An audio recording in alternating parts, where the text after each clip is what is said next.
Florida School back for the Capital Jewish Hoops Invitational with the Barrack boys versus Gann boys basketball game early sharp at 8 a.m. Josh, it is awesome to be here. Yeah, it's great to be here very early in the morning, but I'm incredibly energized. We're in for a great matchup here. Second day of the Capital Jewish Hoops tournament, and Adam, we are underway. As Barrack starts with the ball, possessing it a little bit, keeping it in. We know that the first 5 minutes, Josh, are most important, and Gann gets a steal there. Ezra Cutler takes it to the rim. That one's good. First bucket of the game for Ezra.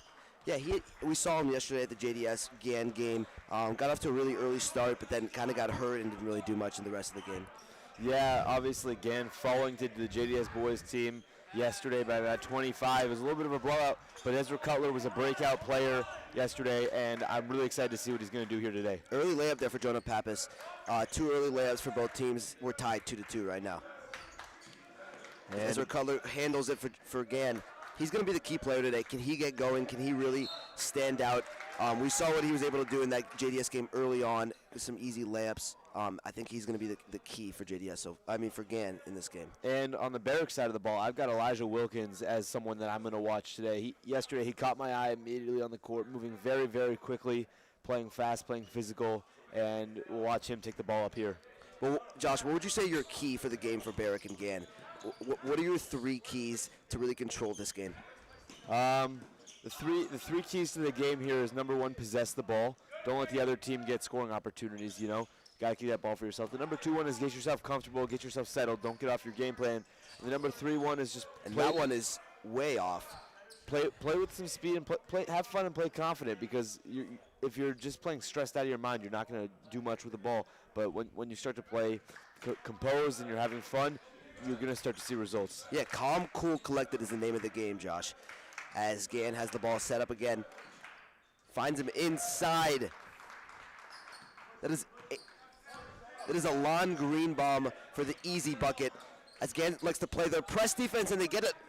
They get a steal. Easy layup for Ezra Cutler, and that one is easy good. And again, that's one of the timeout called by Barrack, and they want to talk it over. This press defense is making them angry. And yeah, again, that's one of the keys to the game there. You've got to possess the ball, because when you turn it over in ways like that, again, other teams are going to capitalize, and you're not going to win games. Yeah, we saw right there. Gann's press defense making Barrack look a little shaky early. I think we're going to see Gann go to that a lot. And yeah, Gann yesterday used that same exact press defense against JDS. It didn't work as well with some really good ball handling on JDS, but I'm curious to see if Barrack's going to be able to find the key to that press defense. Yeah, the key to breaking it is good passes. If you make a pass too early, or you rush it, you're going to throw it over the head. And we saw that a little bit in the JDS game when Gann was doing it at their best. But JDS did a great job breaking it, and we'll see if Barrack can come back right now. As that was junior Elijah Wilkins turning that ball over as Barrack looks to get back on track. Guys, we have a lot of games left with us. This is game 1 of 4 in this beautiful game, day 2 of the Capital Jewish Hoops Invitational. Josh, what are you looking forward to in the rest of the day? I'm just looking forward to seeing more and more good basketball. You know, yesterday was day 1 of the tournament. You get rid of some of those jitters, and now you're settled in. It's day 2, and you're playing for your school. And you see this Gann press defense right now, not letting Barrack do anything. They break it. Yeah, but how about Shiloh Atun being able to dribble through that and break it? Yeah, that was really impressive. And you see Elijah Wilkins settling it for this team. He's the point guard. He's the settler. And a foul will be called. This Gann is really, looked to be an offensive foul. Looks that way to me. Didn't see what the call was exactly, but it's going to be gone ball nonetheless. As Eitan Strapp brings it up for Gann. For 3. That one is no good. Ball's knocked out. It'll stay with Gann basketball.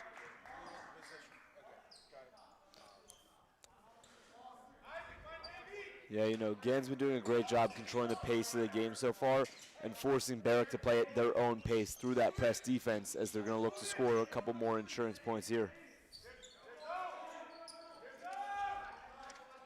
Yeah, as Gann has the ball, settling up. They're really taking their time. I think they rushed it a little bit in that JDS game yesterday.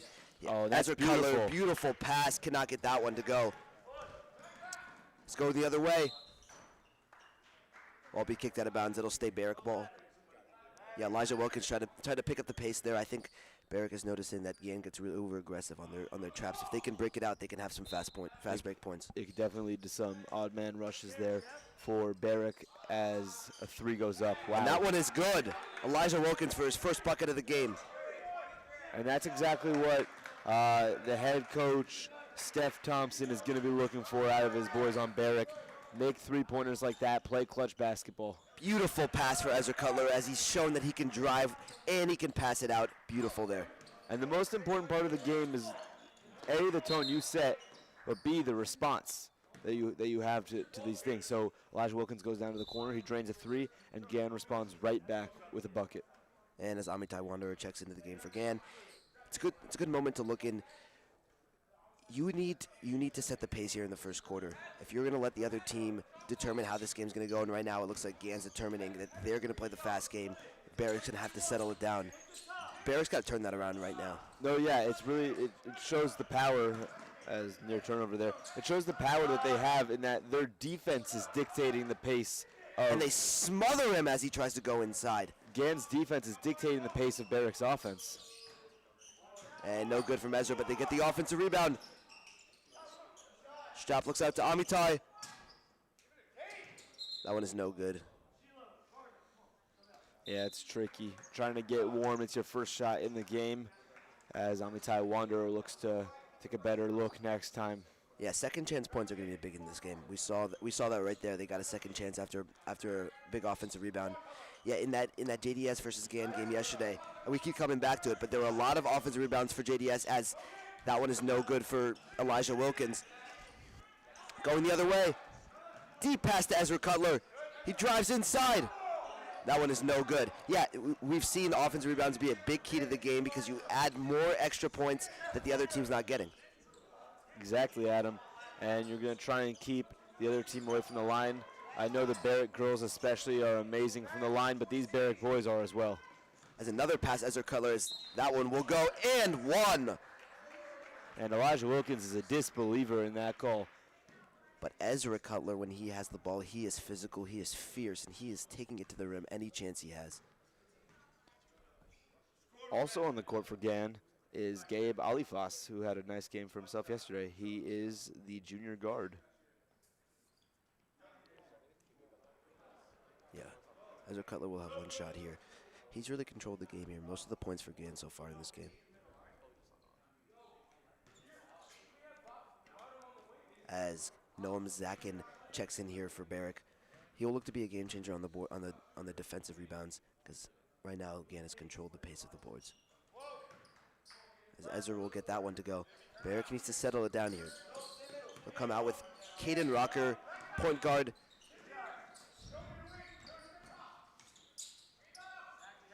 But again, it is Elijah Wilkins controlling the pace for Barrick, and he gets that one to go, Josh. Yeah, I want to shout out there freshman Noam Zakin, under coverage, using his size and using his physical edge to get that ball. That one is no good for Barrick, but the big boy gets the rebound. We saw him check into the game for Barrick. He already makes a difference, Josh. That is what you want from your subs. Yeah, Noam Zakin, only a freshman on the Barrick team, but already making a monumental impact in the game. And for years to come, we got to look forward to what he's going to offer to this program. Yeah, he's going to be a special player, Josh. He really is. You got someone with that size, with that physicality, not afraid to make those rebounds, not afraid to get in the game. Something special you got there. Absolutely. So we have 11-7 Gan lead so far. Just a little bit left in the first quarter. This is setting up for a great game here. Game 3 of the round-robin tournament. Playoffs coming up next. Yeah, we'll have one more game for you today. It will be a girls' game on this feed, and then we will have, just after that today, we will have the semifinals boys and girls games here on the stream, the 2 and 3 seed games. And that one will not go. He takes another shot. Yeah, he's not. Yeah, Gabe Alifas couldn't get that one to go. Missed two threes so far, but when he gets settled, he's a hot hand, Josh. We saw him dunking in warm-ups yesterday. When you get him going, you have something Fast special with him. Amitai. Amitai draws the foul. He'll shoot two. That was great fast break points for Gan. Way to get out there and aggressive. And another thing to note is that some of these teams have deep benches. Players didn't all get into games yesterday, presumably. But the important thing to remember is it's a long tournament, so players have today to prove that they deserve a spot in the game. And if they move on to the finals tomorrow, they have tomorrow as well to prove, or the third place game as well. And then beyond the tournament, they're going to go back to their leagues at school, and their coach is going to see the amazing performance that they had here today and that they could deserve more playing time on the court. Yeah, exactly. We've seen in the first 3 games, we've seen in this round robin until we get to the playoffs, a lot of the teams are using their bench to try to get these players in. I presume as we head into the semifinals later towards the more mid-morning afternoon time, we'll see the teams get a little bit less deep, and they'll use more of their starters throughout the game. But as of right now, they're playing a lot of games just in 2 days, and these guys are going to be tired, so subs are definitely going to be a big part of this game.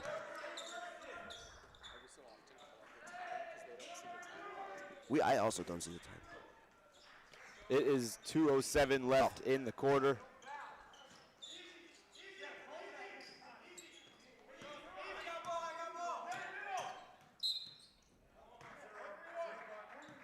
Yeah, foul called on there by Lev.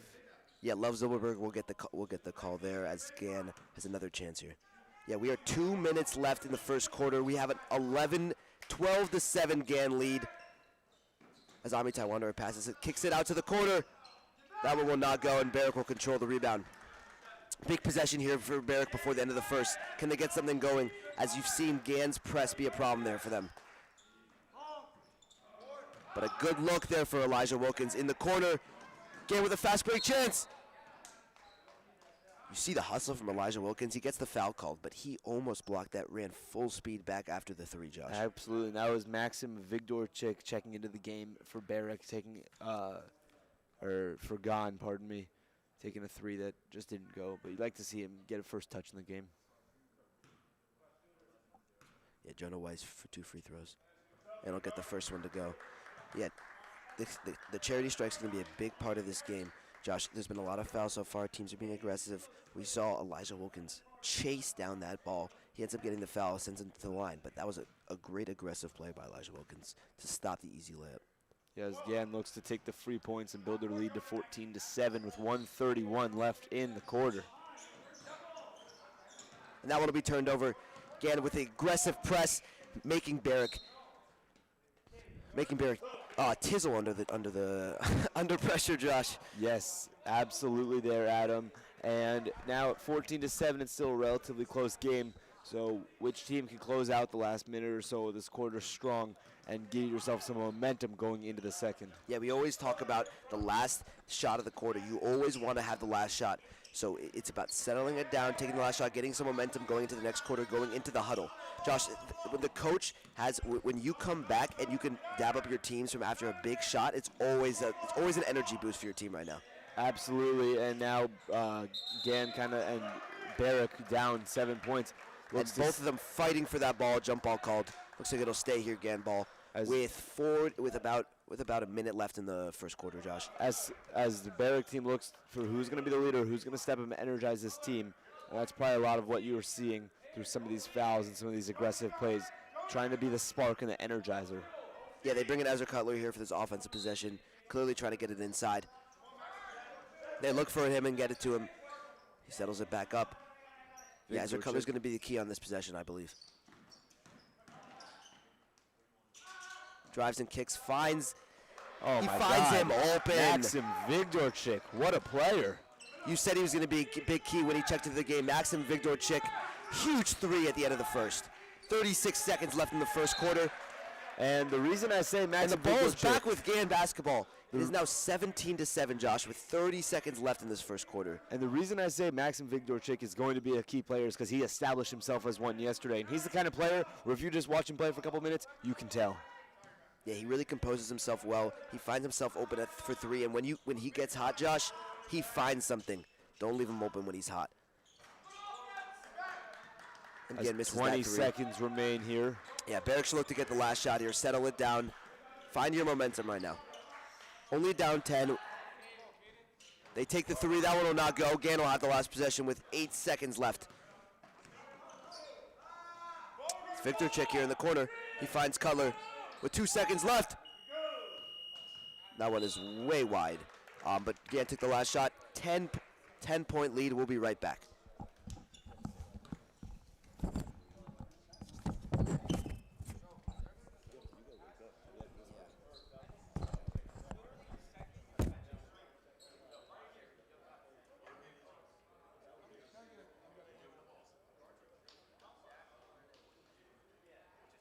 I don't know these kids' names. You watched them yesterday. I think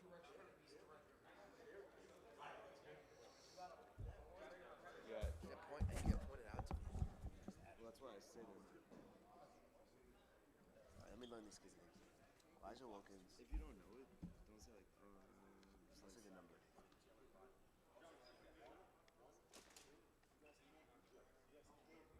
Who's number 3? That's Gabe Alifax. Josh Bashkin is 24. 23 is Eitan Strap. 23 strap? Yeah. 14 is Cutler. Jonah Weiss is 10. You know 21 is Lambert. And your boy number 2. Big dope shit. 5 is Heffernan. Here's Heffernan. Here's the guy tucking in his shorts yesterday. All right, let's see it. Elijah Wilkins, 11.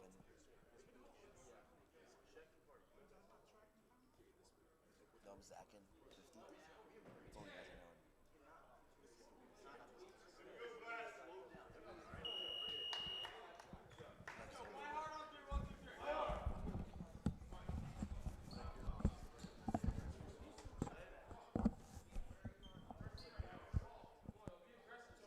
And welcome back for action of the second quarter here. Barrack boys basketball versus Gan. We are in for a treat here. 10-point Gan lead, 17-7, as Barrack will have possession first. Yeah, and right now the objective for Barrack starting the second quarter is get a bucket before the other team does. Don't let it be a double-digit deficit.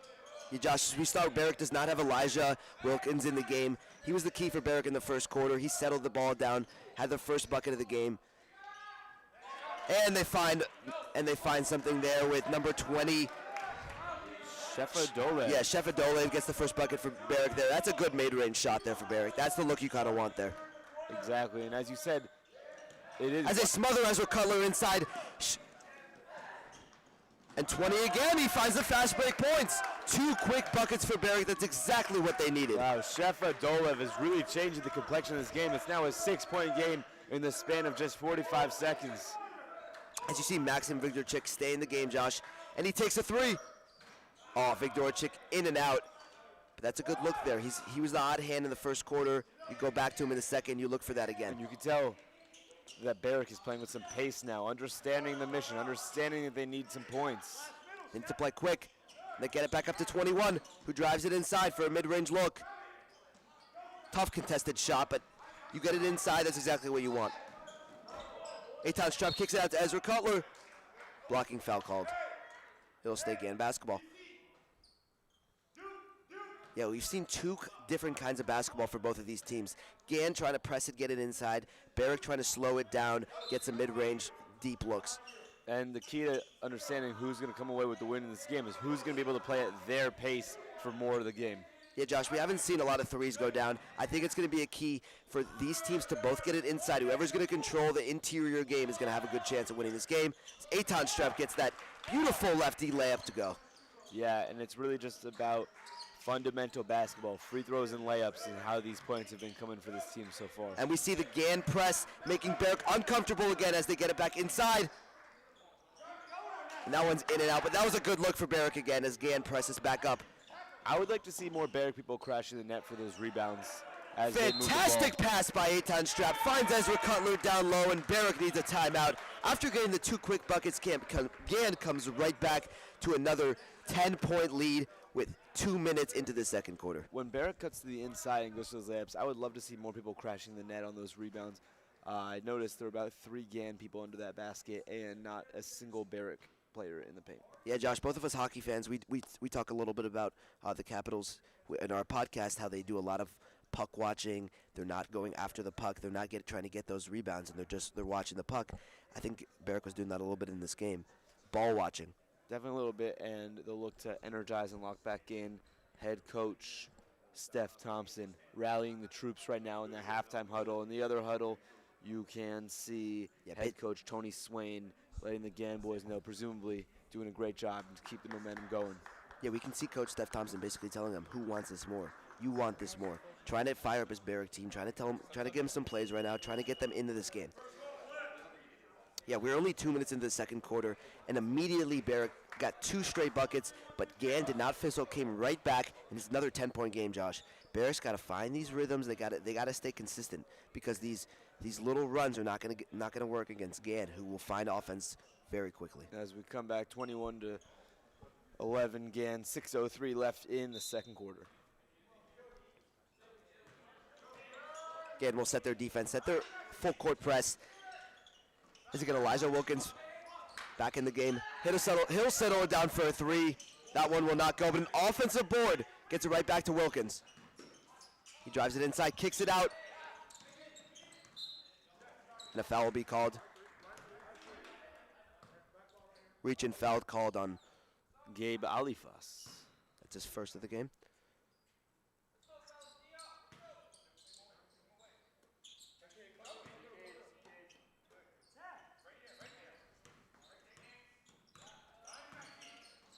As they'll find it inside. That's a great look. Cannot get the lefty layup to go. They go the other way. Trying to find Ezra Cutler again. Wow. Talk about Elijah Wilkins making one heck of a play down there in the corner. Josh, he's the key for Barrack offensively, but him defensively, it's even better. He looked like a bit of a shortstop out there. Leaping effort to swat that ball. But can we talk about the way Gann plays basketball as they miss that 3? Ezra Cutler seems to be like he finds himself down already while they're on defense. It seems like he's running down the court. They try to find him for a deep pass, Josh. It's like a Hail Mary kind of play. It definitely is. And as Barrack gets that 3 to go, they cut the lead down to 7 with 5:08 left in this second quarter. Yeah, I believe that was Max Shapiro draining that 3, the junior. As much as I did talk about, I'd like to see more Barrack crashing the boards and the net. And Gabe Alifas cannot get that one to go. He has yet to make a 3 in this game, Josh. He is a great 3-point shooter, but today hasn't really found his rhythm. Yeah, as much as I said it's important for them to get those rebounds at him, they also are giving up some fast breaks down the court. So I understand the need to stay back a little bit on the Barrack side of the ball. And Wilkins finds number 2 here. It's a neat pass. Yeah, Caden Rocker and Elijah Wilkins are possessing it here for Barrack as they try to get it inside. They get it. They find number 2. That one is blocked by Josh Baskin deep inside there. And going back the other way, Gabe Alifas cannot get that layup to go, but great aggressive take there from Alifas. As Shiloh Atun as well. They find it out for Caden Rocker for 3. Shiloh Atun as well as Noam Zakin will be checking into this game. Josh Baskin cannot control the rebound there. Tried to get it out to your guy, Josh. Tried to get it out to Maxime Figdorchik, but the pass goes awry. As I said, Zakin and Atun entering this game here for Barrack. Yeah, Noam Zakin, the freshman, is going to be a key player here. Can he make something happen? Can he be the physical presence against center Josh Baskin? What makes him the key, Adam? I think he's the key because Barrack has really struggled inside against Josh Baskin, the big defender here, who went up against Leo Steindecker yesterday in the CSJDS first Gann game. As Elijah Wilkins cannot get that one to go, but you see the offensive rebound there for Noam Zakin, yeah. And he gets. Call it Gann basketball. Aggressive offensive rebounding there for Amitai Wanderer as he keeps possession with Gann. Second chance points, Josh, are always going to be a key. Absolutely it will be. Yes, you're right about that. As we are 3:36, as that ball will be knocked out of bounds, stay back, Gann basketball. 3:34 left in the second quarter, Josh. It is a 21-14 game. Gann seemed to have all the momentum, seems to be controlling the pace of this game. Absolutely they do, and you kind of had to expect that from them coming out. They looked great yesterday. And awesome inbound passes. They find Ezra Cutler easy inside for the easy bucket. It's early in the morning, but that's not an excuse as both teams, airmail, as both teams are playing early this morning. Yeah, Josh, they try that Hail Mary pass quite often to Ezra Cutler. That one goes just a little bit too high there. Yeah, but as I was saying, same conditions. It's early. Teams both traveling early in yesterday morning, trying to catch up on some much-needed rest, playing under the same conditions. So explanation, but not an excuse for any sort of fatigue you might see. Yeah, because both teams are dealing with it. You say that in any game, but then you think about it, both teams are dealing with the same physicality. They're playing at the same time every day, the boys and the girls, same time. So they're dealing with all the same conditions, Josh. Wow, what a block. Ezra Cutler keeps bringing it inside, but Noam Zakin, Josh, he's there for the block. Real game changer there, setting a pick. Looks to be a travel there, but they have him centered in. Finds Noam Zakin. And Barrick seems to be finding some rhythm now. Yeah, no points in the last bit of time. They got the first 2 buckets of the second quarter, Josh, but they haven't got anything else to go, as Gann now has a 23-14 lead with 2:42 left in this game, in this second quarter.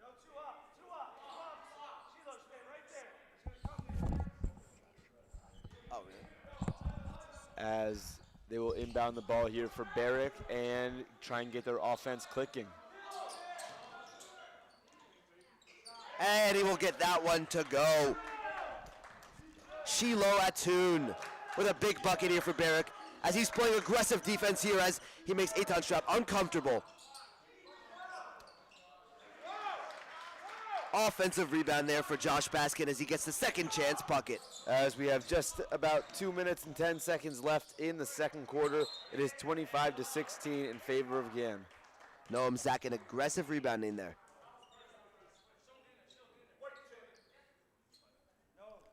Impressive. Both these teams trying to get something going with momentum-wise, not giving up. As Noam Zakin will have free throws here. Chance to get Barrick back in this game with 2 minutes left in the first half. This end of the first half, Josh, is going to be key here for Barrick. Can they keep the score under 10? As that one goes up, in, and out. No good there. Yeah, can Barrick keep this a one-score game, Josh? It's going to be the key. They have to control the end of the first half. You have to control. People like to say you have to control the beginning of the end of the first half, beginning of the second half to have control of this game. As the Donna Klein girls team looks on from the bleachers, they're going to be up next playing against the Barrett girls just after this game. Noam Zakin for his second free throw attempt here. And no good, airballed there. And Eitan Strap will settle it here for Gann as we have 2 minutes left in the second quarter. 25-16, Gann lead. It is now loud in this gym, Josh. Yeah, very aggressive yelling out to the players. That's Shiloh Atun right there trying to set the pace. And that one is good for Ezra Cutler. He is finding his rhythm today. Shiloh Atun setting the tone, screaming hands up, trying to get the defense going. Another miss for Elijah. As again, Eitan Strap cannot keep that ball in. Barrick will have another chance here. Josh, it is now a double digits lead for Gann. 12-point game. Barrick needs to cut it to under 10 before halftime. Yeah, and they just have under 2 minutes to do so. That could help. That was a fantastic offensive rebounding. I'm telling you, he's the key, Josh, but he cannot get either of those to go. No, in one of these kinds of games, can't be missing 3 layups and then immediately give up a quick one. Yep, and then you find Ezra Cutler. He's always open under the bucket. He's always finding himself there. It's great. It's great coaching there from Gann, telling Ezra exactly where to be. As Elijah Wilkins gets that one to go, his first bucket of the second quarter, Josh. Yeah, Barrick definitely needs to get a little bit more offense going. But over on the Barrick girls team, still to come, Michaela Trachtenberg, fresh off an amazing 20-point game yesterday, is going to be taking the court in just about 45 minutes to an hour. Yeah, 45 to an hour. That'll be an exciting game. Stay with us for that. We have more second half action here with only 53 seconds left in the first half. Eitan Strap will settle that. He looks over to take a layup. I thought he was going to pass it to Ezra Cutler there in the corner. Seemed to be open. Yeah, but that just shows Gann has options, and you never know which way they're going to attack from, and that's a great thing to have as part of an offense. 30 seconds remain here. We have a 30-18 lead here for Gann as the foul will be called. Foul on the floor. Inbounding here for Barrick. As Tony Swain, the Steph Thompson, the head coach of Barrick, continues to Yeah, subs give and out Jonah the marching orders. Subs and Jonah Pappas there. He'll be a player to look for in this possession here as they sub him in for the offensive possession. They don't look his way. The ball will be bounced off of Ganball. Stay Barrick here. And that one is intercepted by Ezra Cutler, taking it the other way. And Josh Baskin cannot handle that pass. Barrick will have another chance here before the end of the first. Opportunity after opportunity. They will have 20 seconds to get that ball down the court, set something up, and put up a shot. Yeah, you can feel a little bit of the tiredness so far this morning. A little bit of sloppy on possession, both teams so far. Yeah, it's about 8:30 Eastern Standard Time here at the Charles E. Smith Jewish Day School Lower School Gym, as players have 17 seconds separating them from the halftime break. Yeah, these players flew in yesterday. Long day for them. This team all the way from Boca Raton, Florida. You know they may be a little bit jet lagged. Hopefully got their rest last night and hopefully looking to come back in the second half. Probably a little bit cold as they walk outside too. Some snow falling here Yeah, yesterday. it is not Florida here as Amitai has an easy bucket before the first half. With only 8 seconds left, it is now 32-18. Will Barrick take the last shot? It is turned over. Full court heave, no good. 32-18 after the first half. Gann has now full control, their biggest lead of this game so far. Well, I believe it's Donna Klein coming from Boca Raton. I believe these teams are both from up Oh, north. no, this team from Philadelphia, Pennsylvania. I apologize, Josh. Oh, Good it's catch all on good. that one. Yeah, a little bit early for me too, but we'll be right back with you guys after the halftime break. Stay with us for the second half of this action.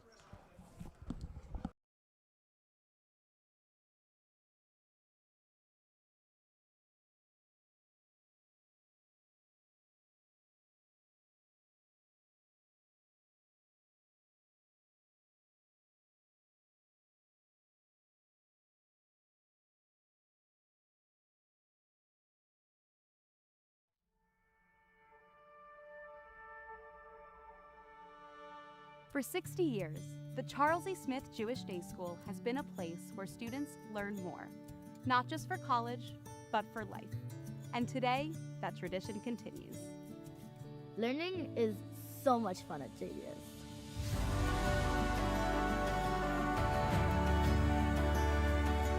I love that I can try so many new things here, from history and government to game design and coding.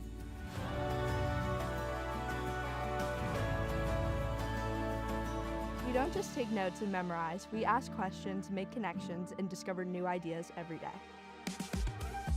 Learning more means thinking critically, questioning deeply, and discovering new passions. When I first came to JDS, I didn't know any English, but my teachers made me feel welcome. They really supported me, and I learned English so fast. The teachers here are amazing. They really get to know you and push you to do your best. Even though they challenge us with high expectations, they make learning fun and interesting. No matter if it's Judaics or algebra, teachers and classmates are always there to help. It makes learning even the hard stuff way easier. Here, students don't just build skills, they build confidence, resilience, and creativity. When I sang at the Hanukkah musical, I was nervous, but my teachers and friends encouraged me. They helped me feel so confident. When I joined soccer, it was like an instant community. We connected right away, we worked as a team, and it really boosted my confidence in school too. Starting Model UN at JDS taught me how to push for what I believe in, bring people together, and help other students find their voice and confidence. For 6 decades, JDS students have grown with purpose, with identity, and with community. The Shabbat spirit at JDS is so amazing. Singing, dancing together is so exciting. Through my Tanakh and Talmud classes, I've really learned to think critically. Not only do we deconstruct the literal meanings of the text, we also get to form our own opinions and perspectives about it. I love how Jewish life here lets me explore what being Jewish means to me, while connecting with so many different people. At JDS, community is more than friendship, it's family. For 60 years, we've been a home where students, parents, teachers, and alumni are connected for life. When I came from Israel, I was really nervous, but everyone was super nice. Now I have a lot of friends, and I love being here. I feel like JDS friendships last forever. My mom has hers from when she was a student here, and I'm making mine now. JDS is a community where everyone gets a chance to be celebrated. Whether it's a performance, a test grade, or just doing your own thing, we are all encouraged to do our best. Charles E. Smith Jewish Day School, celebrating 60 years of learning more. Join us and be part of the next 60. At JDS, At JDS, we learn more.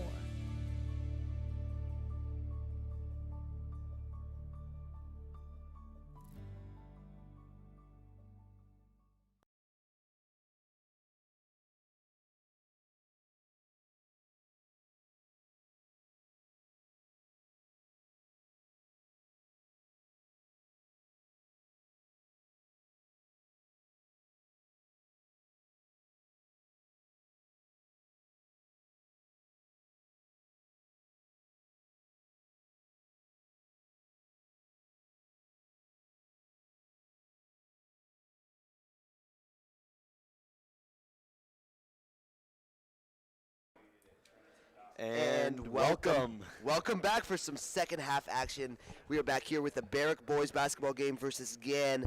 Yeah, Josh, it'll be a great one here. I'm Adam Sama alongside my co-host Josh Story. Josh, you have something to tell us right now? Yeah, I'd just like to thank some of our sponsors for getting this tournament going today. Our main sponsor, Uber Teen Accounts.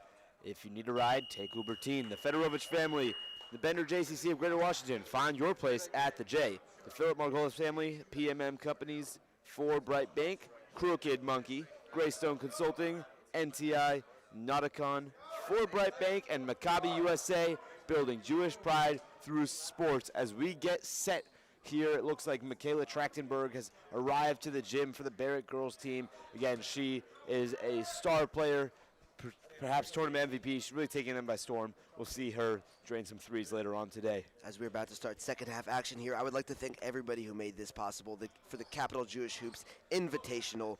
It's our first time doing it, Josh. It's going to be a great one, hopefully for years to come. I would like to thank Jeff Chessman for putting a lot of this together, Pete Fedorovich, and Becky Silverman.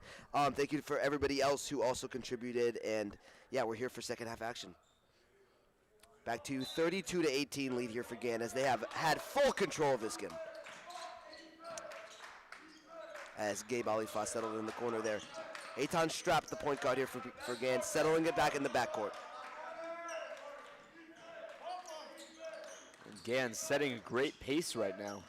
Yeah, passing it around the outside, making Barrack uncomfortable as they now find it inside. Great spin move, cannot get that one to go. And here comes Elijah.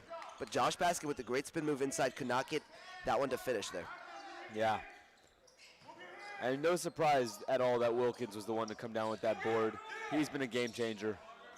Open for three in the corner, will not go. Barrack has not seemed to get anything to go from three besides Elijah Wilkins.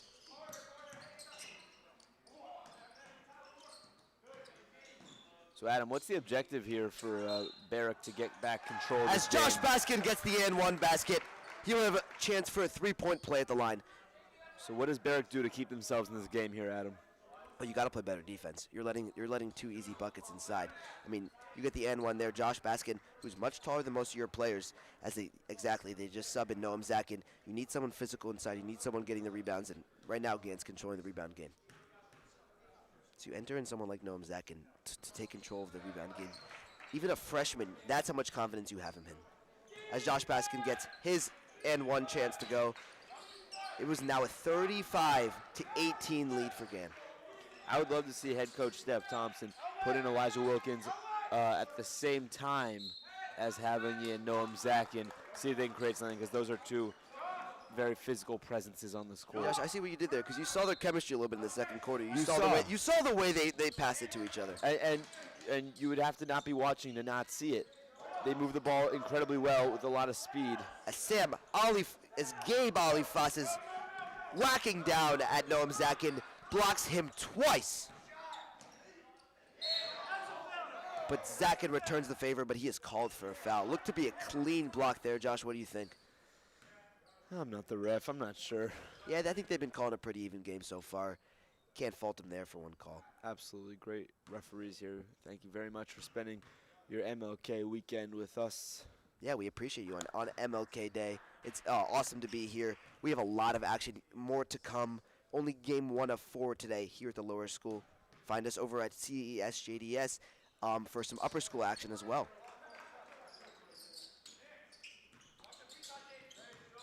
As Baskin gets that free throw to go. You see Gans press. They're keeping the press on, not letting Barrick do anything as they have an open three. Money! Gets that to go and seemed to be whacked, but no call there. Yeah, that's Carter Borstein checking in with a 3. He's that junior guard coming in at 5'10". Oh, Aton Strap with the nifty layup. oh my goodness. He pulled that out of his bag of tricks. Aton Strap with a nice layup.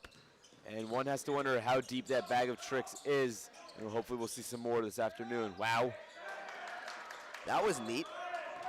That was the most in sync Barrick has looked so far this afternoon. Yeah, that was Shefadolev's 3rd bucket of the game. Oh, my. And that one will go. Gabe Alifas. Yeah, Barrick, you score, I score right back. Exactly.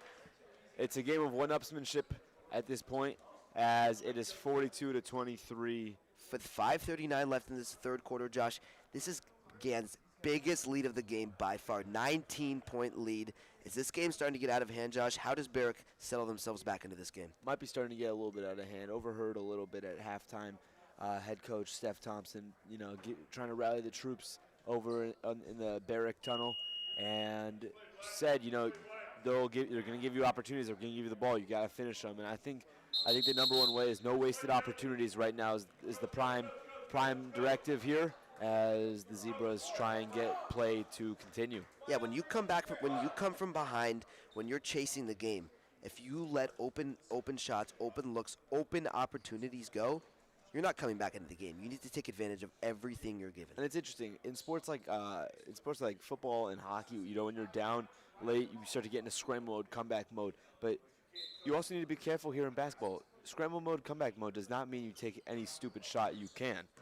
Yeah, scrambling in basketball is never a good idea because you'll find yourself flailing. In hockey, you can be more aggressive because the game is a little bit less controlled and more physical in hockey, of course. As a nice layup there, as Barrick is going to set their press. Coach, you could see Coach Steph Thompson get angry there when Barrick forgot to get in press defense there, as Gann is easily able to break it out. And Josh Baskin will find himself at the line again. Yeah, definitely interesting to see Barrick shifting the approach, playing again kind of defense, potentially wondering if Gann is able to figure out their own defensive scheme. Yeah, use it against them. If it's working for them, why not work for us? Well, let's see if they can get something going. But Josh Baskin finds himself at the line again. This is his 3rd line free throw chance in this game. And he makes all of them, Josh. He is filthy from the free throw line. Usually it helps when you're as tall as the rim, but... Yeah, not all tall guys are good at free throws, but Josh Baskin is lights out from the line, and he makes both of those there. Back to a 19-point game with 5 minutes left in this 3rd quarter. We have a while to go in this game, but it seems to be starting to get out of hand as that pass goes way out of bounds. Absolute airmail there. Express shipping and all.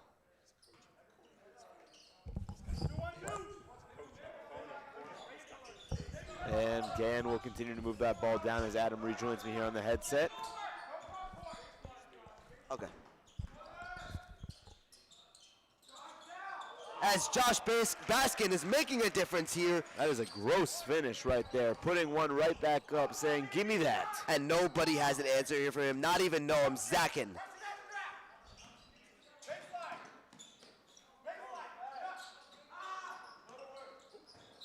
As Barrick is just cannot find anything today. They're trying to force it inside, trying to force it anywhere they can, and Noam Zakin checks out of the game. And Barrick did do a really good job there of moving the Gann defense around.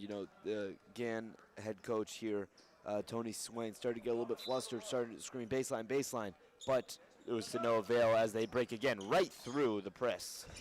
And an open three for Josh Baskin, cannot get that one to go. Not sure if that's his game there, but with a 20-point lead, he'll be fine to take. The coach will be fine for him taking that. Yeah, green light for 3 for sure at this point in the game, as we have just above 4 minutes left in the third quarter.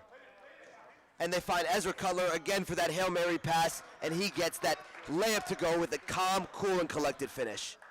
Yeah, everything you'd expect out of Ezra Cutler here today. What a tournament for the young kid. Yeah, for sure in double-digit points. Josh, he is a fierce competitor, someone who we expect to be a big difference maker in the playoffs. Absolutely, as Gann will look to take home a title in their conference. And Cutler finds himself in and out on that three. And Josh, totally in their confidence, they want to win their league. But here in the playoffs, in this tournament, Josh, do you think Gann will be an enforcer to come? We saw them get a little bit blown out by JDS in that game yesterday. But do you see them coming back in this tournament? I mean, yeah, I think there's a really level playing field right now, and everyone's going to have a shot because it's really just going to come down to, after the game today, it's who can win 2 games. And any team here is capable of winning these 2 games. I just think that the JDS boys have this tournament on lock. And Baskin will take that one. We see him have the green light right now, but not making his threes currently, as Elijah Wilkins checks back into the game, trying to get something going for Barrick, takes a 3. No good. To no avail, but offensive rebound by Barrick, staying aggressive, and the timeout will be called. Try to resettle his team as they get the offensive board, reset them. We now have a 48-25 lead for Gann. This game is seeming to get out of hand and done with. We are 3 minutes left in the third quarter, Josh. Is it too early to say that this game's over? I wouldn't say it's over based on the score, but based on the energy in this building. Based on the energy right now, it seems just to be over. But I would love for Barrett to prove me wrong and come back just down 23 with this kind of energy on the court right now. I don't think it's going to cut it against this fresh Gann team. Don't go anywhere after the game. Still to come, we will have Donna Klein School versus Barrick, as both teams are now here sitting in the gymnasium waiting for their chance to make history.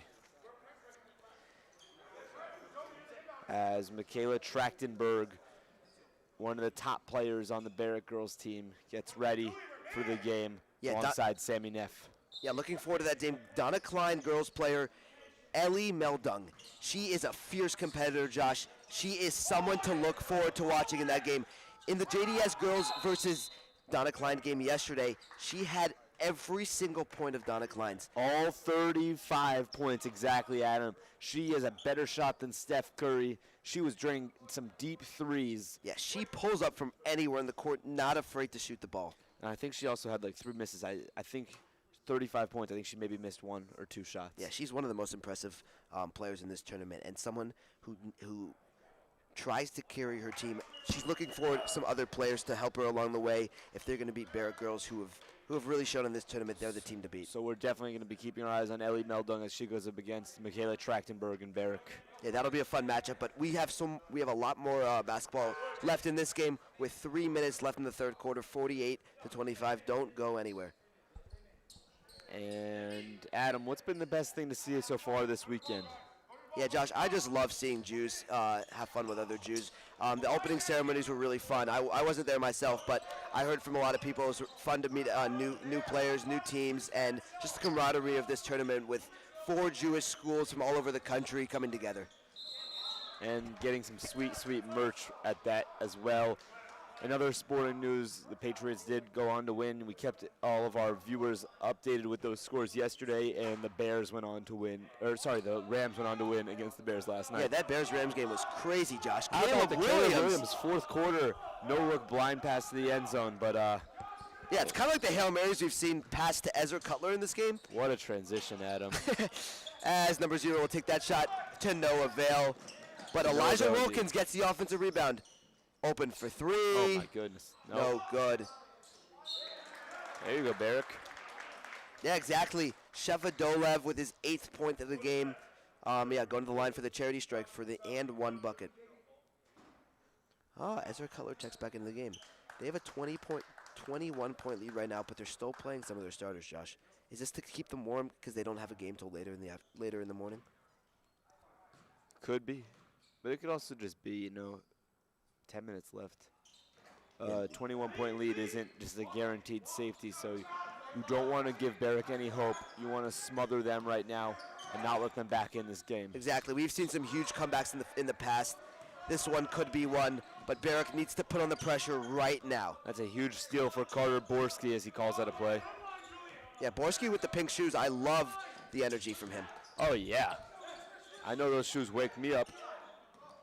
Oh, neat pass from Wilkins. Turnaround bucket does not go. Oh my, Noam Zakin with the N1 bucket. The energy boost from Zakin off the bench. As he emphatically slams the ball down afterwards. No doubt hype. Big man Zakin, they call him. Gets the N1 bucket there, looking to capitalize on the charity strike for third point in this possession. Yeah, all 6 feet of him heading to the line now. Yeah, he seems to be taller than 6 foot, Josh, but we'll give him 6 foot. Maybe 6'1". And he'll bank that free throw to go. Yeah, now an 18-point game with only a minute 45 left in this third quarter. Barrick needs to keep putting the pressure on to get some steals, play some great defense here. Absolutely, as Gann continues to move with pace. You have to be happy with what you see if you're a Gann fan watching at home here. Yeah, great pass inside as Jonah Weiss is going to the free throw line. And the way Gann's playing right now is similar to how we saw the JDS boys play yesterday. Build yourself a lead, don't let up at all, and JDS boys are riding high into the morning. If you're looking to see the JDS boys game, you can check that out on the other streaming link as they are on the upper school campus. And right here we have Gann versus Barrick, and still to come, we will have the Donna Klein girls versus the Barrick girls right here. Yeah, I'm excited for that one. That's going to be a fun matchup in store for us. It's going to be a great matchup, and all eyes, as we said, are going to be on Ellie Meldung after dropping 35 in her debut game in the tournament yesterday. Yeah, right now where Elijah Wilkins is standing, that's where she shoots from. She is not afraid to pull up from 3. Pulls up from the sticker there. And Barrett cannot get that one to go. As Elijah Wilkins dives to the ball, but it'll be out of bounds. Yeah, that's probably the 4th or 5th time that I've seen Wilkins end up on the floor, and you got to love the effort and the hustle from him.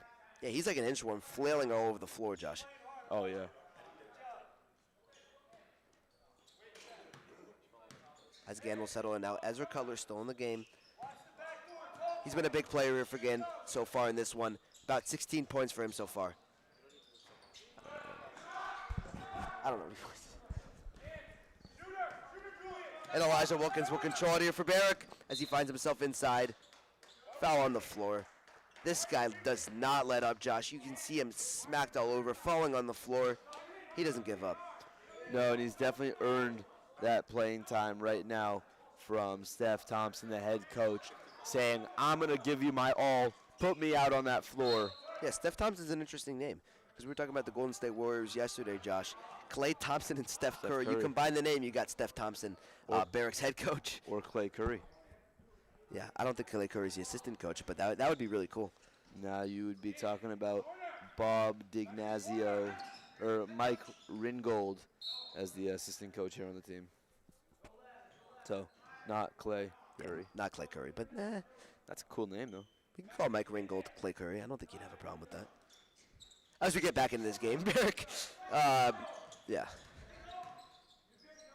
And Noam Zakin finds that one to go.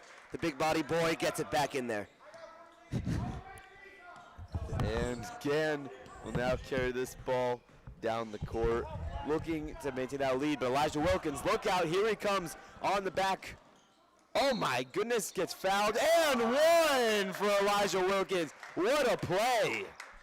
They needed that one, Josh. It is now 49-34 with 8 seconds left in the third quarter. Big basket there for Elijah Wilkins. Never say die for Barrick right here, and they could pull back within 14, which would be a 5-possession game. Very doable for an 8-minute fourth quarter comeback. You got to take advantage of your 3 throws. Elijah Wilkins does get that one to go. Cashes that one in. Game will have the last chance here in the third quarter with 5, 4, 3 seconds left. And Noam Zakin says, you are not doing that on me. Closes the top on it, so we come to an end. 49-35, Adam.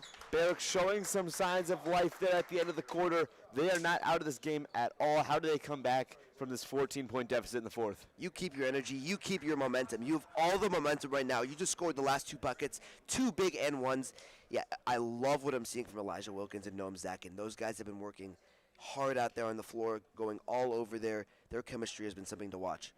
Absolutely. We'll be right back for fourth quarter action right here on the live stream. Don't go anywhere. Don't.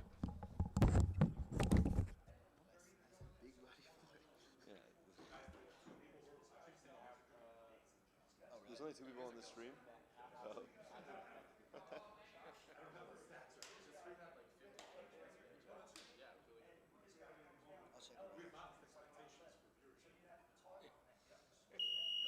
I checked the upper school live stream yesterday. 600 by the end. What are we, lower school? We're at 21 right now. 21 people watching. We have more than the upper school.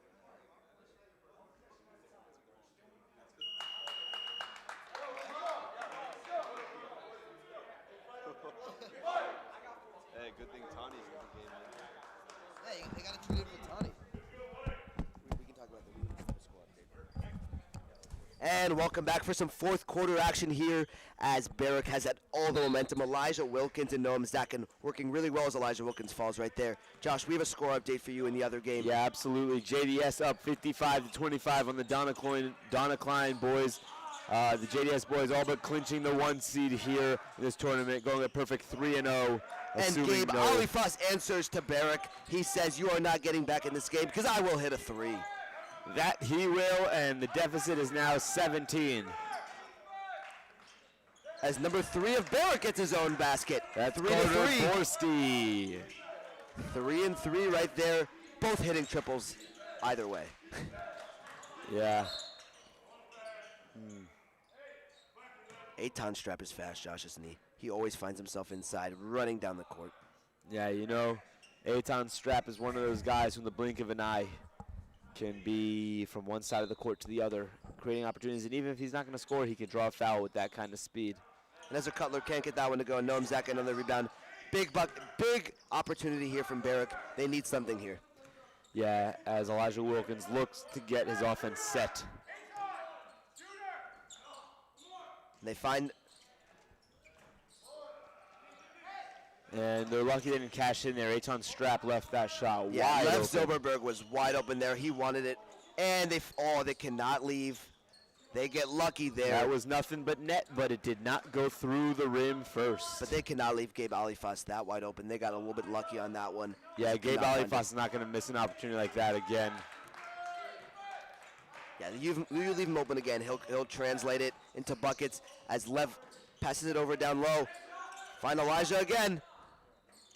He is filthy from mid-range there. Adam, you know who would not have missed that three-pointer? Talking about Ellie Meldung, still to come for the Donna Klein girls just after the fourth quarter ends here. After dropping 35 points in her first game yesterday, she comes back to take on Michaela Trachtenberg and the Barrett girls. Not only does she score 35 points, but she barely misses, Josh. She missed like three shots, and she was pulling up from basically half court. Yeah, she's a really impressive player, and so is Barrick, as they went 2-0 yesterday, I believe, Josh. Yeah, they'll be a team to watch so far in this tournament. Absolutely. So that's still to come. Don't go anywhere. That's going to be a fierce matchup right after the fourth quarter. But it is 52-40. And Josh Baskin right now finds himself at the line. This guy does not miss quite often. But he misses both there. Once in a blue moon, one might say. And I guess the blue moon is up in the sky today. As Gann will have all the starters in setting their defense right now. Ezra Cutler gets off his man, leaves Shiloh open, and he pulls up there from mid-range. And the reason they have all their starters in is this is now a 10-point game, Adam. This is a 4-possession game with over 6 minutes left to go. And Cutler in and out, 10-point game. Huge opportunity here from Barrett to cut it to a one-possession. As Les Zilberberg got that board. And that one will not go. 5:50 left in this fourth quarter. We are getting down to crunch time. Now a 10-point game. We have a ball game here for us, Josh. We absolutely do, and Barrick has done a great job pulling themselves out of the ashes and getting themselves right back in this game as Gann looks to shut the door on this comeback effort. Yeah, I'd like to see Gann to get back inside, Josh. They're settling for threes right now with Josh Gaskin. Cannot get that one to go, but they haven't made a lot of threes today. Yeah, and guess who gets that rebound? It's Elijah Wilkins. Oh, a nifty behind-the-back pass. Maybe getting a little bit fancy, but it'll stay Barrick basketball. I like that a lot, changing the complexion. I think it was such a great pass to cut his own teammate by surprise. Yeah, Josh, what I was saying about GAN basketball, I'd like to see them get back inside, get back to what they were doing best. It wasn't the three ball. It was finding Josh inside, finding Amitai inside, finding Ezra Cutler inside, and getting those easy buckets. Well, I would love to see Barrett continue this comeback effort. I always love the underdog story as Wilkins surveys the scene. Coach tells him the shot clock. He wants him to settle it down. It's Elijah Wilkins working on him. But offensive rebound, no foul called. Kicks it back out. Cannot get that one to go. Another offensive rebound by Shiloh. Another miss from Elijah. They had a ton of chances on that possession. Gotta capitalize. Yeah, if you want to get back in this game as we creep just under 5 minutes to go here, about 4:45 left in the fourth quarter, down 10 points. You need some of those threes to start falling. As Eitan Strapp will settle it, makes the man jump, but he stays right with him. They find Josh in the corner. That pass to no man's land. It's going to be Barrick ball. As you saw Jonah Weiss knock it out, and it'll be Barrick basketball with 4:31 left in this fourth quarter. 10-point game. This game's not over, Josh. So what's Do not go anywhere. What's the message from Steph Thompson and Clay Curry? Yeah, I think, Josh, you tell him, yeah, this game is nowhere near over. You guys have had all the momentum in the second half. Take advantage. Make your shots. Your shots will start coming. Keep getting the open looks. Keep getting the offensive rebounds. Play harder than GAN basketball. Absolutely. They have all the opportunities they need. It's time to cash in. Yeah, but not only do they need to work on offense right now, Josh, if they let anything happen on the defensive end, this game could be far too, because they don't have much time left. They let buckets come down. This game could be over. 52-42 GAN. 4:31 left in the game. Let's see what happens. Yeah, we're here at the CESJDS Lower School for the Capital Jewish Hoops Invitational. It has been a wonderful ride here. We have a lot of action left for us as we have Elijah Wilkins bring up the ball down the court. Eitan Strapp, aggressive defense, cannot get that one to fall. And that one will go. Talk about a generational talent. Elijah Wilkins dribbles away from the pressure, does not get flustered off the double team, and gets an assist out of it. And he all. found Jonah Pappas for the easy mid-range shot. GAN looks to respond. And Ali Foss gets his own rebound. Oh, and it can't be that easy for GAN if Barrick wants to have a shot in this game. 10-point deficit remains, 3:49 left in the quarter. Yeah, you leave Ali Foss unblocked, he will get the offensive rebound. He is an athlete. Josh, we saw him dunking in warm-ups yesterday. Not only can he do it on the three ball, but he can also do it inside. Absolutely, as Barrick will inbound the ball here. And they cut it down to an 8-point lead, but now back to a 10-point deficit. Elijah Wilkins settles it here. Still 3:44 left in the game. No need to panic for Barrick, but you gotta get back to scoring. Yeah, you're not in panic time yet, but it is time to be smart with that ball. And that was silky smooth from Elijah Wilkins, Josh. Have you loved what you've seen from him today? I have. I'm just in awe every time I watch Elijah Wilkins take this court. Such a great athlete, great sportsmanship. That was too easy there from Eitan Strapp as he takes it underneath. Yeah, the defense is going to need to tighten up as we have now about 3 minutes and 15 seconds remaining. Now it's starting to get into that crunch time. We need baskets and we can't give up any baskets. As he works inside, and he gets the foul call. Going to the line, that's going to be a great way to try and earn some points here. Yeah, Lev Zoberberg not letting up yet. Yeah, Lev will have two shots here. Really important here from the charity strike. And he banks that first one. Was the bank open, Josh? The bank was open and the check cleared. And I think the most important thing is I think a lot of times guys want it to look clean and they just try and swish the ball in. But using that backboard is important. It's what they teach you in kindergarten. Now down to an 8-point. It does rock. Now down to an 8-point game, Josh. Barrick needs to tighten up here on defense if they want a chance here. They leave him wide open. He will capitalize. Gabe Alifas for the three. And now it's an 11-point lead for GAN with under 3 minutes to go as Elijah Wilkins looks to get his team in order and complete this miraculous comeback. Yeah, it's hard to come back. And Elijah Wilkins, he doesn't go anywhere. And now it's an 8-point deficit, 59-51. 2:30 left to go. But it's hard to come back when you're only scoring and not playing any defense. Absolutely. They need it to tighten is. up here, get a stop. And Ali Foss settles for the early 3 in that possession. I would have liked to see him waste a little bit more clock with still 2:19 left in this fourth quarter. As Wilkins will be the key here. He's going to work by himself, but he'll trip. Awesome timeout called there by Steph Thompson. Steph Curry, Klay Thompson mix right there. Absolutely. That also is his real name. That's not just two of us being silly, but that's a great timeout call there from Steph Thompson. Sees the player goes down, is about to give up the ball. Make sure he can get rid of that one in time. So Adam, 8 points to make up, 2:08 left. What's the move here? Yeah, you put the ball in the hands of your best player, Elijah Wilkins, and you let it stay there. You want him to have the ball. You want him to have the shot. Maybe work a play around him. Inbound to somebody else. Give him maybe a screen, a layup, something. But you want the ball in his hands. He's been working today. He has all the momentum. He has the hot hand. Elijah Wilkins is your chance. I'd love to right see Noam Zakin get in this game as well here for Barrick. Definitely a game changer. Yeah, you want second chance points right there. He's your guy. Freshman Noam Zakin's been very impressive in this game. Absolutely. It's going to be a treat to watch him for years to come here. As we give you the final 2:08 in the Capital Jewish Hoops Tournament. Game 1 at the lower school, sponsored by Uber Teen Accounts.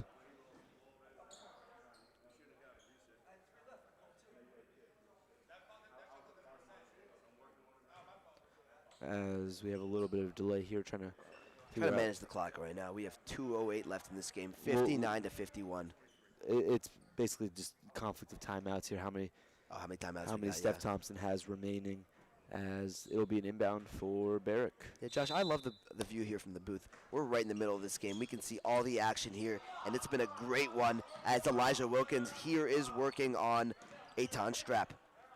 Yeah, yesterday we were in the corner of the court. The upper school made it tough to call some plays down low, but right here we're just at center court.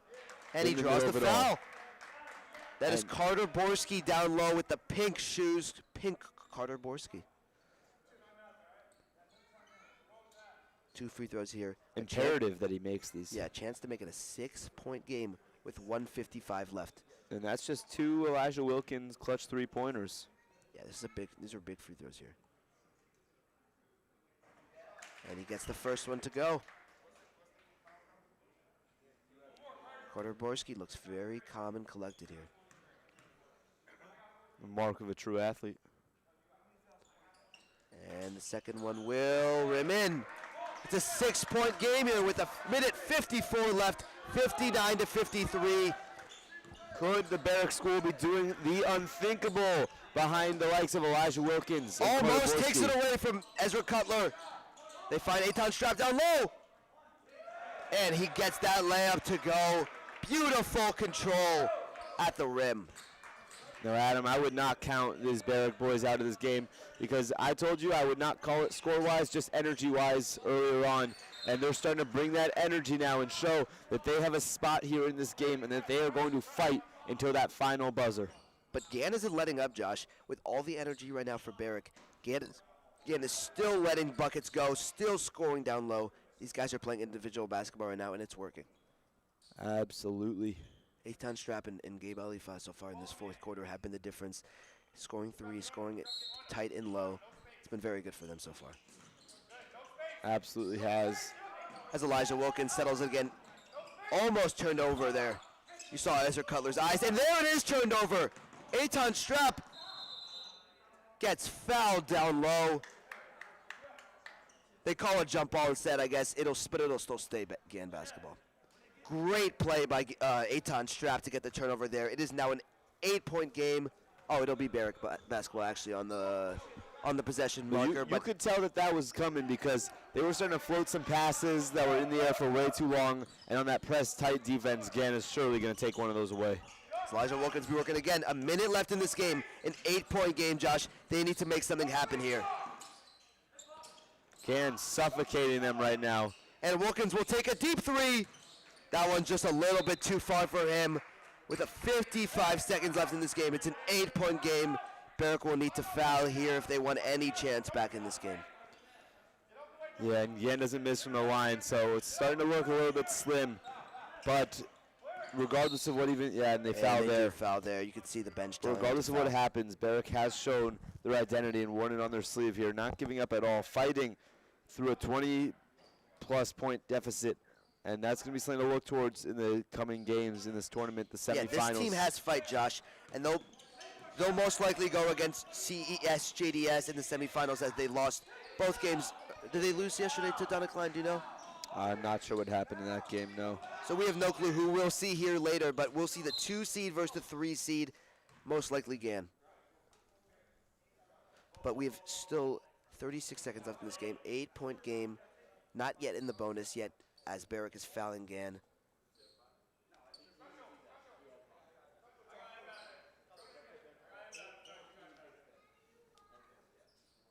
I believe one more foul and we'll see them at the charity strike. And they find a beautiful inbound play. They find Ezra Cutler for the easy layup. Back to a 10-point game as Elijah Wilkins takes it up. Nifty move. Cannot get that 3 to go. And an offensive rebound there for Shilo Atut. Shefa Dolev. And he'll have a free throw chance here. Yeah, absolutely. And again, got a little bit too close for their comfort. Towards the end, it was a 6-point game, but they also persevered, and they were able to pull ahead. Yeah, able to get a nifty win here. It's always tough when Barrick has all the energy, but they were able to stay calm and collected and able to get this win with 23 seconds left in the Yeah, game. 23 seconds separating us from the Barrick girls versus the Donna Klein girls. It's going to be a showdown. We're going to have it for you guys right here following this game. Yeah, do not go anywhere. We have so much more action today. This is only game 1 of 4. Yeah, we have a lot of basketball left for us. It's going to be a long morning and a long day as Ezra Cutler is But fouled. in a good way. In a good way. A long day for us is a good day for us here at the helm. We love doing what we're doing here. It's a fun day here at JDS. Absolutely. As the time is now about 9:15 in the morning. Boker Tov to everyone joining us now for an early morning of basketball. Yeah, 20 seconds left in this game as Ezra Cutler will find himself at the charity strike for 2 free throws with 20 seconds left here. I like his shoes. I do like the shoes. 2 different colors, Josh. Pink and blue. A little bubblegum action. A little bit. Yeah, everybody on this team has different colored shoes. I like the purple shoes over there from number 10, Jonah Weiss. Oh, why don't you check out Yeah, are we looking at shoes right now? Caden Rocker number 2 on Barrick. Check out those shoes. How Caden many Rocker. colors Oh, are on those the shoes? color Wow. match right there. I love that. I love all these cool shoes these teams have. Some teams actually have matching shoes, but I like the variety actually. It shows personality. Yeah, we get to see who these players are just by their shoes, and we know who Elijah Wilkins is from the blue shoes. He is a scorer. As cannot get that one to go. Caden Rocker looks inside. That one blocked out of bounds with 9 seconds left on the game clock. This game is just about over, but we have a lot more in store for us here today. As Caden Rocker gets the ball, they take a shot, no good, and Gan will caress the last possession of this game. And Gan will get the final horn sounded, 65-55. Nice Gan win here today against Barrick. And I think it was all about setting that pace early. They did not let up at all. They jumped out to a 14-7 lead, did not look back, and it got close to the end. Very commendable of Barrick to keep fighting under the likes of Elijah Wilkins. Great basketball game, but Gan was just too much for him, and really goes back to Barrick had a couple of guys shine today, but Gan shined as a whole team, and teams win games, not individuals. Yeah, we'll see that later. Teams win games. We'll be back for more action after this. Don't go anywhere.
We have 3 boys in 3 schools in 3 different boroughs. I work on one side of town, and my daughter goes to school on the other.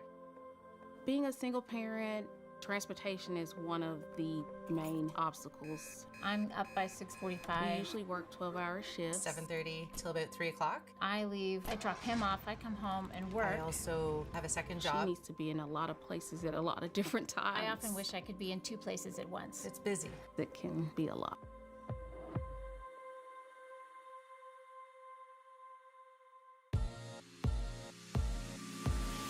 I started using my routine account to get to my internship at the hospital. I can use it going to my friends' houses, going to the mall, going to work. I do everything with it now. When I saw how easy it was to add their accounts, it just was like a no-brainer.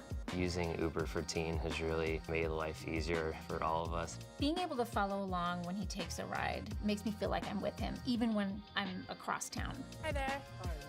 I like the feeling of not having to rely on my mom because we both have such busy lives. It did wonders for our family. Using my routine account, it definitely helped my mom, probably more than it helped me because it really took the weight off her shoulders. She's the most hardworking person I've ever known. It's called Uber for Teens, but it's really for parents.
And welcome back into the lower school gym. We are back for game 2 of the Capital Jewish Hoops Invitational Tournament. My name is Josh, doing play-by-play on this game alongside my co-host here, Adam, who is going to be doing our color commentary. We have a great game between the Donna Klein girls and the Barrett girls.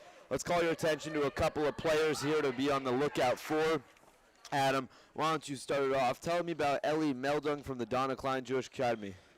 Yeah, Ellie Meldung is a hell of a player here for Donna Klein. She put up 35 points yesterday against JDS girls. All 35 of Donna Klein's points were Ellie Meldung's. She can pull it from anywhere. She is a star-studded shooter. Some people compare her to Steph Curry. And then on the other side, we have Michaela Trachtenberg from Barrick. All eyes are going to be on number 20 there on the court. She is quite the player. And also definitely look for Sylvia Hers, 34 down low. She's going to be the center. Yeah, she is towering over all the players, Josh. She will be a big difference maker on the boards. Absolutely, as well as Noah Singer at number 2 and Sammy Neff number 3. Also on Barrick, we have sisters. We have Adele and Dana Hasselkorn. Be on the lookout for some family magic happening there, as it's going to be Oriel Taylor set to tip off against Sylvia Hers. We have Barrick and Donna Klein right now. Yeah, Josh, for me, if Donna Klein is going to have any action today, if they're going to get anything done today, they can't have every single shot be taken by Ellie Meldung. It cannot be only her. Somebody else, Oriel, somebody's got to help her out today. And we will get set. Donna Klein playing today with only one sub. So going to be interesting to see the pacing throughout the game as Oriel pulls that one down, and we are underway. Donna Klein here with the ball. Yeah, good to see Oriel back after yesterday. We saw her in crutches. She got hurt in that second game yesterday, but she is back. And that's going to be a big stretch pass. Noah Singer bringing in the first points of the day for Barrick to jump out to a big 2-0 lead as Ellie Meldung will carry the rock back up the court. Yeah, you cannot turn over this ball against this tough Barrick team. When they get the ball, they make something happen. And Oriel going to pass it to Meldung.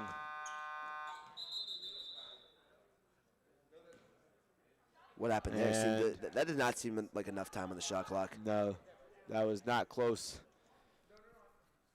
to enough time on the shot clock, as we will get it situated. Big thank you to Ubertine for sponsoring this tournament. As always, we'll get you where you need to go on time as we deal with the time on the court. We are dealing with the time on the court. That was a good pull, Josh. We are also located right next to Bender JCC, another one of our sponsors. Thank you for sponsoring us. Absolutely. Yeah. Find your place at the J. And after all, we are playing sports, so thank you, Maccabi USA, building Jewish community through sports, as they are sponsoring as well, as the timekeeper table faces forward towards the court. And we are back underway here. And that's going to be a steal from Sylvia Hers as Barrick will drive back down to the court. Here's Michaela Trachtenberg. Look at her go. Yeah, she's going to be a key here for Barrick, getting started early here. Sammy Neff driving. Looks like we might have a potential injury on Donna Klein. And they cannot afford this as they have a short bench. That does not look good there. Yeah, that's a tough one to see right there. Yeah, Donna Klein coming back with a lot of injuries yesterday. They had a couple. Yeah, it might be. Not sure who that player is, but yeah, they're right now they're without Jordan Weiss, who got hurt yesterday in the second game. I believe she is out for this game today. She is. That is correct. And in come the substitutions, and it will be a Donna Klein ball as Oriel passes it to Ellie Meldung, and they will work up the court together. Yeah, I expect Ellie to take this shot here, maybe take a three. Hasn't yet taken a shot today. She loves taking her threes. Only down 4, and here comes the first three of the day, and it'll come just short. Yeah, we expect to see a lot of that today. Lots of threes from Ellie Meldung. We're going to be tracking her threes, as it will be Noah Singer carrying back up the court. Gives it to Trachtenberg. Look at the handles. Down low, Sylvia Hers can't get the layup to go, but a foul was called. Yeah, she's in full control of this game. Barrick seems to be controlling the pace early on. Already a 4-0 lead for them. Yeah, and they will look to build on that lead as Sylvia Hers will go to the line and shoot for 2.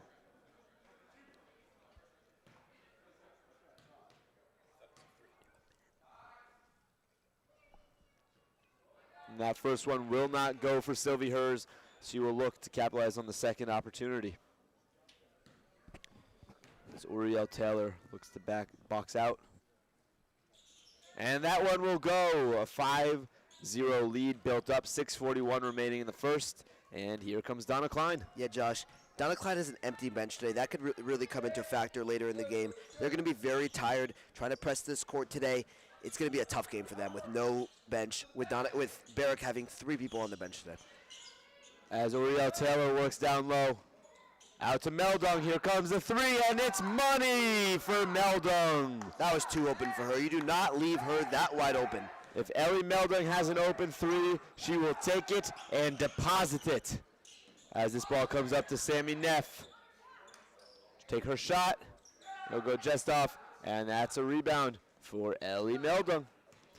Adam, it's interesting. Donna Klein from Boca Raton, Florida. They have their basketball season at the same time as their soccer season. Soccer is a huge sport in Florida, an explanation for the shorter bench and smaller team than other teams in this tournament. Yeah, Josh, it's always tough when you have less players and when you come from so far. Yeah, they're the most traveling team. We have other teams from Massachusetts and Pennsylvania, but no one from as far as Florida flew in yesterday morning and now have to play multiple games, have to play early in the morning. It's always tough.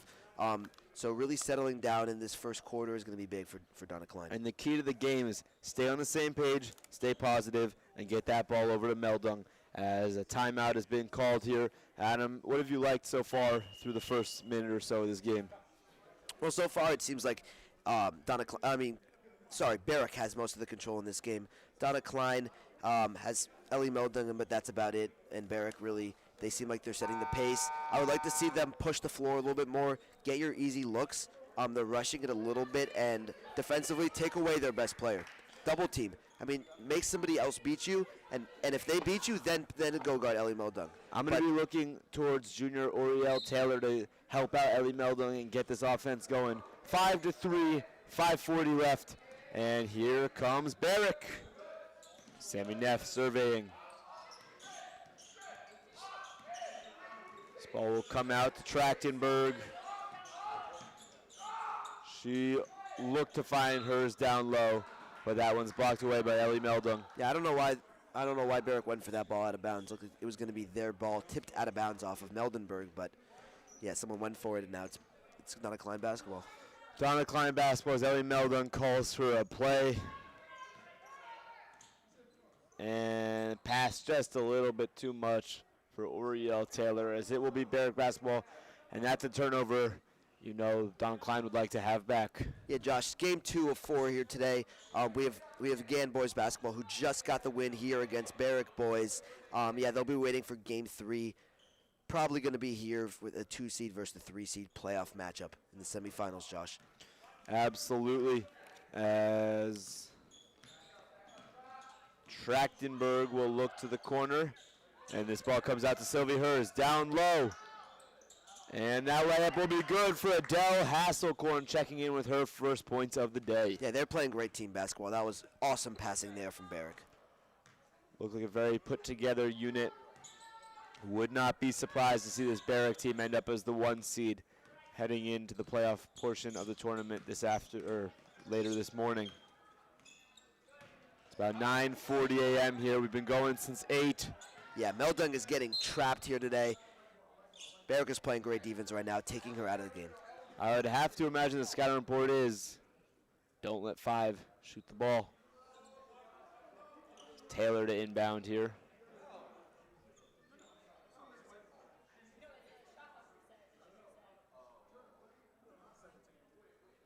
As we have another conference here at the timekeeper's table. Yeah, I'd like to see the ref take control of the game just a little bit more. Yeah. But, we love having them here, and it's an awesome tournament, so thank you, refs, for coming here today. Yeah, and there's the double team on Meldung as she gets fouled there. Fouled by number 2, Noah Singer for Barrick.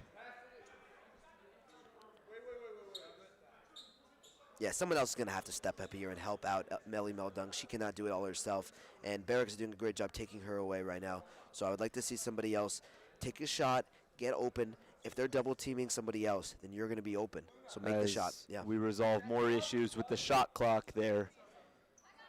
And sub coming in for Donna Klein. Good to see that she is back after getting injured earlier this game. Number 3 checking in for Donna Klein.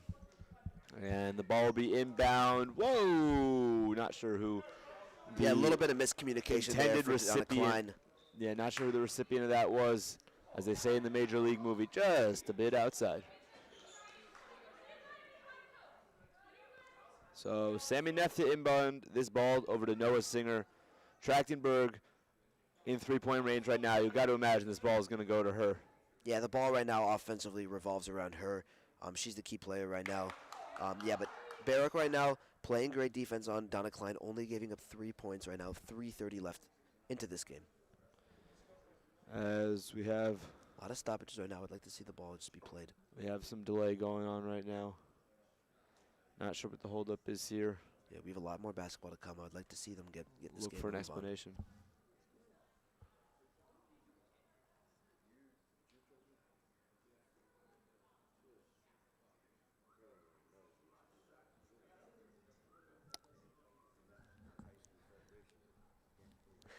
As let's point out some shoes that we like.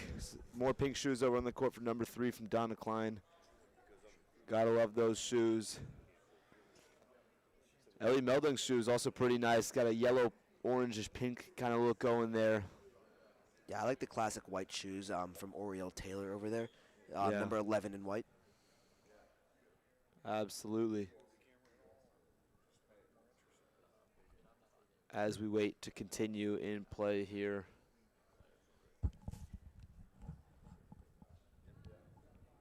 Boker Tov to everybody joining us now. We are partway through the first quarter, 4:29 remaining. It's 7-3. Barrick as we get set to continue playing here. Yeah, that stoppage was for a little bit of a jewelry issue there. I think they're getting it all settled out right now. Yeah, and we should hopefully be underway to play some basketball here at the Capital Jewish Hoops Tournament. Big thank you to Ubertine Accounts for the sponsorship, as well as JCC and numerous other companies that we will continue to list throughout the broadcast. And we are in Noah Singer. I'm going to give that ball over to Neff inside hers. Gives it right away to Donna Klein. And here comes Ellie Meldon. That was really great smothering defense from Donna Klein. You need to see them be aggressive. I like to see them be aggressive offensively and defensively. That ball's kicked out of bounds. And that's going to be Donna Klein ball as head coach Ben Brody calls out the cheese play.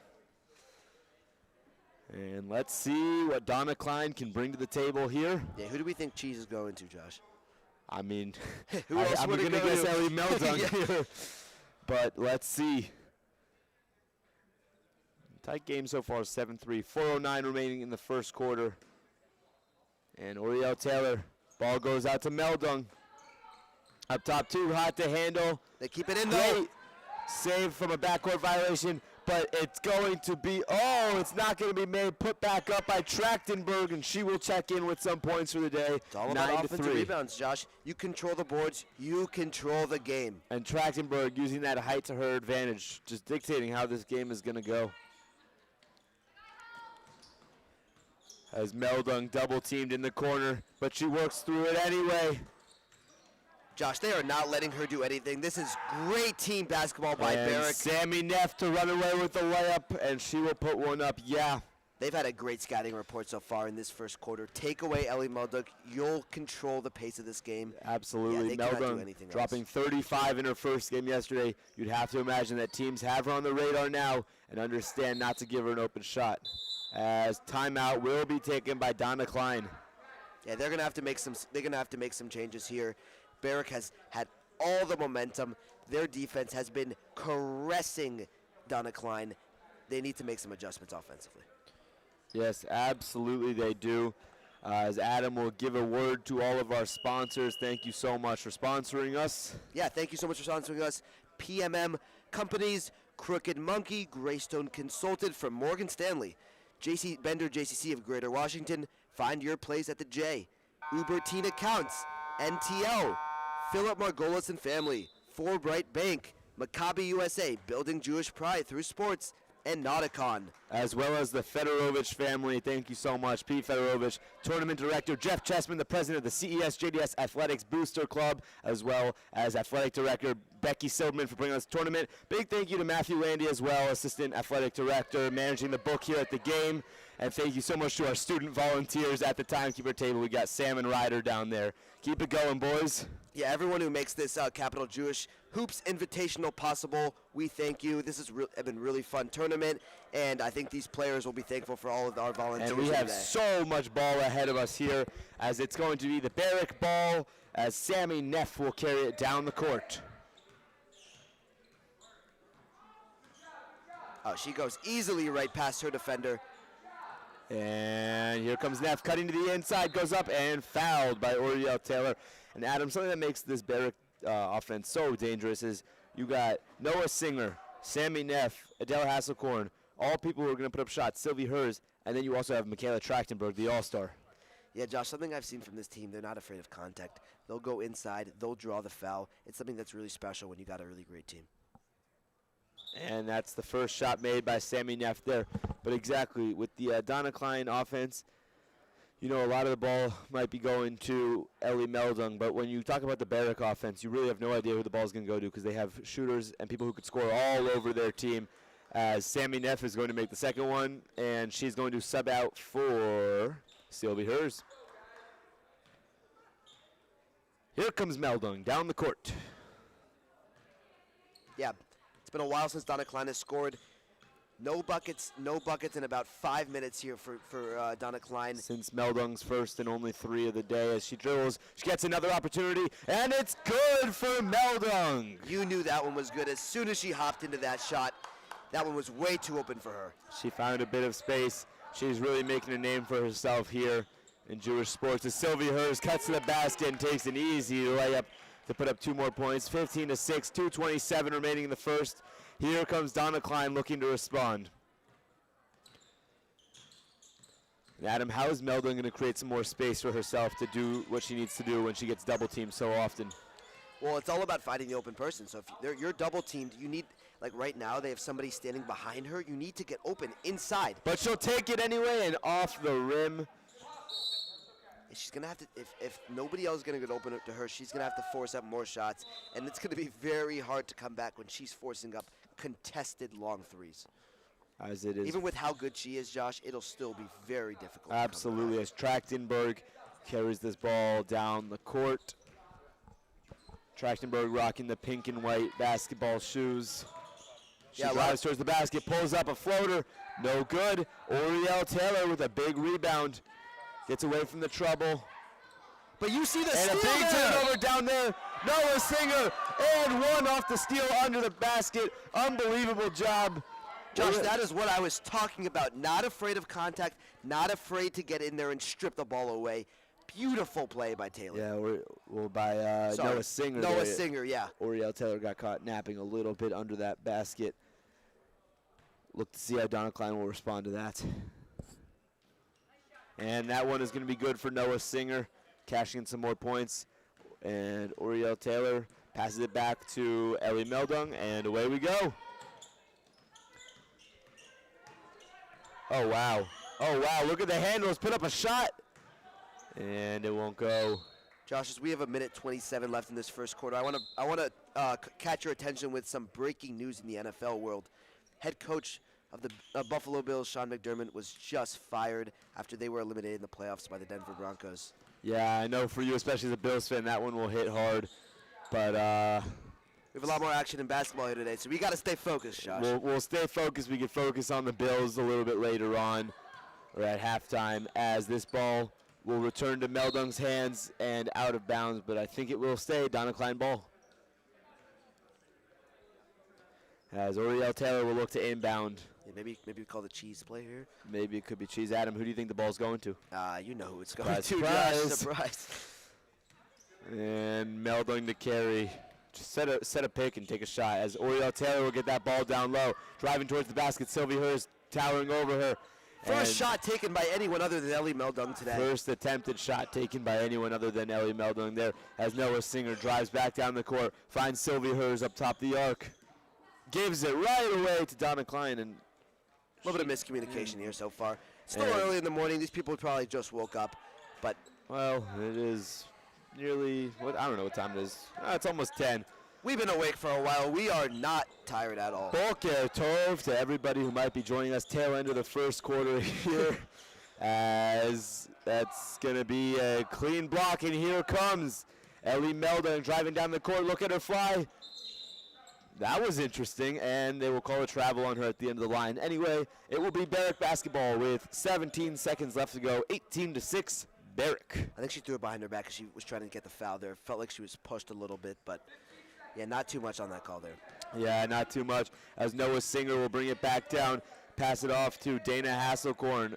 Yeah, I really love what I've seen so far from Noah Singer. Shot comes up, money! That's Sammy Neff checking in with a three-pointer, and that'll bring us to the end of the first quarter, Adam. What'd you see out of Barrack that allowed them to be so successful? Yeah, they're aggressive, Josh. They're the more physical team. They're the ones playing with more energy right now. Yeah, Noah Singer had an aggressive steal on Oriel Taylor, caught her napping, got the and one bucket. Yeah, it's just been more aggressive play by Barrack, and they're just playing. They're the better team right now, Josh. And It I'm is clear. absolutely going to be looking to see how Donna Klein can create more space for their star, Ellie Meldung. We'll get you guys right back for the second quarter of basketball action. 21-6. Don't go anywhere.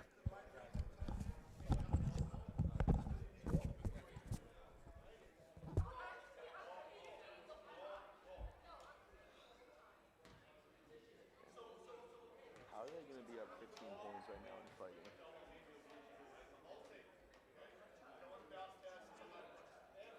Huh? Call what? I know. I don't get how they're arguing. You're up like 20 points right now. It's true.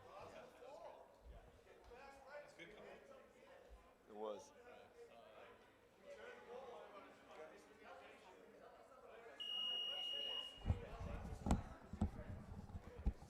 We on? And welcome back into the Capital Jewish Hoops tournament, sponsored by Ubertina Counts. We love that one, Josh. Ubertina Counts. Josh Story's your fan. That is our main sponsor of the tournament. Show them some love. Thank you so much for your generosity. As we get set, the score is 21-6 in favor of Barrack, as they look to get back out onto the court here.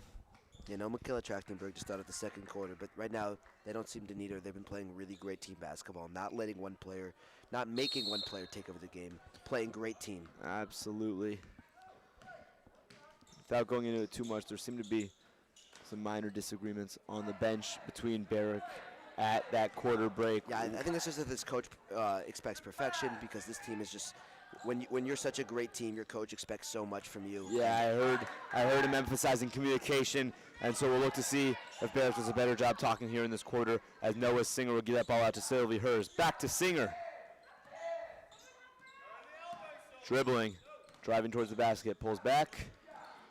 Nifty inside pass, but it's collected. Yeah, to me that looked like a little bit of a By travel. Oriel She Taylor, seemed to as run a little bit again, there. she is getting, it's going to be a jump ball as she's getting attacked down low. Yeah, A little bit sleepy from Oriel Taylor, a little bit sloppy, just just let like people their take the coach ball. said, Oriel Taylor is a tall player. Get your hands up high. Don't let them slap it away. Yeah, Oriel Taylor coming in at 5'8", quite tall. Yeah, she has the ability to put up over her heads. Nobody else can touch it besides maybe Sylvie Hers. Yeah. Or Michaela Trachtenberg, who's back in this game now, Yeah, short rest for her, coming right back in. as Oriel Taylor will drive down towards the corner.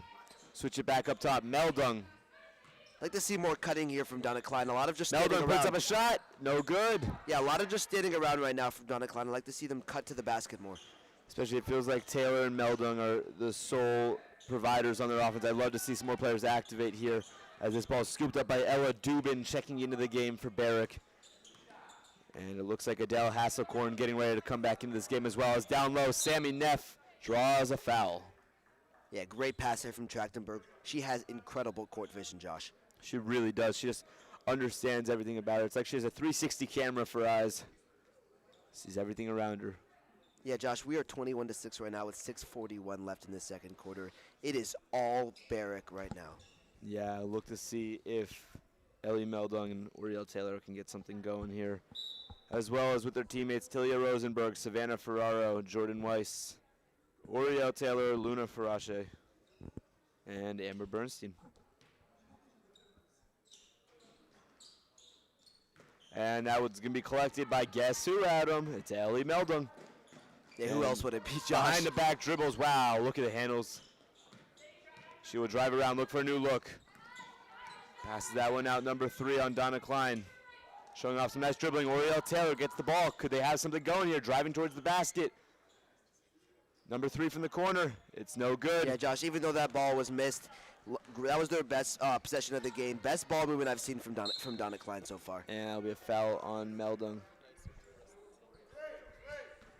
As Donna Klein, great job getting that team activated, working all 5 players, making it less predictable offense there. Yeah, I loved what I saw from them there. They were moving the ball around. Everyone seemed to get involved there, and that was great basketball from Donna Klein, even though they couldn't Sammy get that one Neff to go. will step off the court, and in comes Parker Eisenhart for Barrick, number 23 in black. As number 3 will inbound the ball. See her start to get some dribbling over there. Ball comes out to Meldung. Takes a deep 3 off the front of the rim.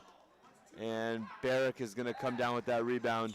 Yeah, Donna Klein's starting to be a little bit more aggressive. Every player starting to gain their confidence back. And they're starting to find someone who could dribble that ball for them in 3. Open up some space, hopefully, for Meldung.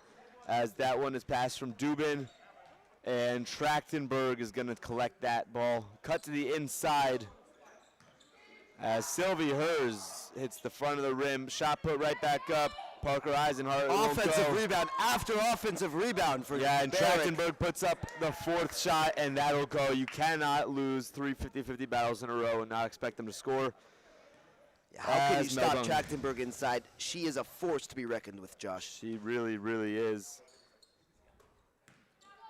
As Dana Hasselkorn gets ready to check into this game, she'll share the court with her sister Adele. As Meldung takes a deep 3. And it's going to be an air ball.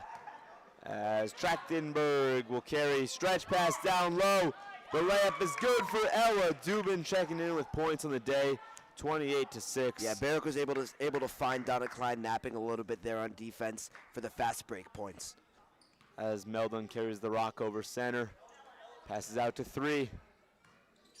Shot comes up, off the backboard and rim, and scooped up by Barrick. As Oriel Taylor also prepares to check back into this game. Sylvie Hers drives to the basket, goes up for a layup. It's good.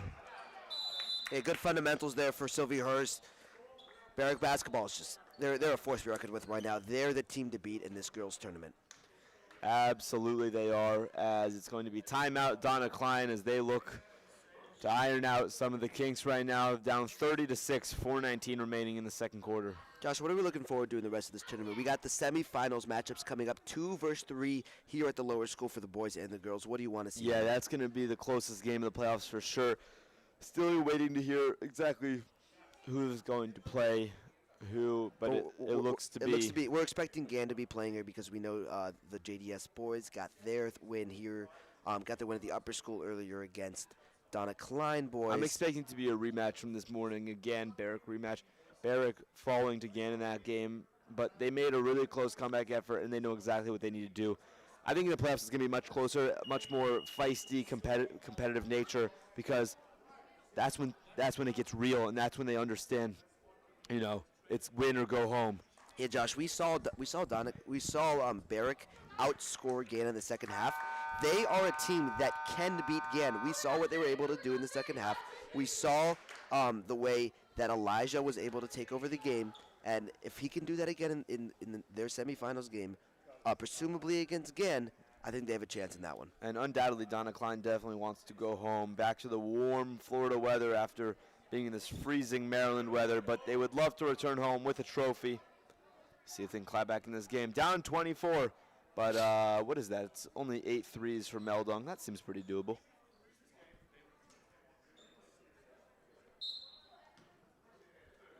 As Meldung carries the ball back up the court, and Ben Brody, head coach, Trying to energize the team, but that one's stolen away. They're trying to get something going, trying to get some momentum as we head into the playoffs after this. And that's going to be collected by Trachtenberg. She'll drive back towards the basket, puts on a move. Spinorama puts it up. It won't go. And here comes Meldung. She comes flying down the court, retreats back to the three-point line. Yeah, that's her comfort place right there. She's not as comfortable inside, but she's very comfortable behind the arc. Absolutely leaves that ball to number 3. Number 3 goes up, takes a shot. Money! The bank is open for Donna Klein. It is now 30-9. Yeah, that was a great shot there. Great roll. I love the way that they're working number 3 and number 5 on Donna Klein. Absolutely. As this ball comes inside for Hasselkorn. Out to Trachtenberg. Trachtenberg with the fundamentals. Oh my! And it won't go as Meldung will collect that. Yeah, Trachtenberg trying to do it herself right now. I'd like to see her move the rock a little bit. Make the Oriel Taylor, nice 50-50 battle win. Dribbles down low. Finds Meldung, open for 3. Oh, so close to getting that one in, but that's great. They're starting to move the ball really well here. Hey, they're starting to work really well as a team right now. It's the best teamwork, best possessions right now I've seen from Donna Klein so far in this game.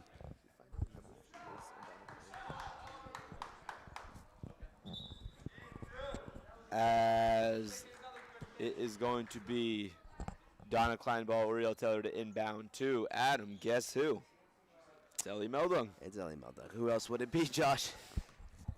And she takes a deep 3. Very close there. Those are going to start falling for her very soon after dropping 35 points yesterday.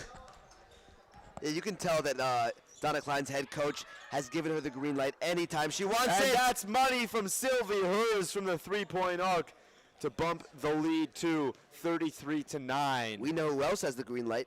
Anyone on Barrack has the green light, Josh. Anyone on Barrack has the green light right now. 20-plus point lead. Not even halftime as Oriel Taylor fights down low, gets that ball, and it'll be a jump ball. I'd love to see a little bit more fight out of her on that kind of play. Yeah, this game's starting to get out of hand quickly in the first half, Josh. Yeah, and when games aren't close like this, obviously you hope for the comeback, but you have to start appreciating the smaller victories for Donna Klein.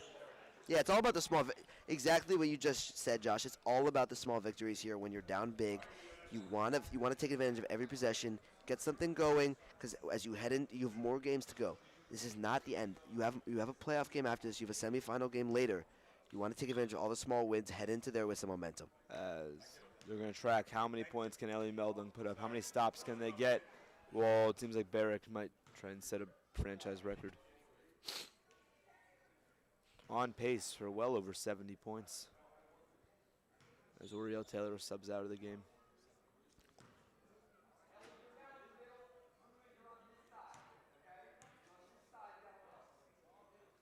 And that's going to be money for Sammy Neff. Boker Tov. It's just past the 10 o'clock hour now as we are inside the JDS Lower School for the Capital Jewish Hoops Invitational Tournament.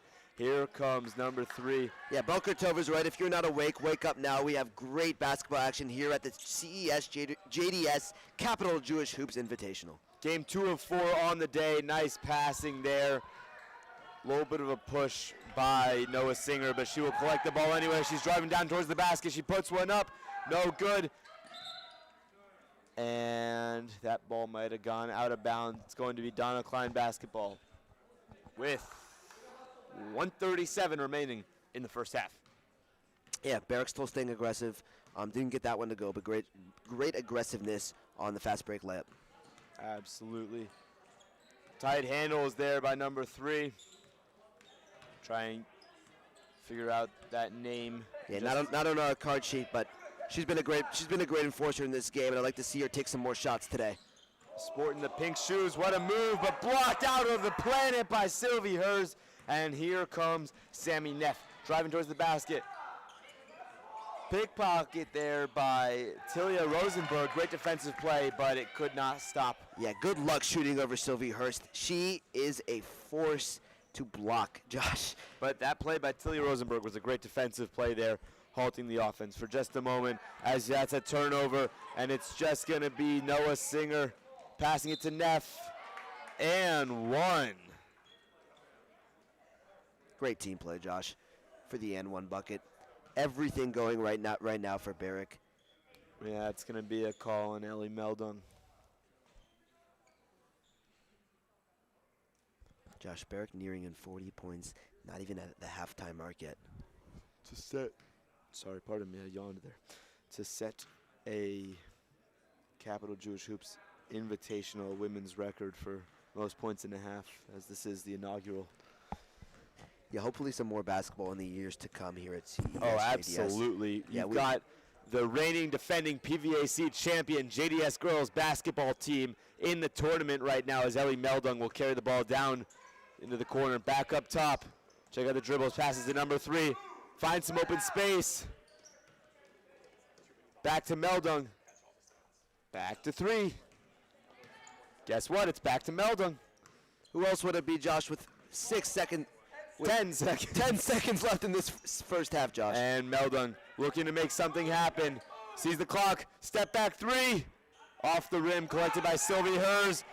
And at the buzzer, time will expire. Adam, it is going to end up being 39-9 after the first half. What's working really well for Barrick after a half? They're playing incredible team basketball, sticking to the fundamentals, it's all about defense right now in these tournaments, not letting Donna Klein get anything on the offensive half. All right, the 5-minute halftime starts now. We'll be back in just about 4.5 minutes. Don't go anywhere. More basketball still to come.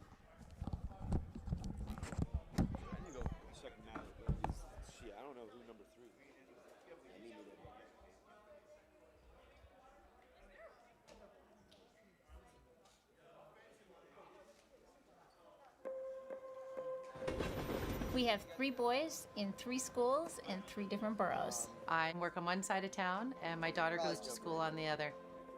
Being a single parent, transportation is one of the main obstacles. I'm up by 6:45. We usually work 12-hour shifts. 7:30 till about 3 o'clock. I leave, I drop him off, I come home and work. I also have a second job. She needs to be in a lot of places at a lot of different times. I often wish I could be in 2 places at once. It's busy. That can be a lot.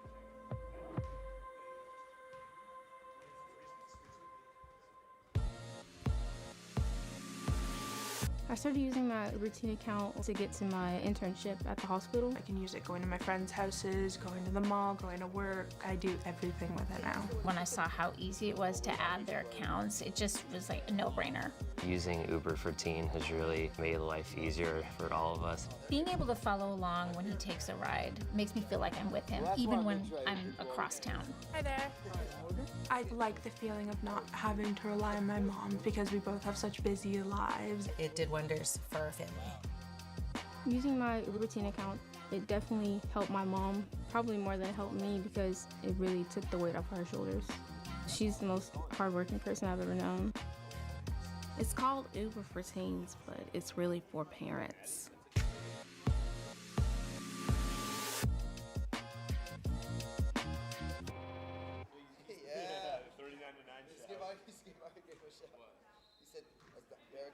They just showed like the sport. What's the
And welcome back into the JDS Lower School Gym as we get set for the second half here with the score being 39-9.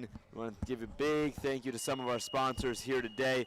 Uber Teen Accounts, get us where we need to go, as well as the Fedorovich family, PMM Companies, Crooked Monkey, Greystone Consulting from Morgan Stanley. Bender JCC of Greater Washington, find your place at the J. NTL, Nauticon, Maccabi USA, Philip Margolis and family, and Forbright Bank.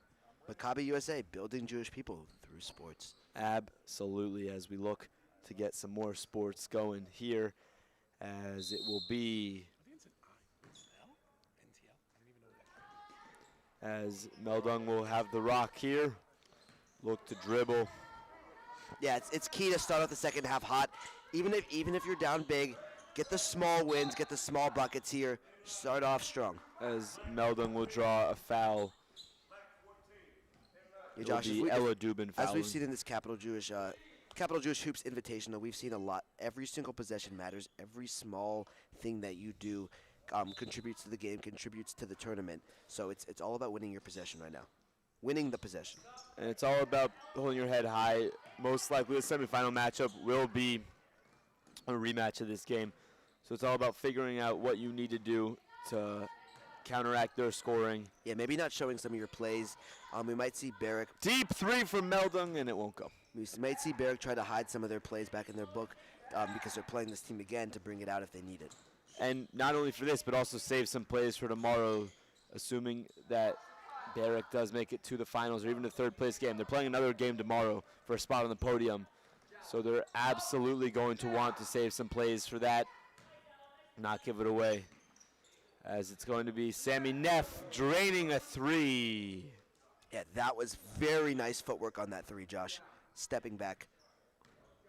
And it's going to be Ellie Meldung carrying the ball over, gives it to Amber Bernstein, number 3 on Donna Klein. And it will be Donna Klein ball as it went off the foot of Parker Eisenhart on Barrick. Inbound to Meldung. Gives that ball to Taylor. Taylor driving down low, puts up a shot. Oh, so close. As she gets her own rebound, passes it back up. Meldung for 3, count it. Nothing but net there for Ellie Meldung. And it is 42-12 with 6 minutes remaining in the third quarter. Yeah, it's good to see her get going in the second half. Try to get them a little bit closer back into this game, but Dana Hasselkorn checking in with a three-pointer. Way to be. She says, you shoot a 3, I shoot a 3 right back. Anything you can do, I can do better. As the ball will come over here to Bernstein. And dribbles it off the foot of a Barrick player, namely Parker Eisenhart. And it will stay Donna Klein ball. It's the second time in a row that's happened. Yeah, we've seen a lot of that today, Josh. We see a lot of that in basketball in general. This court seems to be, I think they're kicking the ball a lot and they're falling on the floor a lot on this court, Josh. Yes. Yes, they are. Lots of great memories on this court here. Yeah.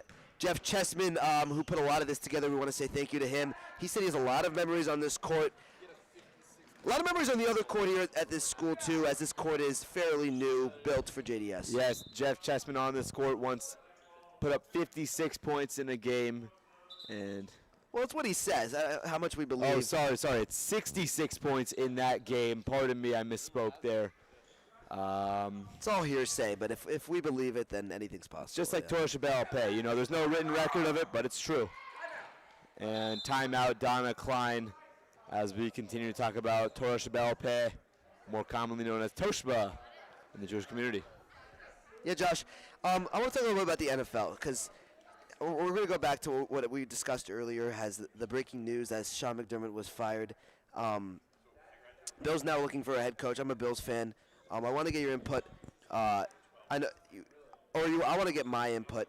I don't think that we should stay in the system because our offensive coordinator, Joe Brady, he's more of a coordinator type of guy. And if you go out of the system, you try to get somebody else, you're bringing in a new. I don't like the firing in general, but if you're going to fire him, don't go in the system. If you're going to go in the system, why would you fire Sean McDermott? You're absolutely right. And I think that's kind of a metaphor for Donna Klein's situation here. Stay in this. They're going to have to look internally here, Yeah. as they're not going to recruit anyone in the next 25 minutes or so. But Yeah, go get somebody from out of town. Bring them in for this game. walk out on the street, just see some 7-foot person walking down the street. Hey, want to come play? You get to move down to Florida. Don't think that's going to happen, but yeah, you got to look internally. You got to find something that works. You don't think anyone cold walking down the street would be like, I'll move to Boca? I think that could happen, but I don't know if they're going to want to play in this game currently, Josh. Yeah, that's fair. As we head back into this game, it's a 47-12 lead for Barrick with 4:35 left in this third quarter. Josh, we have so much more action for you for all of you fans after this. Do not go anywhere. We have semifinals action, the 2 seed versus the 3 Come on, seed. say it like you're excited. We got 2 seed versus 3 seed. Yeah, come on. semifinal action coming your way, as that shot will come up from Bernstein. No good. Collected there by Dana Hasselkorn. And Michaela Trachtenberg back in this game right here. I will go down low, intended for Adele Hasselkorn. Tipped off of Donna Klein, and it will stay Barrick ball. Watch out, watch the cut. Celia, watch the cut. Amber, stay in front of somebody. And Donna Clyde head coach Ben Brody animated right now, trying to get his team some momentum, trying to get them to do something. Understandable to down, was that 35 points? 35 points. 35 correct, points, Josh. jeez. Left my calculator at home. Again, speaking of math, Mr. Becky- Silverman. our math teacher, Mr. Rabbi Shore and Mr. Silverman, our math teachers, if you're hearing this, we would love some support on our math finals. Yes, that is Becky Silverman's our athletic director. Her brother, Ruben Silverman, the former head of the math department.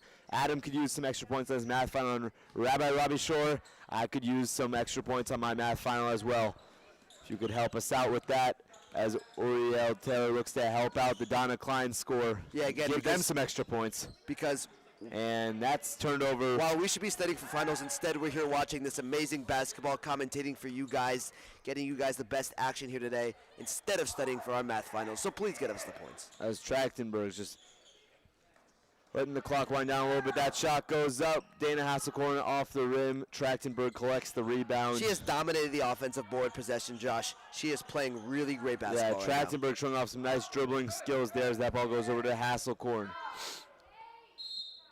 And that'll be Donna Klein ball, as Donna Klein will make a substitution.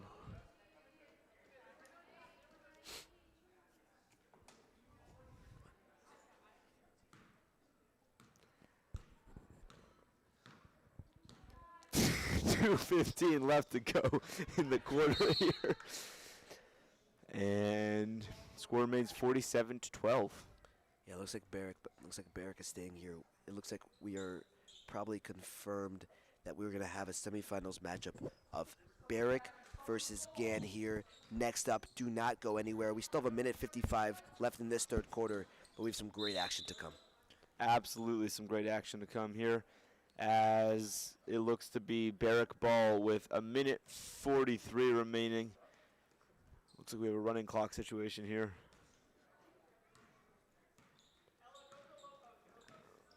That will be Noah Singer to carry the ball up. Pass over to the corner, Eisenhart linking up with Singer. Singer finds Hasselkorn. Hasselkorn inside to Dubin. And yeah, that was a great defensive possession right there. Winning the possession for Donna Klein. That's Yeah, exactly that's- what they want to see right now. as we head Talia into the game. Rosenberg, the sophomore, the great one, and that's going to be a missed three from Ellie Meldung. Did you say the great one? The great one like Wayne Gretzky, Josh? Who's the great one? You said the great one. No, I didn't say the great one. Well, speaking of hockey, the great one, Wayne Gretzky. Recently, Alex Ovechkin breaking his record. Just want to talk a little bit about that. He did do that in New York, and notice how there are no schools from New York in the tournament, and I don't know if that's a coincidence or not.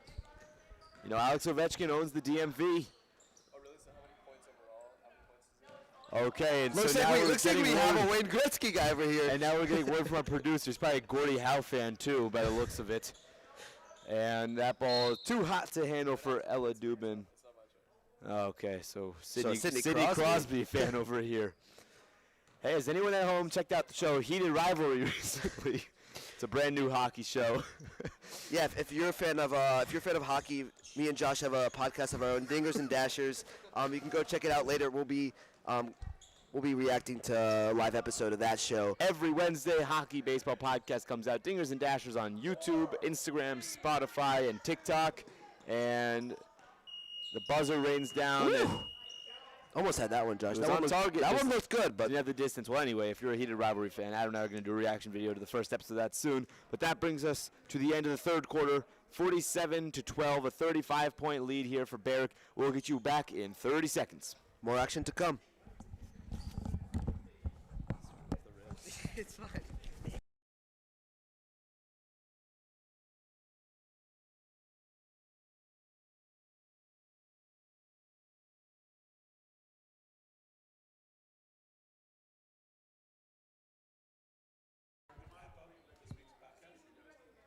No, we're not associated with.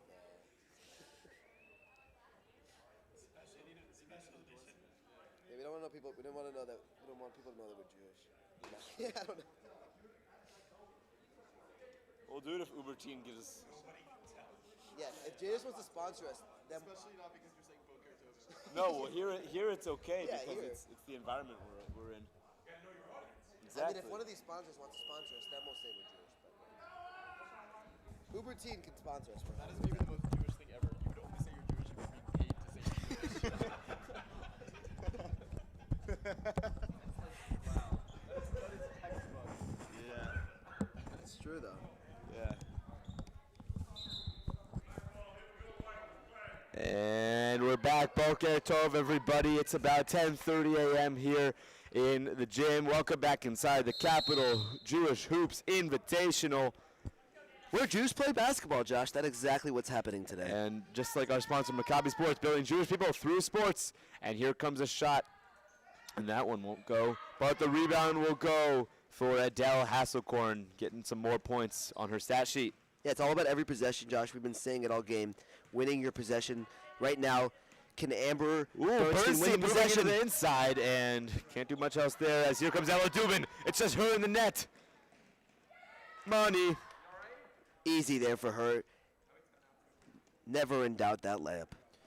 Never in doubt at all, as it'll be inbounded and it will be Meldon carrying back up the court. Exactly what it's about right now. Winning this possession, making a bucket right now, getting a good opportunity here for Bernstein.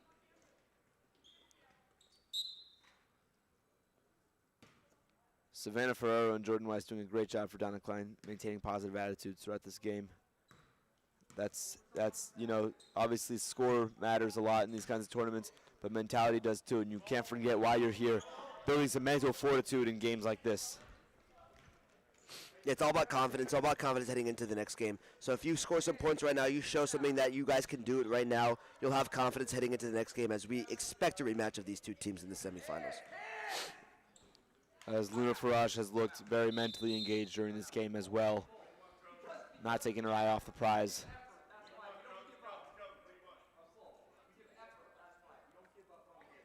Yeah, and as head coach Ben Brody right now telling Donna Klein is we never give up on a game.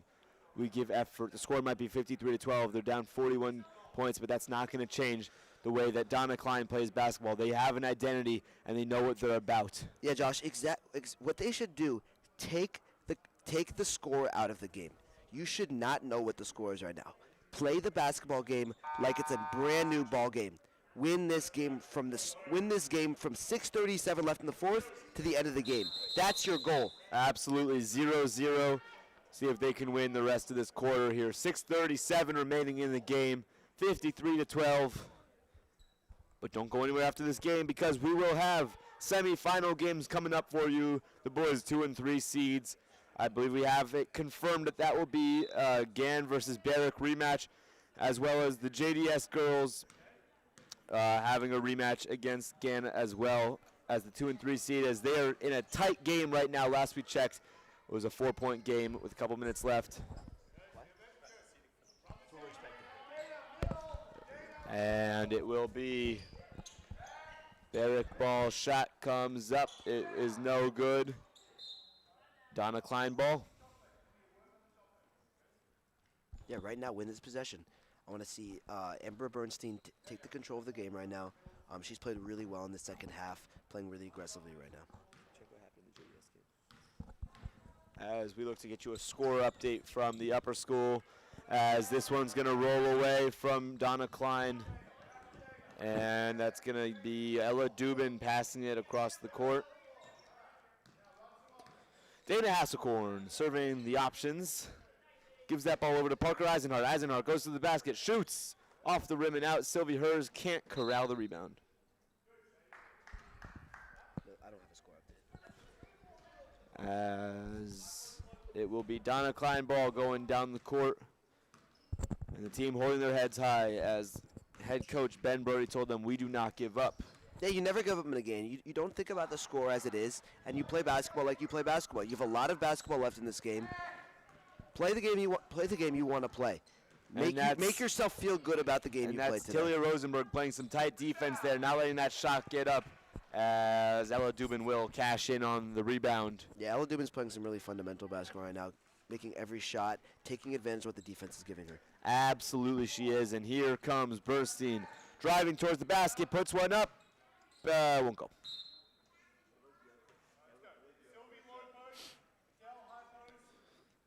As head coach Josh Hers calling out some plays for the Barrack offense, as well as Karen Liani, the assistant coach.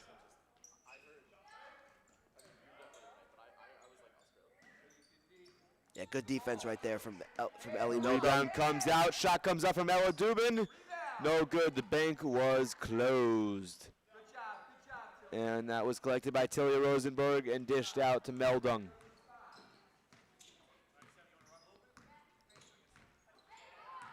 Looks like Sammy Neff is going to come back into this game for Barrack, as that one's stolen away there by Adele Hasselkorn. Passes down low. Ella Dubin, great block there from Meldung, playing some sound defense. Yeah, not giving up in the play. Everybody else coming back a little bit slower. Meldung stays back and makes a nice block. Comes flying in like a freight train. And Donna Klein to call timeout with 3:41 remaining. Yeah, running clock right now. They're trying to get this game. They're trying to get this game moving so we can get over to some great action that we have next. We're gonna have Gann basketball versus Barrack boys, and it's gonna be a great one. Josh, a rematch of what we just saw before this. Yeah, and Gann got out to a very healthy lead to begin that game, but Barrack did not give up. They kept pushing with the likes of Elijah Wilkins, and they got back within 6 after being down over 20 points. So really looking from the Barrack boys under their coach, Steph Thompson, to get back going, take back control of that game. We're going to have that for you next. Yeah, in that game, I'd also like to see a lot of Shefa Dolev. Shefa was really good when he came in. He had double-digit points in that game, but didn't play as much as I was expecting. And all eyes are going to be on the likes of Gabe Alifas and Josh Baskin to try and bring the Gann boys to the finals tomorrow. Someone we saw a lot of yesterday, Julian Heffernan, we didn't see as much of today, but we will give you a full rundown of that game just before tip-off in approximately 20 to 30 minutes. Yeah, so don't go anywhere. We have a lot of action yet to come. And Ella Dubin puts up a layup. It won't go as Hasselkorn collects the rebound. And this one's going to be dribbled back down the court. Ellie Meldung surveying the field. Leaves it to Amber Bernstein. Drives to the inside, puts up a shot. Unlucky there with the rim. And it's going to be collected there by Sammy Neff. Effort's the key word of this game. Stay aggressive. Keep your effort. Keep your energy up. Come on, this game's not over. You still have a lot of time left. Savannah Ferraro win every possession. Savannah Ferraro playing really great defense there, not letting a shot come up, not giving up, playing till the final horn. And Donna Klein basketball to come back down the court. Adam, we got to talk about it. What a dominant performance today by Barrack, showing their versatile offense and their lockdown defense. You think they bode well for the playoffs and winning this tournament? Yeah, you can't take this win away from them. It's got a little bit out of hand right now, but Barrack has played outstanding today, and they played outstanding all tournament long. Yeah, they're the team to beat in my eyes, Josh. They just play really great team basketball, really great defense, and they have a lot of tall backbreakers that can score in all different levels. As Ellie Meldung knocks down a 3 for Donna Klein. This ball will come back to Barrick.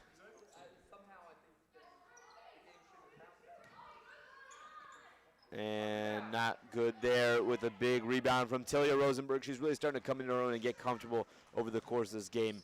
Carried back up the court by Meldung. Out to Bernstein. Dribble, dribble, dribble. And that one is picked away by Parker Eisenhart as Ella Dubin will drive back up the court. Yeah, it's been a long game here. These girls starting to get a little bit tired. They've been playing a lot of action with very few subs for Donna Klein. About a minute 30 to go. Shot comes up. No, it does not. And that's going to be a miss there and a big board there from Savannah Ferraro. Really started to make some big plays in the last couple minutes. Yeah, you can almost hear a pin drop in the building right now. It's pretty quiet in here. Yeah, maybe a little bit ASMR announcing from me and Josh for the last minute of the game. Now we're gonna stay with the energy here as both these teams trying to keep the energy up high as they enter into the last minute of the game. With just about a minute to go here, Dana Hasselkorn to carry the rock over the center line. And a pump fake, drives towards the basket, no good. Rebound comes into the arms of Adele Hasselkorn. Back out to Ella Dubin, puts up a three, and it's good. Well, how about that? 58 to 15, 40 seconds remaining on the clock. Carried up by Amber Bernstein. Drives towards the inside, puts up a shot. No good. Great Rebound offensive collected by board. Tilia Rosenberg. Fighting for it. Someone got to help her. Jump ball. That was great offensive rebounding for Tilia Rosenberg. Win your possession, win that possession right there. Absolutely, as Ben Brody, head coach of Donna Klein, looking for a big stop here. Finishing this game out on a positive note. Sammy Neff. They'll probably run the clock out here with 6 seconds. 7, remaining. 5, 4, 3, 2, 1. That'll just about do it for this game. Final score 58 to 15. Barrack. They will roll on, remaining undefeated in this tournament. What a great game for them here. And Donna Klein looking to improve in the next game. But nonetheless, a great effort.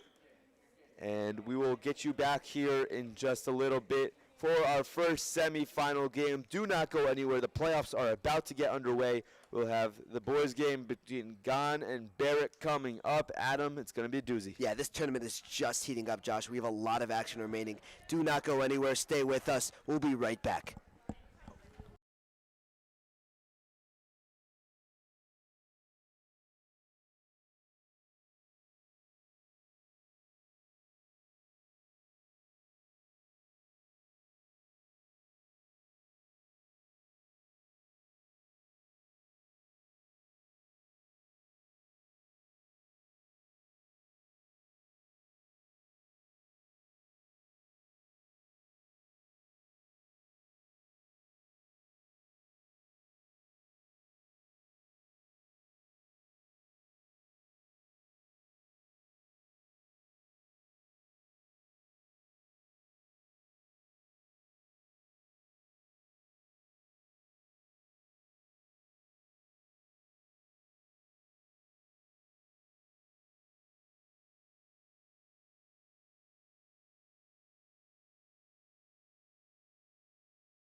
Years I did that.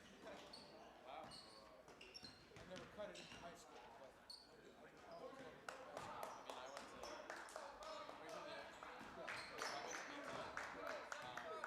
So cutting it for basketball was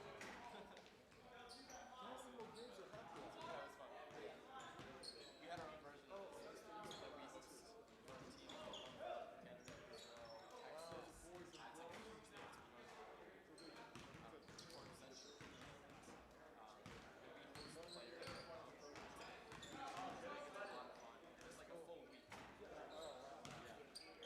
So some of these players are coming from different parts of the country? Yeah, so from Boston, Philly. You watched on a Klein, they're from Boca. And then JDS.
And welcome back to the Capital Jewish Hoops Invitational. We are here for some well-entertained semifinals action of the boys basketball. Barrick versus Gann. Josh, is a rematch of what we saw earlier this morning, sharply at 8 a.m.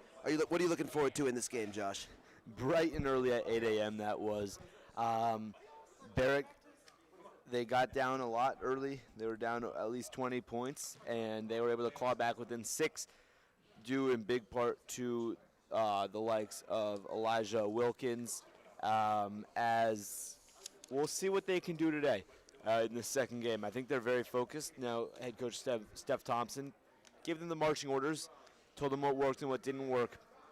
And something I heard him emphasizing a lot was we can't give them anything. And when they give us something, we need to capitalize on it. So look See a lot more shots falling here, a lot better play, and for Donna Klein, or sorry, not Donna Klein, for the Gann School, look to see them get out to another early lead and not let up at all, not taking their foot off the gas. So no matter how much they get up, I do not foresee their star players really coming out as we entering the semifinals. It's crunch time. 2 games you win, and you're the champions. Yeah, something that really showed for Gann in that first game was their veteran presence. They have a lot of seniors, a lot of mostly juniors and seniors on this team, and they're very well coached. They seem to be very organized and very calm going into this game.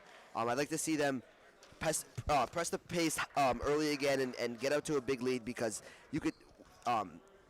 Barrick played really well in the second half, but it was very hard to come back from Gann, who went out to a really hot start. Absolutely, and we got 2 skyscrapers on the court to tip off this game. You got 24 on Barrick. Yeah, we got Jonah Pappas and 6'2". 6'2" versus 6'2" Josh Baskin and Jonah Pappas for the tip. Pappas wins it. We're starting off with Elijah Wilkins, our star for Barrick. Sorry, excuse me. It's great defensive play there. We can see the energy boost a little bit right now as we have playoff action, Josh. Does the arena just feel a little bit more playoffy? Yeah, the energy's starting to bounce off the walls a little bit here, and these players are motivated, coming out hot. As Ezra Cutler is found inside on the pass from Josh Baskin, he makes them pay. Ezra Cutler is a very great scorer. He always seems to get those high leaping passes, and he's very calm when he finishes, Josh. Yeah, he is a big asset for the Gann team here as they try to get out to a very early lead. As number 3, Carter Borski takes the ball to the rim, and he's going to get fouled and have 2 shots. Josh, we talk a lot about these players' shoes, and Carter Borski has the most unique shoes we've seen. Very bright pink, Josh. Very bright pink, and it wakes me up just looking at them. Hopefully these guys are awake after playing a game earlier at 8 a.m. and now playing again later. And thank you to the sponsors of the tournament for also getting them some food in between the games. We got lunch for some players coming up after this game, after breakfast this morning. As Carter Borski makes the first one, looking to capitalize the charity strike, and gets the bounce. And namely some of those sponsors, the Fedorovich family, PMM Companies, and Crooked Monkey. Yeah, more of our sponsors to be named later, as we have a long pass out there for Gabe Alifas. Eitan Strap. Eitan Strap's a very fast competitor. He drives down the court, Josh. And Alifas, someone who we've seen dunk in warm-ups. Great athlete as Alifas gets the and one bucket. Only thing better than an and one is some more sponsors. Greystone Consulting from Morgan Stanley, NTL, Nauticon, Maccabi USA, building Jewish pride through sports, Fulbright Bank, Philip Margolis and family, and the Bender JCC of Greater Washington. Find your place at the J. As Alifas cannot get the and one chance to go. Now a 4-2 game with 6:52, a minute into this first quarter. It's a great play defensively by Gann. Takes it up. Ezra Cutler gets it stripped. But he cannot save the ball inbounds. But a nice play there. Shefadolev, what a play there for Barrick. Not letting Gann get more opportunities, keeping this a 2-point game early on. Yeah, Josh, we were talking about in between games who we thought might be a contributing factor. Shefadolev was one of those guys whose name popped up. Josh, why? Shefadolev gives you everything you want. Quick player, can make shots, but it's not just about scoring points. It's about making opportunities for his teammates, and namely he did that there by stripping that ball away from Gann. As they find Cutler open for 3, and he cannot get that bounce to go, but an offensive rebound. And finally gathered up by Barrick right now. And that was Isaac Menzen pulling down the rebound on the other side of the court. And that shows great footwork there. Showing Carter Borski gets that one to go as the offensive rebound is controlled. Second chance points are going to be huge in this game.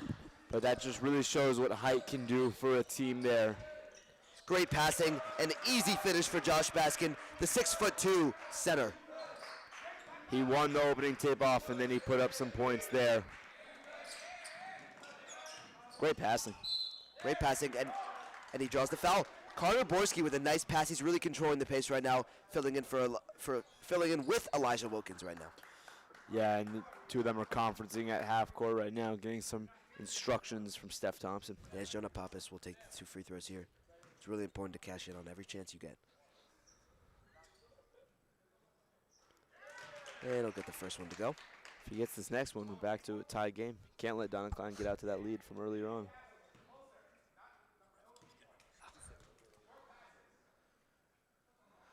You can hear a pin drop. And he'll get both to go. Very good free throw shooting team, this Barrack team. So is Gann. So it's going to be a very tight game. I hope that we see a tight nail break. Close one in here in this game. As Ezra Cutler settles it here. Eitan Strap with the mid-range jumper. Cannot get that one to go. Settled down by Barrack. Number 21, Sheila Toon. And rejected by Josh Baskin, who takes it the other way and one! Wow. Two-way player absolutely closes the lid on that attempt. Brings it all the way down. Now an opportunity for 3 points. Josh Baskin, baseline to baseline. He makes them play on both sides of the court. Got to go coast to coast. Baskin, who's a very good free throw shooter we saw in their first game against Barrack. Rocking some very light blue shoes. I like that color, actually. It's really nice. And he gets that one to go. Easy shot for him there. And it is now 10-6 with 5 minutes left in this first quarter. Only 3 minutes into the game. As Elijah Wilkins is yet to score a basket here, but he takes it to the rim. Nice pass. And he steals it again. But Gann is able to come up with it. It's Gabe Alifas going the other way.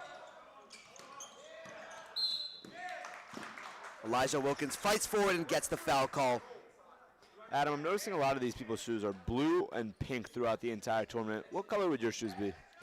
You know what? I like a good blue. I like a light blue. I agree with you. I like Josh Baskin's shoes. If I were to choose anybody's shoes on this court, I would go Josh Baskin. I like the light blue. I also like the pink. A little bit of a bubble gum flavor on this court right now. Call us the bubble gum matchup in the semifinals.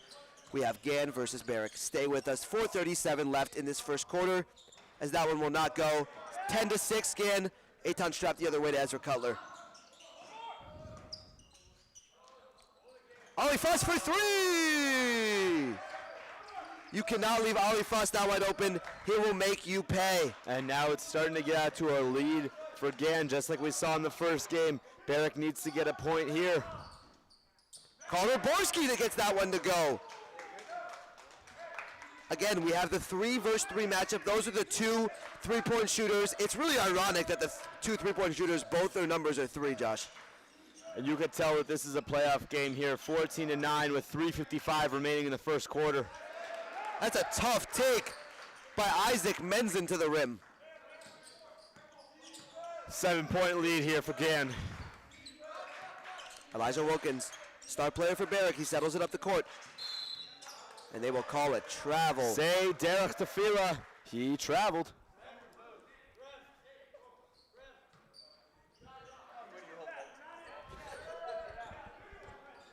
And as we take it back up the court, Ezra Cutler will set her down here.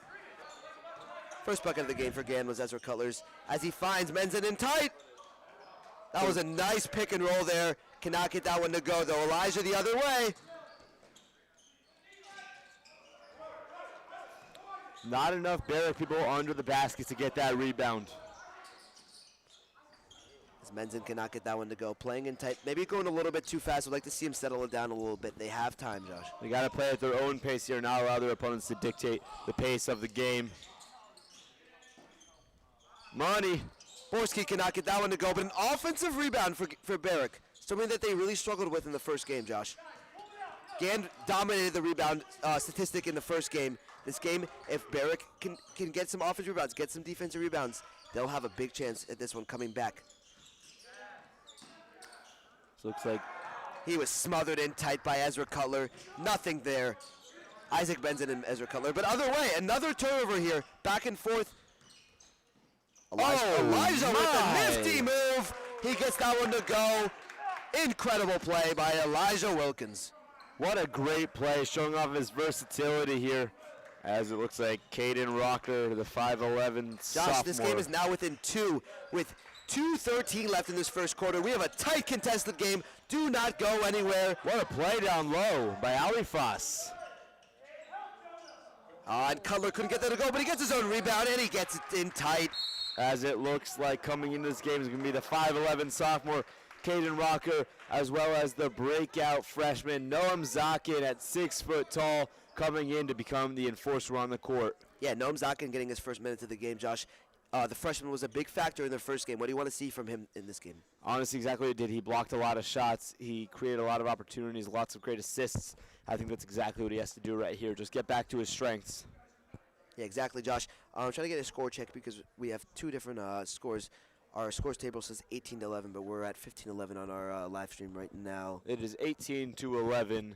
Yeah, I the believe. official game score. We are back with the right score for you guys. All right, starting second quarter action for you guys. We have Barrick and Gann. Do not go anywhere. This is a great semifinals matchup. We call it the Bumble. What? It was timeout. Oh. As We're not live. it will be Barrick ball. Oh, it's a timeout. Oh. Sorry, not end of the first quarter. Minute 50 left in the first quarter.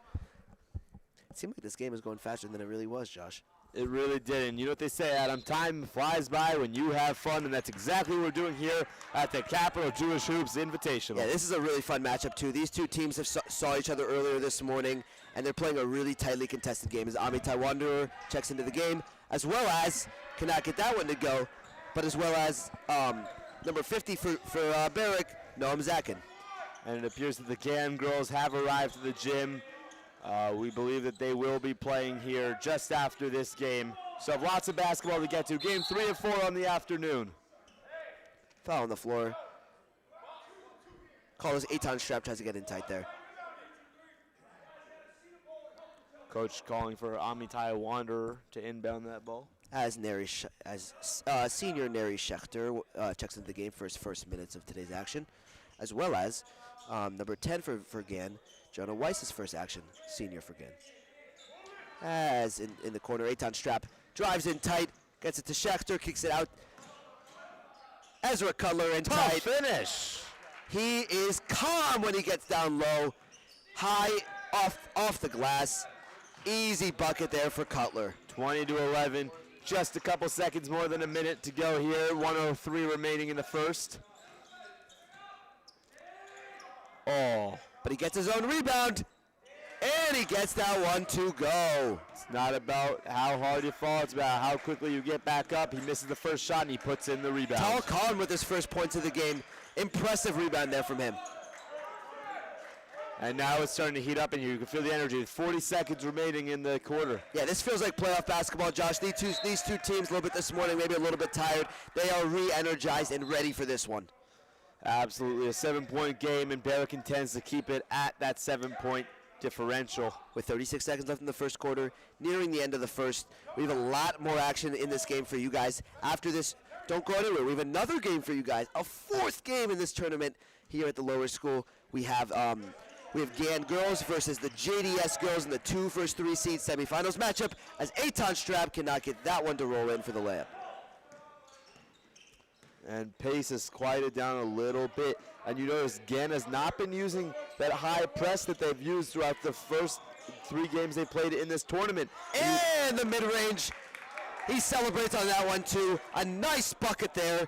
10 seconds remaining, but Gann has gotten away from that high press. You have to wonder if that's trying to conserve some energy for the rest of this tournament.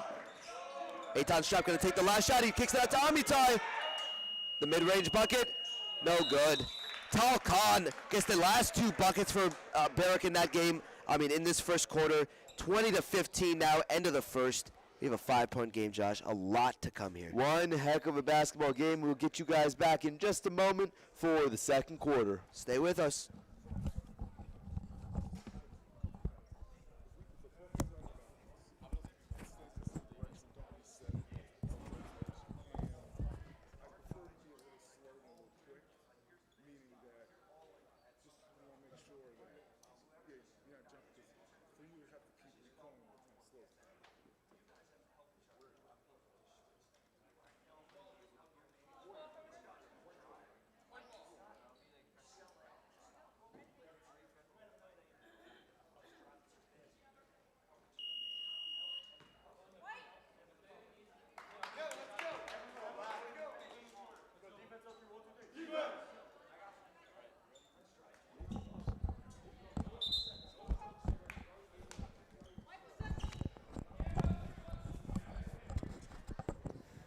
And welcome back to the second quarter of action. It's a 2015 game. Gann up 5, but Barrick, this is much better than what we saw in their first game in the first half, Josh. Absolutely it is. It's a 5-point difference, unlike the double-digit difference it once was. As the Barrick girls team rolls out, headed towards the upper school for their number 1 to number 4 seed game. We wish them the best of luck. Yeah, Josh, this quarter is going to mean a lot here. If Gann is, it looks like they're going to try to clean up a spill right now. But if they are able to take advantage in the second quarter and get out to a big lead, we saw how tough it was for Barrick to come back. But and that is a literal spill on the court Adam is talking about. It's not a metaphor. Yeah, not a metaphor. Literal spill. But the key in the second quarter, if Barrick, and it's going to be Barrick basketball. They call a push off. Yeah, this quarter is going to be so vital for Barrick. Give yourself a chance coming out of the half. You don't want to be playing from behind the entire game. Enjoy what a lead feels like. So Elijah Wilkins goes. Elijah Wilkins matched up on Amitai Wanderer. They try to find it inside, but cannot get it to Noam Zakin. Great defense there by Neri Schechter. Elijah Wilkins has really caught my eye in this tournament. That's exactly why he steals another one. A nice pass there, finds number 2. Tries to get it in to Noam Zakin, but back to Wilkins here. Double teamed here, gets through the double team. Woo! Aggressive finish, but can't get that one to go. Oh, behind the Another back. turnover! And that 3 is short, but Elijah gets the rebound, and he gets it in tight. Elijah is playing fantastic basketball right now. He's going deep into his bag of tricks, behind the back passes, between the leg dribbles. Seemed to be a travel Near there. travel there by Ali Foss. Cutler. Ball was turned over there. And Barrick is causing some trouble on the defensive end that is allowing them to score buckets right now, Josh. Gann's starting to get flustered. It's a 3-point game. Yeah, what have you seen from Barrick's defense compared to what you saw in the first game? Very composed, and they're not giving them any respect. The first game, they give them way too much respect, give them open shots. But today, they're not giving them anything. They're not going to let them take anything. They are not scared or backing down. Yeah, I think it's about respecting what this Gann team can do when they have open shots, and they're not respecting it so far. They're guarding them tightly, and what we're seeing here right now. As a travel call, and Barrick's a disbeliever on that. Yeah, Tal Khan did not believe he traveled there, but they're going to have to play some tough defense right now. We have a 3-point game, just a minute 30 into this second quarter. Absolutely here. That one is blocked. Sheila Toon gets the block on that one as we go back the other way. And this is going to be just short, but this Barrick offense is really dynamic right now, and the threats aren't just coming from Elijah Wilkins. The threats are coming from everywhere, and it makes it very hard for the Gann defense to be able to prepare. Amitai Wanderer slips inside Elijah Wilkins, and a foul will be called on him. That's his first personal of the game.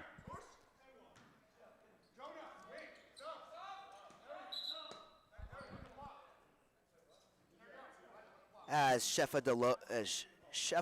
Dolev checks into the game for Barrick, and as well as Gann's number 33, Isaac Menzen, checking into the game. Two guys coming in trying to make a case for themselves on why Josh, they a key player that I did not just say who just checked into the game, Josh Baskin for Gann, as Barrick goes the other way.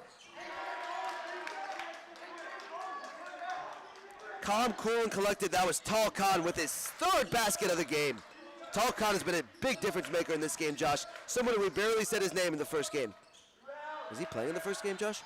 I'm not sure if he did, but Josh Baskin responding here, or looking to respond. It's 20-19, 5:40 remaining. Tal Khan has been a big difference maker in this game, Josh. Picking up Josh Baskin, not allowing him to do anything defensively and offensively. But Adam, what I was saying was that these players are coming into the game right now. They're looking to make a case for themselves, why they belong in the starting 5, why they belong to play in this game. So look to players like Dolev to make to show, hey coach, I belong. As that's Caden Rocker with the ball right now. Tries to cut inside.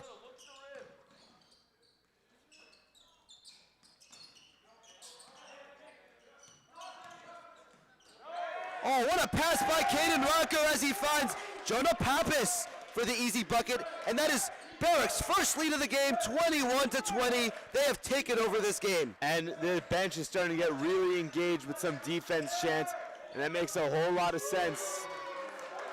As the lead is quickly turned around. Party ruined. That was their first lead of the day, Josh. But they can't get down on themselves now. Now they find themselves down 2 with 4:45 left in the half. But you got to keep fighting, and they've got a wide open target there. And for 3, and he gets that one to go. Lev Zilberberg with his first bucket of the game. Yeah, they claim a 1-point lead and now hunker down on defense and protect it. And Adam, this is without Elijah Wilkins on the court. When he gets back on there, imagine what else this offense for Barrack will be able to do. Yeah, everybody's stepping up for Barrack right now. That's why this game is close. That's why they're playing so well.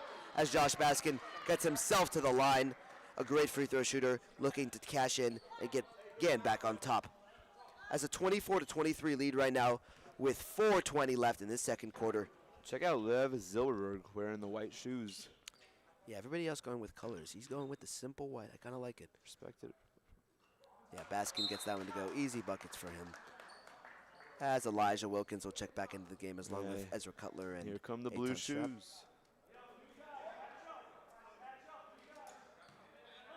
As Elijah Wilkins is also now back on the court for Barrack.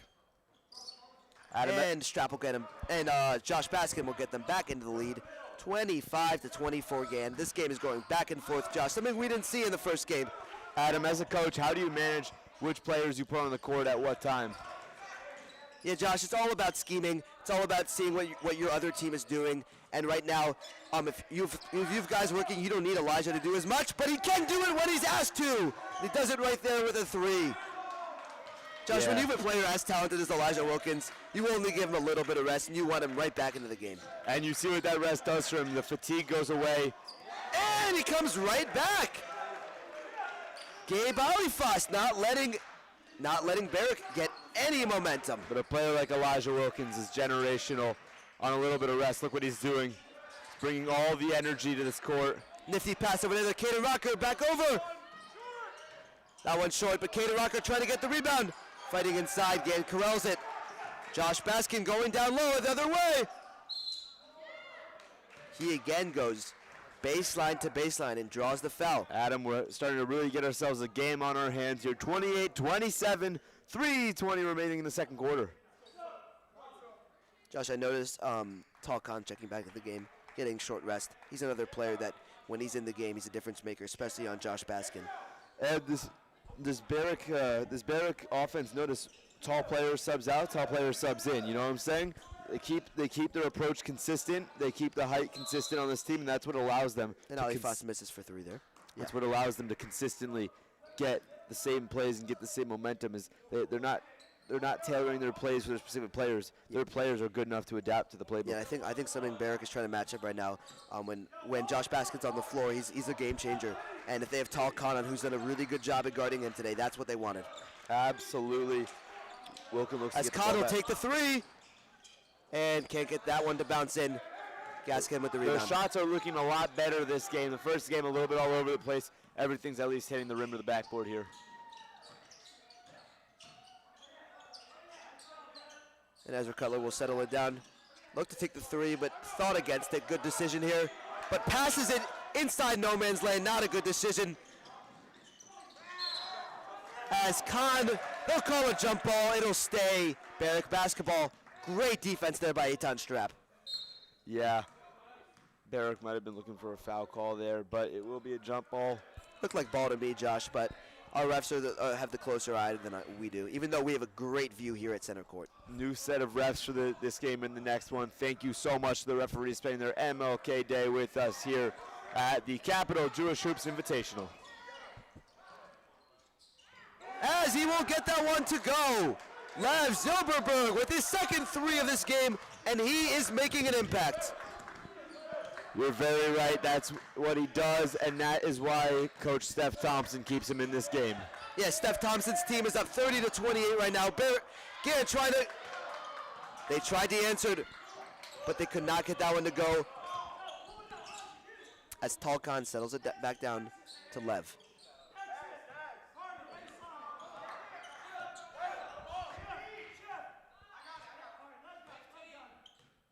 Yeah, Minute 49 left in this game. It's a 38-28 game. Yeah, and all of a sudden the pace has drastically changed. Tried to find himself in there for the layup alley-oop, but not going to work there. Gabe Alifas going back the other way. It wasn't a great pass, but he did catch all of the Gan defense sleeping there. Nice try by Baskin, but great defense there by Tall Kahan. And another miss. Eitan Strap. Alifas. Alifas, no good. Yeah, sooner than later, Alifas is going to start hitting all those threes, and when he does, it's going to get really tough for Barrick to stop. Yeah, I'd like to see Barrick close out a little bit more on Alifas because he is a dangerous shooter when he gets the ball. Absolutely, and so is this guy right now. And that guy is as well, but he could not get that one to go. Yeah, Zilberberg almost finding his third three of the game. As Gaskin has found out for the three. He is money from three from the free throw line and on layups. He is playing great basketball today, Josh. He really is. As it gets Gan back out to a 31-30 lead with 33 seconds left in this first half. Elijah Wilkins takes a shot. Deep three, cannot get that one to go. And 20 seconds remain, 31-30 right now. Gan will have the last possession as they settle it back up with Gashkin.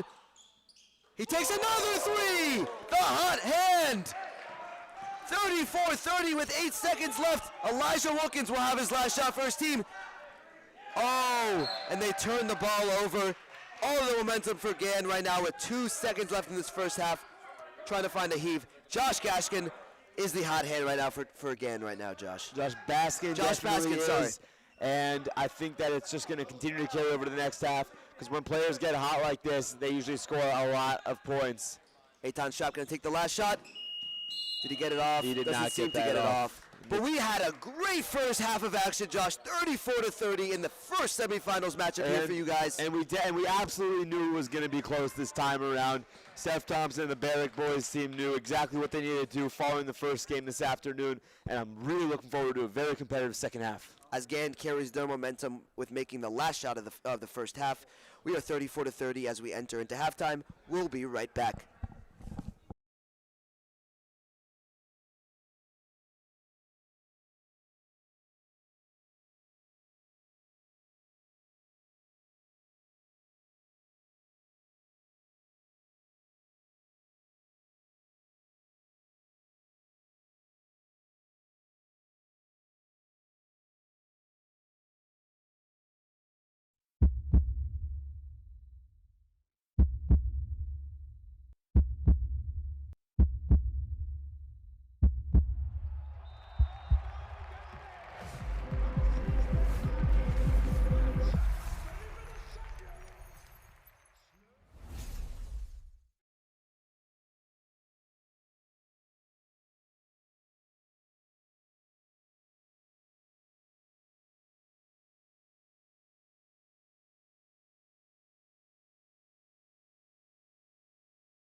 Did they win that last game?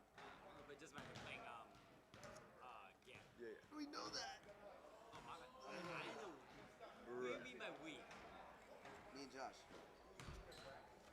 Huh? Yeah, your whole players on notes. I need to get the Gan girls roster at number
Welcome back. We are here at the JDS Lower School for some amazing second half action of the Capital Jewish Hoops Invitational. It is Gann basketball versus Barrack basketball, 34-30 to start the second half. A really tight game as the girls teams have started to roll into the building. The JDS girls team beginning to trickle in from their upper school game. Yeah, the next game after this is going to be JDS girls versus Gann girls. A fantastic matchup at that. Absolutely, and we're underway. As Ezra Cutler is found inside, he is fouled. Great pass there by Gabe Alifas.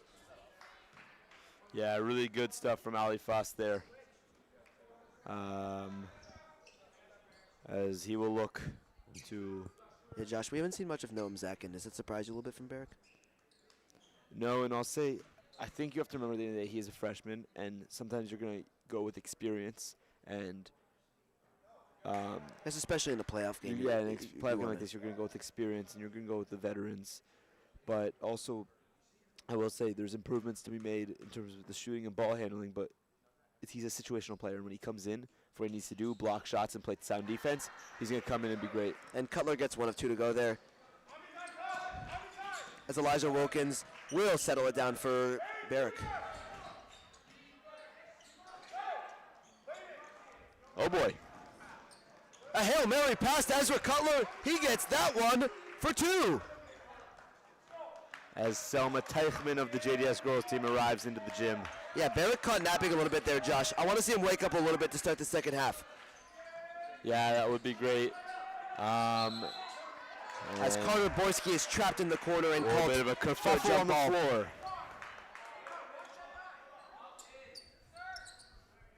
Oh, Gann basketball after that possession meter is towards Gann off the jump ball. Adam, you look around the gym, you see all the jump rope for Heart and Hoops for Heart banners hanging around this lower school. That's part of JDS's partnership with the American Heart Association. Yeah, beautiful organization, beautiful partnership that Derek this JDS school has. Tikkun Olam right there, some core values. Yeah, some school values. Derek Erickson, Tikkun Olam shown here as Elijah Wilkins cannot get that one to go for 3. Eitan strapped the other way. Baseline to baseline. Oh, and that one fizzles out. $1 million move for a 10-cent finish as Barrack looks to respond. Sheila with 2 in the corner. Woo! A 2 for the and 1. That is exactly what Barrack needed. Energize themselves, and it's a 5-point game. Yeah, that was beautiful there. He slipped in between 2 defenders and fizzled that one down for a nice, filthy layup. Absolutely. Josh, he's going to be looking here to capitalize on the free throw chance here. Free throws have been hard to come by to get to the line, but when they've been shooting, they've been making them, both teams. And he gets that one. Point. 37-33, a minute into this third quarter. We have a game, still a 4-point game, the way we started this second half. Yeah, absolutely. As Gann are a little bit unfamiliar to not having a larger lead at this point in the game, looking to build a lead through Wanderer. Wanderer in tight. He battles, cannot get, oh, they call a travel. Look to want a foul there. But yeah, going the other way, Barrack, nice defense on there. Oh. And a turnover, Ezra Cutler. Cutler's that pass, and he gets fouled. Wow. He grabs a chicken cutlet out of the air and takes it to the rim, Josh. No, that's pretty good, Adam. I actually tried a new chicken cutlet recipe the other day. It's pretty good. So I wanted it to be crispy, and I baked it, and it still was crispy in the end. That's good. So it was a, would you try it again, Josh? I would. In fact, I'm actually going to make it later tonight for dinner. All right, guys, bake your chicken cutlets as Ezra Cutler shoots a free throw. And he misses that one. Well, he undershot that a little bit, but if you undercook chicken, you could get salmonella. Just be safe, guys. Ezra Cutler. Oh boy. Oh boy. There comes the windmill. And does he hold up? He does no, not. He does not. That was fun to watch as Carter Borski gets caught. The pink shoe man tries to keep himself out of the paint, but he cannot. You know what they say, Adam? What do they say? Carter Borski hopping into the paint, Josh? Is that a saying? One day. Ezra Cutler's going to get another chance here, trying to capitalize on his third free throw shot. And Borski keeps his feet firmly planted on the ground this time. But he allows for Ezra Cutler to get an extra free throw, and he banks that one in. All of a sudden, the pace has just picked up. Whoa, my. Yeah, Shiloh just runs fast down the court as Carter Borski settles it. Big save. Big save there from Shefadolev. But Ghana's really picked up their defense. Amitai to Ezra Cutler. Chicken cutlets in the basket. Absolutely. And Adam Slade, a note is Gan did get away from their press defense, but they're still playing the long game here with a lot of stretch passes. And they have all the momentum 2 minutes into this third quarter, 41-33. Josh, would you like to thank our sponsors as we'd like to thank this great action in this game, Josh? I would love to thank the sponsors. So, as always, you guys know them and love them, the Fedorovich family. We got PMM Companies, Crooked Monkey, Greystone Consulting from Morgan Stanley. Bender JCC of Greater Washington, find your place at the J. Uber Teen Accounts, NTL, the Philip Margolis and family, Forbret Bank, Nauticon, and Maccabi USA, building Jewish pride through sports. As You guys know Scott Sterling? yes. Who can it be? Scott! They all say it at the same time. That's exactly what you guys said. And we have a lot of action still to come in this game. The gym is really starting to fill up now, and you know JDS is bringing some of that home crowd with them. We're in for a real treat. We have a whole nother game coming to you after this one, and these will be the two voices you will hear throughout all of those games. Yeah, don't go anywhere. We've been here since 8 a.m. We've had a lot of fun today, a lot of fun yesterday. This tournament has been incredible. The Capital Jewish Hoops Invitational, the first annual Capital Jewish Hoops Invitational, hopefully, as Barrett gets the ball back. They need to capitalize here, as if this three will not go. Gabe Alifas going back the other way.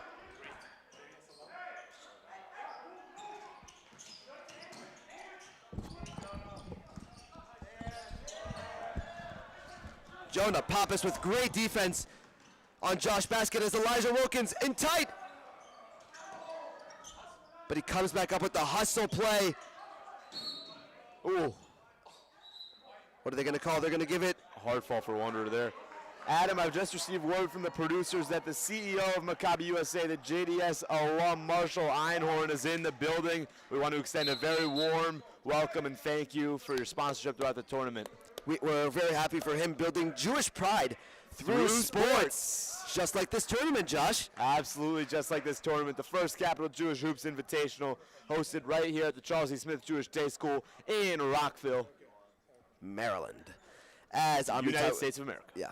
Looks like it's going to be GAN basketball. A little bit surprising there as Amitai Wanderer tried to save it, but I think they called it the ball bounced out of bounds. Tried to save it as an understatement. Amitai Wanderer took flight into the bleachers a couple seconds ago. As Eitan Strap will bring it back up into the field of play.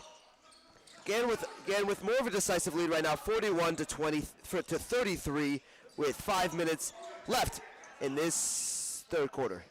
Wanderer goes for a journey. Nah, that was a miss. Elijah Wilkins inside. Over Josh Baskin, up and in. Talk about natural talent. Wow, he got that way high up in the backboard. And Eitan Strap tried to do one of his own, but he cannot get that one to go. A little momentum here. This is when they start to get rolling. When they get momentum, they start thriving. But blocked by Josh Baskin. Incredible play. Gabe Alifas the other way. And blocked! Rejected! He said, get out of here! Tal Khan the other way. The skyscraper. Josh Baskin, Tal Khan, both making great blocks. Wow, we have a battle today. Goodness. Hit the rim, gonna reset the shot clock. No, that was crazy. Just got really quiet in here after that really loud play, as Josh Baskin cannot get that mid-range to go. Tal Khan has been an enforcer so far in this game. That block was incredible, Josh. It really was. And he makes it. Yes, Shefadolev. It is a one-possession game, 41-38. Just over 4 minutes remaining in the second quarter, or third quarter. Chef Adolev says yes, chef, to that three. Oh, that's good, Adam. Yes, chef, for the chicken cutlets. And again, we'll turn the ball over as Barrick now has momentum. 41-38 3-point game. We're back to a battle here. 4 minutes to go in this third quarter. We have a lot of action left for us. Absolutely we do, as Wilkins will look to tie this game up. Wilkins kicks it back out to Lev. Oh, and he gets that. He is playing very well. Tal Khan. That was I don't pretty. think we saw Tal Khan in this first game because he is playing outstanding. And he makes another play. He steals the ball, goes the other way. Tal Khan is making Gan pay. And that's a lead for Barrick as they will call a timeout. 42-41. 3:35 left in this third quarter. Tal Khan, the energy man, he boosts his team into a 1-point lead. And Gan does not know what hit him right now as Barrick comes screaming out with a lead. Yeah, as we enter into this short timeout, we want to tell you about our next game. In our fourth matchup, we have the CESJDS girls versus the GAN girls following this game. That's going to be a great one. They had a tight matchup over there at the upper school just prior to this game, and they'll be hoping for a rematch. Yeah, it's going to be a great one, Josh. What do you predict in that game? It's going to be a tight game no matter what, and you're going to look to the stars of each team. JDS trying to bring home a playoff win. You're going to look to the likes of Dauber, Wilkenfeld, and Talia Leffler to hopefully bring the JDS girls, a win there. But right now, Adam, how can I even think about that game? Because we have possibly the game of the tournament on our hands right now. Yeah, do not go anywhere. You'd be missing out if you left this game at the moment. This game has been outstanding. The best game I've called so far, Josh. I don't even want to blink at this point, Adam. Yeah, keep it going, and now we have number 10 for GAN checking into the game. Jonah Weiss settling it down. Ezra Cutler is stripped by Elijah Wilkins. Another mental lapse for GAN there. Talker with the full head of steam. He gets that one to go. He is on fire. Tal Khan making his presence known on the court right now. An unbelievable job. Army Taiwan for mid-range. No good. Barrick has all the momentum. 3-point game right now. Barrick has their lead of in this game. Elijah Wilkins making sure to slow the pace down again, though. Don't want to get too rushed right now. Want to stay smart with the basketball. Yeah, give it to Tal Khan. He has the hot hand. He takes a contested three, tries to get his own rebound. That might not have been the shot. I would like to see him take it inside because he is playing outstanding when he has a full head of steam. Yeah, but when you have the hot hand, you got to give him the green light and see what he could do there. Oh! That ball is turned over. A silly mistake with Elijah Wilkins going back the other way. And he gets the foul called. He'll go to the line for two. Yeah, silly mistake there for Jonah Weiss, turning the ball over to their fastest player, Elijah Wilkins. Looks like they're going to call the foul on the floor. It'll be an inbounds play instead. Some mass substitutions here for Donna Klein. Gabe Alifas coming out of the game. Yeah. And it will be an inbound here for... No, I think he has like 12 or something. For the Barrick School. And that will be Barrick continuing with the ball. Yeah, Tal Khan with the ball right here. Drives inside, and he's fouled. Yeah, they're going to double team anytime he gets in there. In double digits in points right now. Tal Khan has played outstanding in the second half. There was absolutely no hector on that play. That was forbidden action. Yeah, that was not kosher there. Absolutely not kosher. Keep talking about food. Lunch should be next. Yeah, we are hungry, but we cannot think about food right now as... Because I'm hungry for some more basketball. 2:09 remaining in the quarter. 44-41 Barrick. Yeah, that ball rolled out for Carter Borski. Tried to get it to go, but couldn't. Carter Borski, the pink shoe man. We talked about his shoes a lot in this game. But a lot of shoes. Oh, I see some red and blue shoes out there. 5 on Donna Klein. I like those. Again, checking into the game. Julian Hefferman, something that we saw a lot yesterday against JDS, Josh. Yeah, yesterday he came very close to our table. We got an up-close look at him. Tal Khan drives inside. No foul called. Barrick wanted the foul. Coach said, how is that not a foul? As Eitan Strap brings it back up. And Lev Zilberberg is getting ready to check back in this game. He was very hot for Barrick earlier, draining multiple threes. See if we can do that again. Ezra Cutler for three. Off. That was blocked. Blocked by Tal Khan, making plays on both sides of the court. Cannot forget about Elijah Wilkins, though. He is a difference maker when he has the ball. As Maxime Vigdorchik is also in this game now for Gone. Yeah, three-point shooting specialist Maxime Vigdorchik is in the game, looking to spark something new for Gan. Yeah, Gan looking to reclaim the lead. It's been 44-41 for a while, so there's some wide open opportunity on both sides of the ball here. With just over a minute. Yeah, to go. just over a minute left in this in this third quarter. As we see Les Zilberberg checking back into this game. Haven't seen much of him in the second half, but he was a big difference maker with 2 threes in the first half. Well, Coach Thompson had a formula that was working for him earlier in this game, you know. So you could save Zilberberg, keep him on the bench, rest him up, and then when you need an enforcer to come in and re-energize the whole court, you put him in. Yeah, Josh, this is when you put him in because there's a minute left in this game, and a minute left in this third quarter, and you want the last shot. You want a good shot before the end of the quarter. He's your three-point shooter. That's why you have him. As JDS varsity girls star Liana Lesser enters the gym, getting ready for her upcoming matchup. And that one will not fall for Elijah Wilkins. Important to make this one. Make it a 2-possession game right here. Make it tougher for Gan to climb back in. Yeah, still a 3-point game. We've been stuck at 44-41 for a while. And we move up to 45-41 with that free throw. Absolutely we do, Adam. And Gan now looking for a response. They cannot roll over here. They need to respond quickly. Maxime Vigdorchik kicks it out. Finds Josh. Cannot get that one to go. Baskin. Big rebound. Had the hot hand to end the first half. Could not get that one to go there. No, he could not.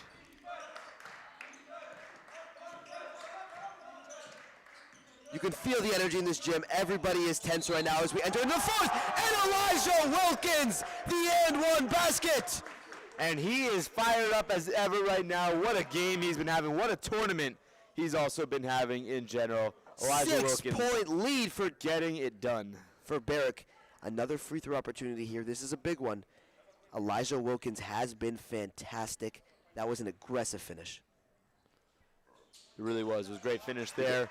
Gets another one. 48-41 with 36 seconds left in this third quarter. Absolutely. Biggest lead of the game for Barrick. And Barrick needs to hold on to this lead for dear life and protect it. 30 seconds remaining in the quarter. Driving inside. Kicks it back out. Oh. Josh Baskin cannot get that one to go, but it comes back to Gan. Vigdorchik. And the 3 basket. He is the X factor for Gan. They sub him in. He makes a 3. There's a reason he's been on my radar this entire tournament. He's an amazing 3-point shooter, and that's what we're seeing right now. Big situation for big-time players. And Khan cannot get that one to fall. But we have a 4-point game. Barrick's up 48-44 as we enter into the fourth quarter. Please do not go anywhere. We have a lot more action for you in this game. It has been fantastic. It will be fantastic. Don't go anywhere. And still to come after this game, don't even worry about it. We've got the GAN girls versus the JDS girls semifinal matchup. What a day of basketball we have, and it is a tight game headed to the fourth. More to come. What a game.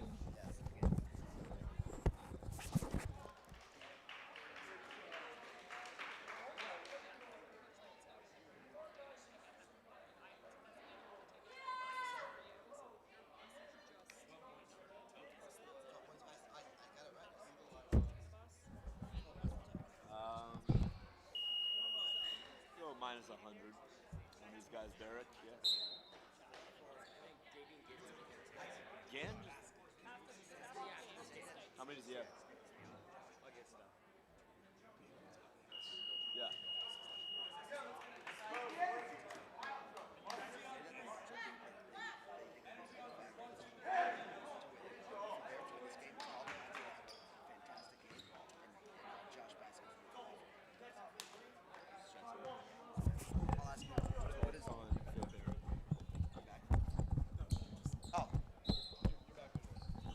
And we're back here for fourth quarter action, 48-44 as we enter in the fourth.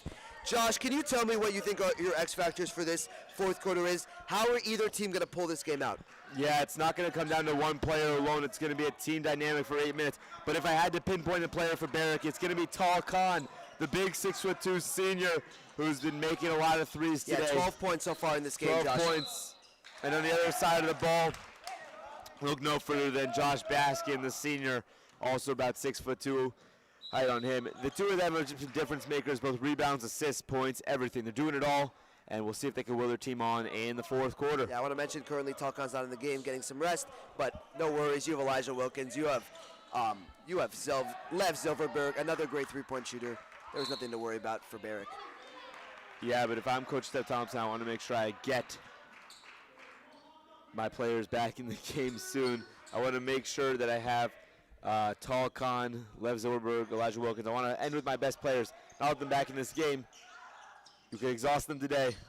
Just get them ready for one game tomorrow morning. Yeah, Isaac Menzen finds Gabe Alifas. Alifas with a nice touch at the rim. Because this also isn't just any game. This is 2 points with 7 minutes to go, separating who is going to compete to win the whole tournament versus who's in a third place match tomorrow. Isaac Menzen! Cannot finish, but the offensive rebound is there. Eitan Strap, calm, cool, and collected for the offensive board. It is now a tie game, 48-48.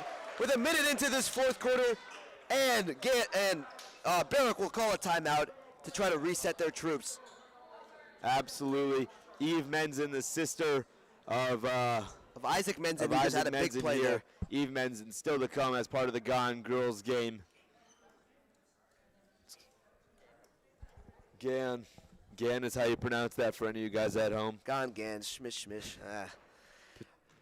Potato, potato, but the name is Gan. What? The Gan school will continue to pronounce that best I can. Gan.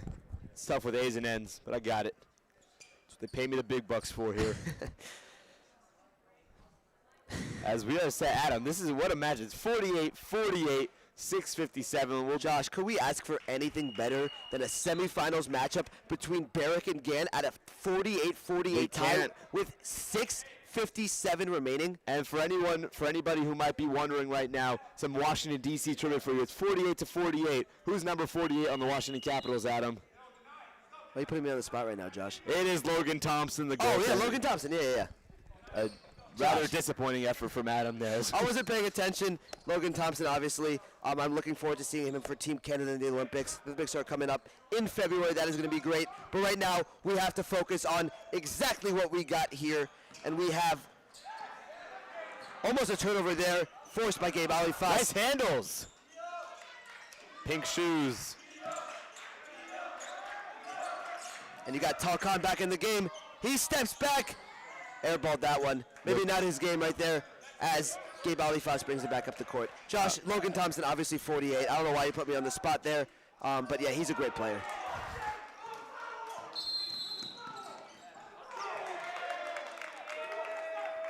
Yeah, absolutely. The Olympics are coming up. That's big sports news. It's not sponsored by Maccabi USA, but maybe one day they can throw the Olympic Games. Yeah, Gan's head coach wanted a foul there, but he gets teed up for yelling at the ref. Adam, that's a very tricky call right there because now Barrack has 2 free throws for that play. No, all the free throws happen from pink shoes. I'd love to ask you, do you think basketball belongs in the Winter Olympics? Perhaps like an ice skating version of basketball? It'd be fun. They put it in the Summer Olympics because, I mean, it's kind of like it's a warm. I mean, basketball on ice skates. Oh, you're talking about basketball on ice. Yeah, I mean, dunks would be atrociously dangerous, but you know. I would love to see them, but I think your basketball on ice would be like former youth hockey players who just they want to try something new, want to try something dangerous maybe. I think that'd be a dangerous sport, Josh. As the JDS girls team re-enters the gym, ready to go. But Barrack couldn't get either of those free throws to go. It is still tied. That technical foul did not come back to hurt him. But it might later on. As Lev Zilverberg is trapped there by Eitan Strap.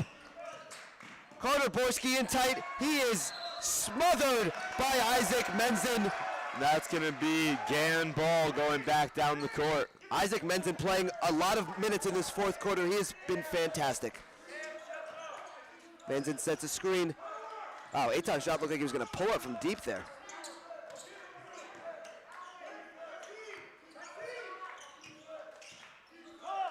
Strap settling down the ball. He finds Gabe Alifas open for three. No good. Lev Khan gets the rebound. Yeah, 5:45 remaining, 48-48. What a close game we have for you folks. Just I want to mention, we do not see Elijah Wilkins in the game right now.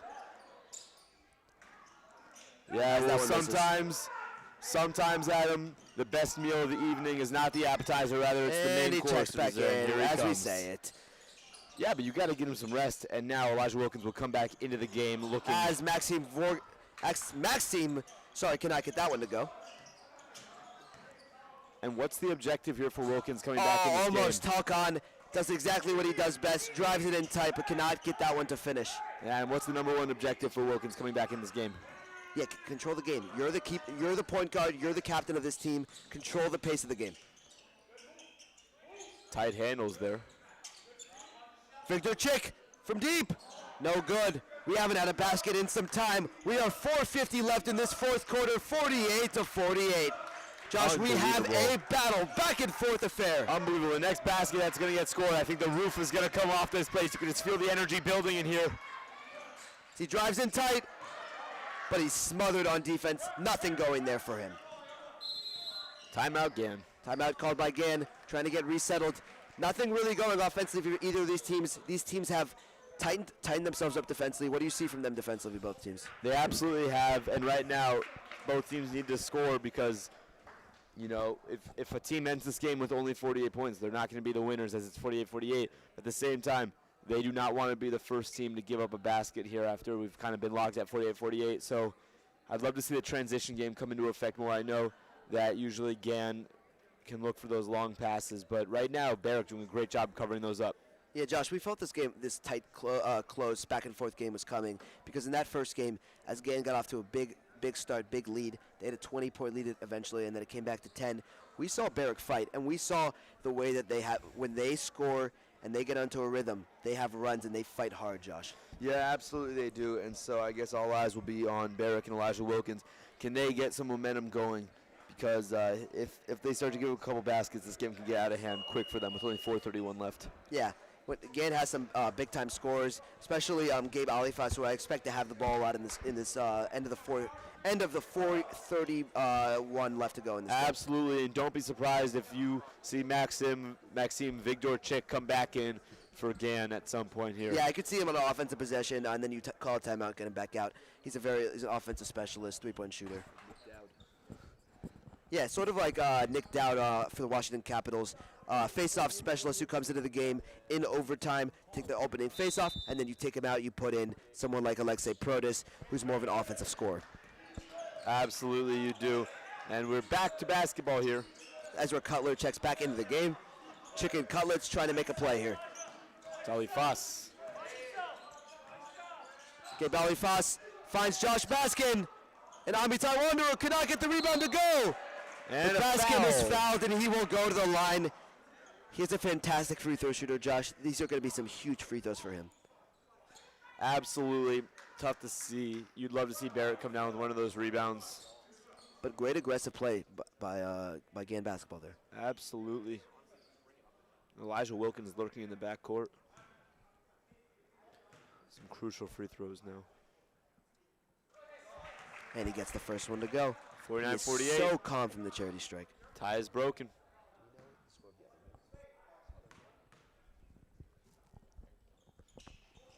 And he gets both to go.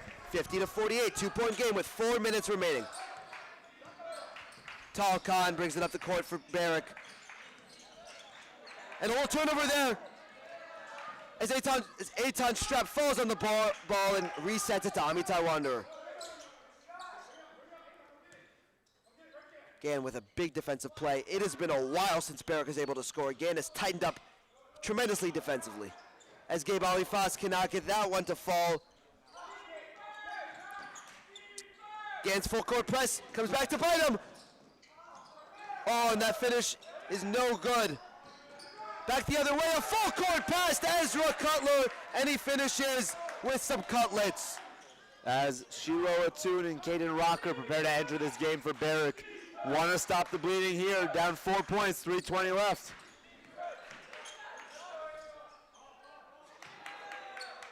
Josh, I want to give our fans a score update in the other game. 65-25 right now. CESJDS is winning against.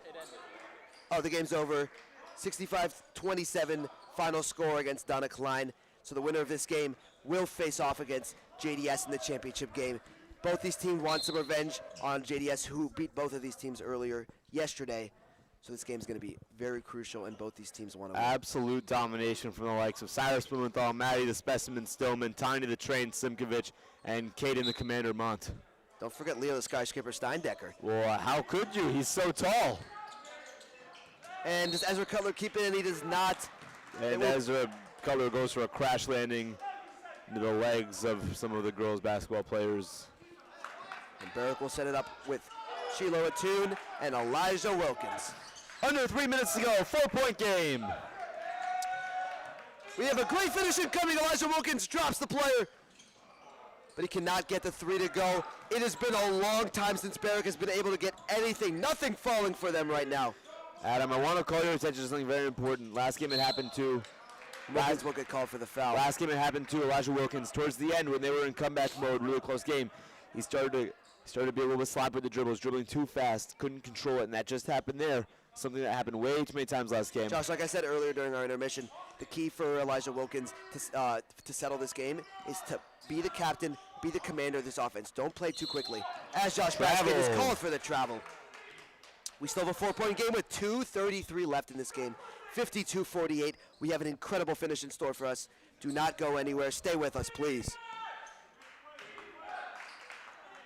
Yeah, with Tony Swain, the head coach of GAN there, Charlotte understandably Toon will upset. settle it here. Toon with the nifty footwork and close. The N1 bucket. Shiloh Atune checks into the game, and he makes an impact. Absolutely, and we're back to it being a one-possession game, and if he drains this, it could be a one-score game. 1-point game, Josh. 1-point game, pardon me.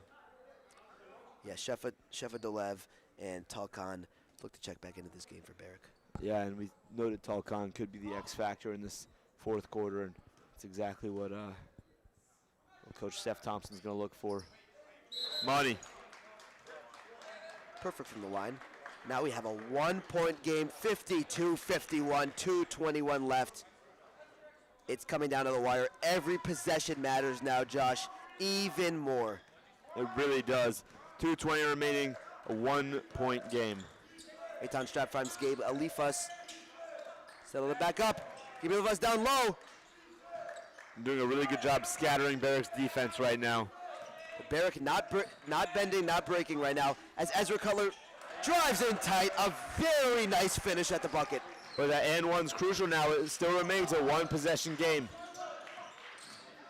Shiloh Atune taking it himself. Mid-range does not go. Bad shot. Looks Oh, like he boy. throws it there. Another long pass, Ezra Cutler, who draws the foul.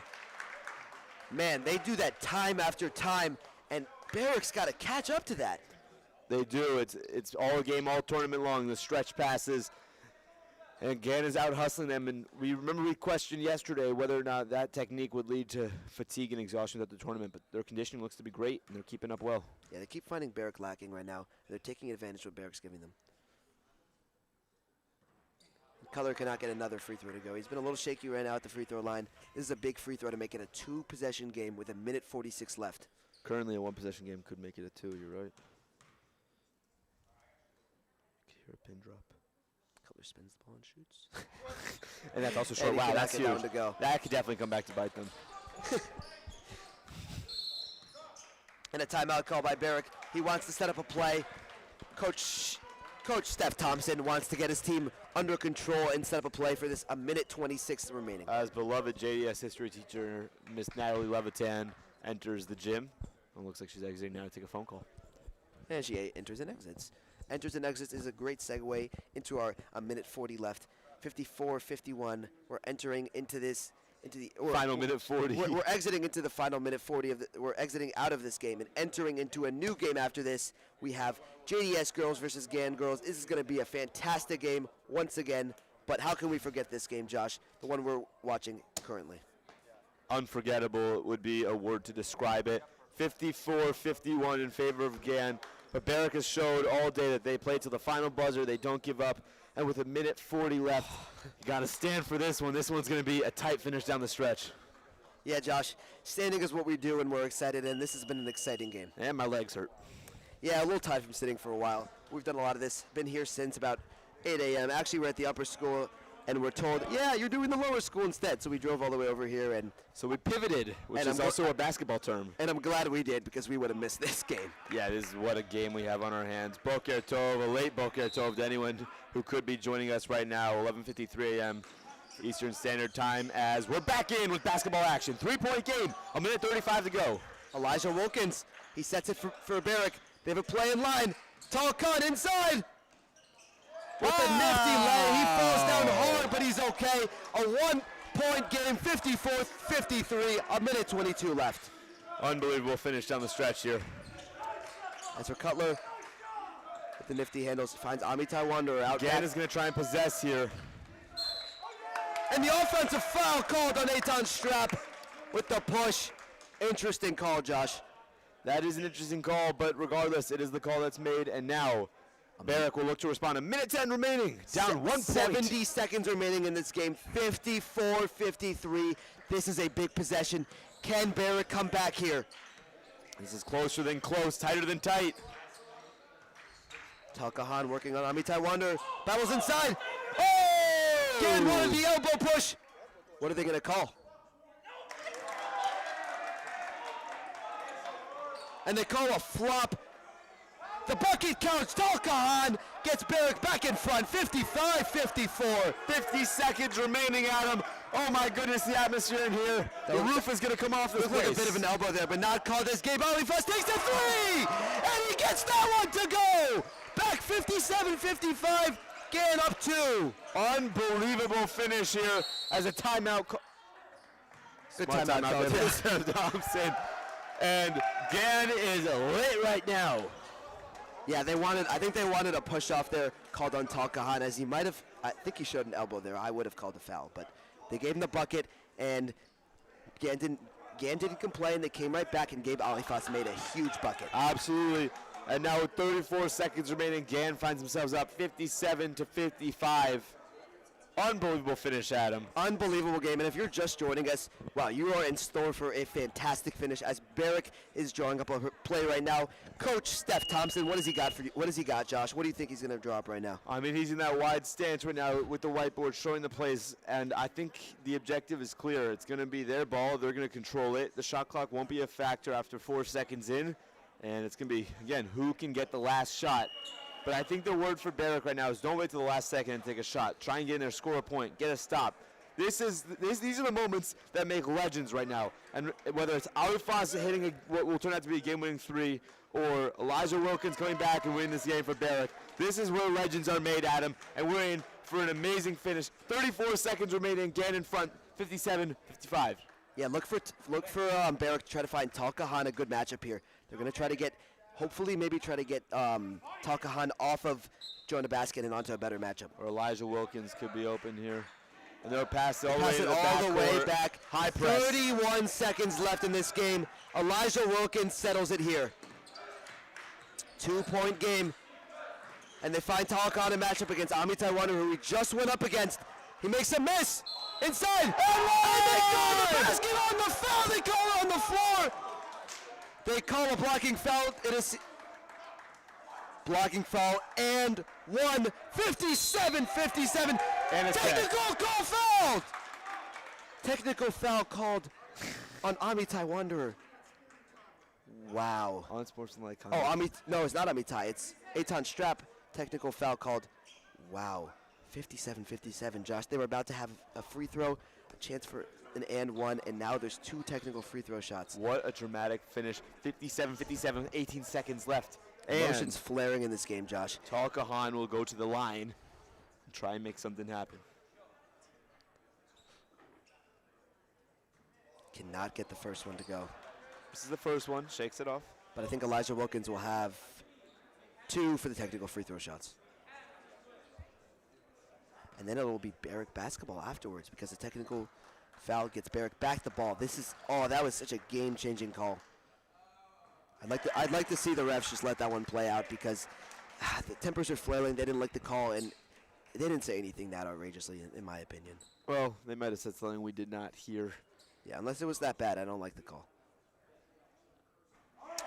As Elijah Wilkins has ice in his veins, he knocks both of them home. 59-57, and Barrett calls a timeout. 18 seconds remaining. What a game, Adam. 59-57, Josh. We have a thriller in store for us. I believe Barrick will have the ball, and again, we'll need to make a quick stop here. If not, get a quick foul, Josh. Absolutely they will, Adam, as we want to once again wish a very big thank you to our sponsors, the Fedorovich family, PMM Companies, Crooked Monkey, Greystone Consulting, from Morgan Stanley, Bender JCC of Greater Washington, find your place at the J, Uber Teen Accounts, NTL, the Phil Margolison family, Forbert Bank, Nauticon, and Maccabi USA, building Jewish pride through sports. Through sports. Yeah, and Jewish pride right now is on display through sports in this game. There's nothing better than a tight basketball game as we enter 18 seconds left in this game. Barrick will have possession. And following the game, don't go anywhere. We have another incredibly close basketball game to get you guys. Unbelievable finish. Again on the girls' side versus JDS on the girls' side. And we have it right now. A nice pass and an intentional foul there by Ezra Cutler as number 2. Caden Rocker had himself an open layup. He'll go to the line for 2.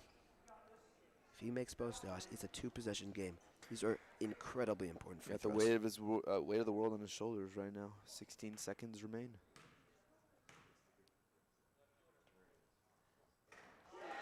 And that's half of the cookie right there. Stone-blooded. Caden Rocker gets the first one to go. Second shot now. And that one will. Make it! Wow, Caden Rocker, ice in his veins. 4-point game. Gain has to go quickly, get a quick bucket, and foul again. And he gets the 3 to go! Josh Baskin! Oh, careful now. Don't get a tech. Now, Barrett complaining to the refs, trying to convince that there was a foul there, but not called. It is now a 1-point game, 61-60. And check out the leadership from Elijah Wilkins, even telling his coach, don't worry about it. We have him. We have him right where we want him right now. Yeah, they trust their free throw shooters. They trust their team. They're going to try to drop a play to waste some time here. 8 seconds remaining, Josh, in this game. Gann needs a quick foul, get into the line, and then get a quick shot. And, of course, they drain that three-pointer because why not? This is the most dramatic finish in Capital Jewish Hoops history. Only the first ever Capital Jewish Hoops Invitational, but it has been incredible here today. We'd like to extend a big thank you to Pete Fedorovich, the tournament director, Jeff Chessman, the president of the CSJDS Athletics Booster Club, and Becky Silverman, the athletic director. As always, like we keep mentioning, the sister of Ruben Silverman. Adam can use some extra points at his math final. Please help out if you're watching, as well as Rabbi Robbie Shore. I could use some points as well. Josh could definitely use it too. All right, Barrick taking a lot of time in the huddle right now, trying to draw up a play. Gann needs to have a quick foul, Josh, and get Barrick to the line, and then make a quick bucket afterwards. And don't go anywhere after this game. We have an amazing girls matchup to get you guys right afterwards. But Adam, 8 seconds on the clock, 61-60 Barrick. Could you ask for anything better than this? I could not. And looking to inbound the ball. They find Caden Rocker back to Caden Rocker. Oh, they're wasting so much time. They foul him with 4 seconds remaining. Elijah Wilkins will go to the free throw line. That was very smart playing from Steph Thompson's Barrick boys right there, avoiding the foul for a while, making it even tougher for Gann to climb back in this game. And Elijah Wilkins heads to the line. Yeah, Caden Rocker played really smart basketball there, inbounding the ball, getting it right back, and then getting it to Elijah Wilkins for the free throws. Misses the first one. I believe Gann has a timeout remaining, so I believe if they're going to call timeout after this. Absolutely. There's a big shot here.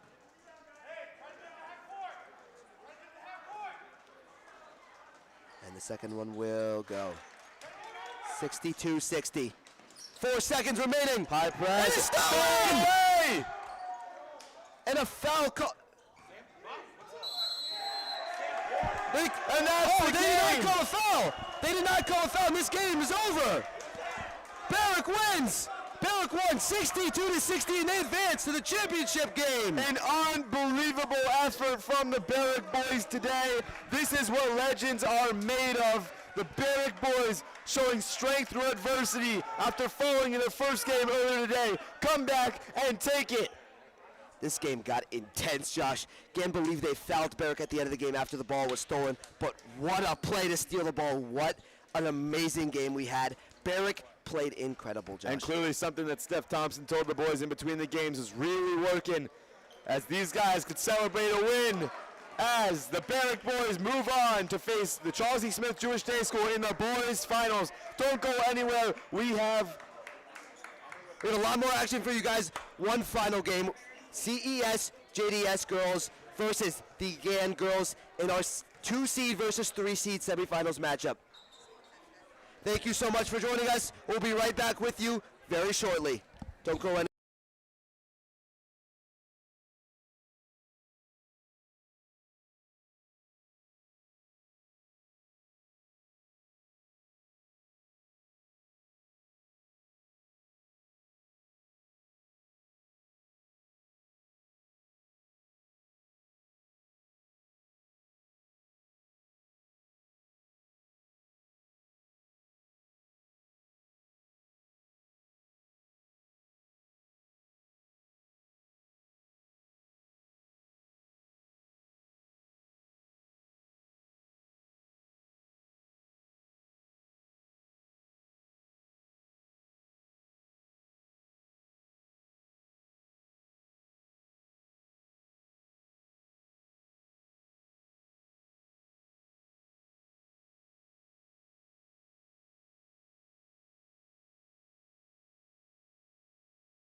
Testing.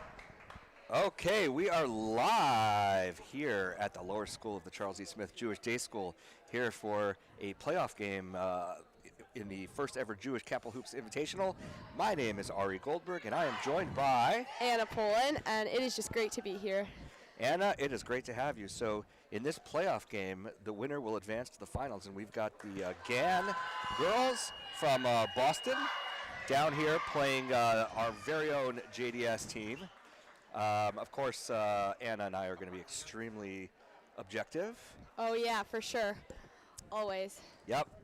We're not going to be homers here rooting for JDS, although we do hope they have a good game, and we expect a very exciting game. I actually have to say that I called the GAN game yesterday, and I'm really looking forward to seeing number 4, Emma Achildiev. Wow. She wow. scored 19 points just in the first half alone yesterday. Oh, that is incredible. Yeah. I just want to start this off with a quick question. What is a red heifer? A red heifer is actually a red heifer. A red heifer. I got you. A red heifer is actually it's the animal that needs to be slaughtered and whose ashes are used to purify the temple in ancient Jerusalem, just so you know. Oh, thank you so much. That's an interesting mashup. All right, GAN wins the tip-off. And there is Emma with the ball. Emma's the smallest girl on the court, but certainly has the most firepower of anybody out there. Oh, wow.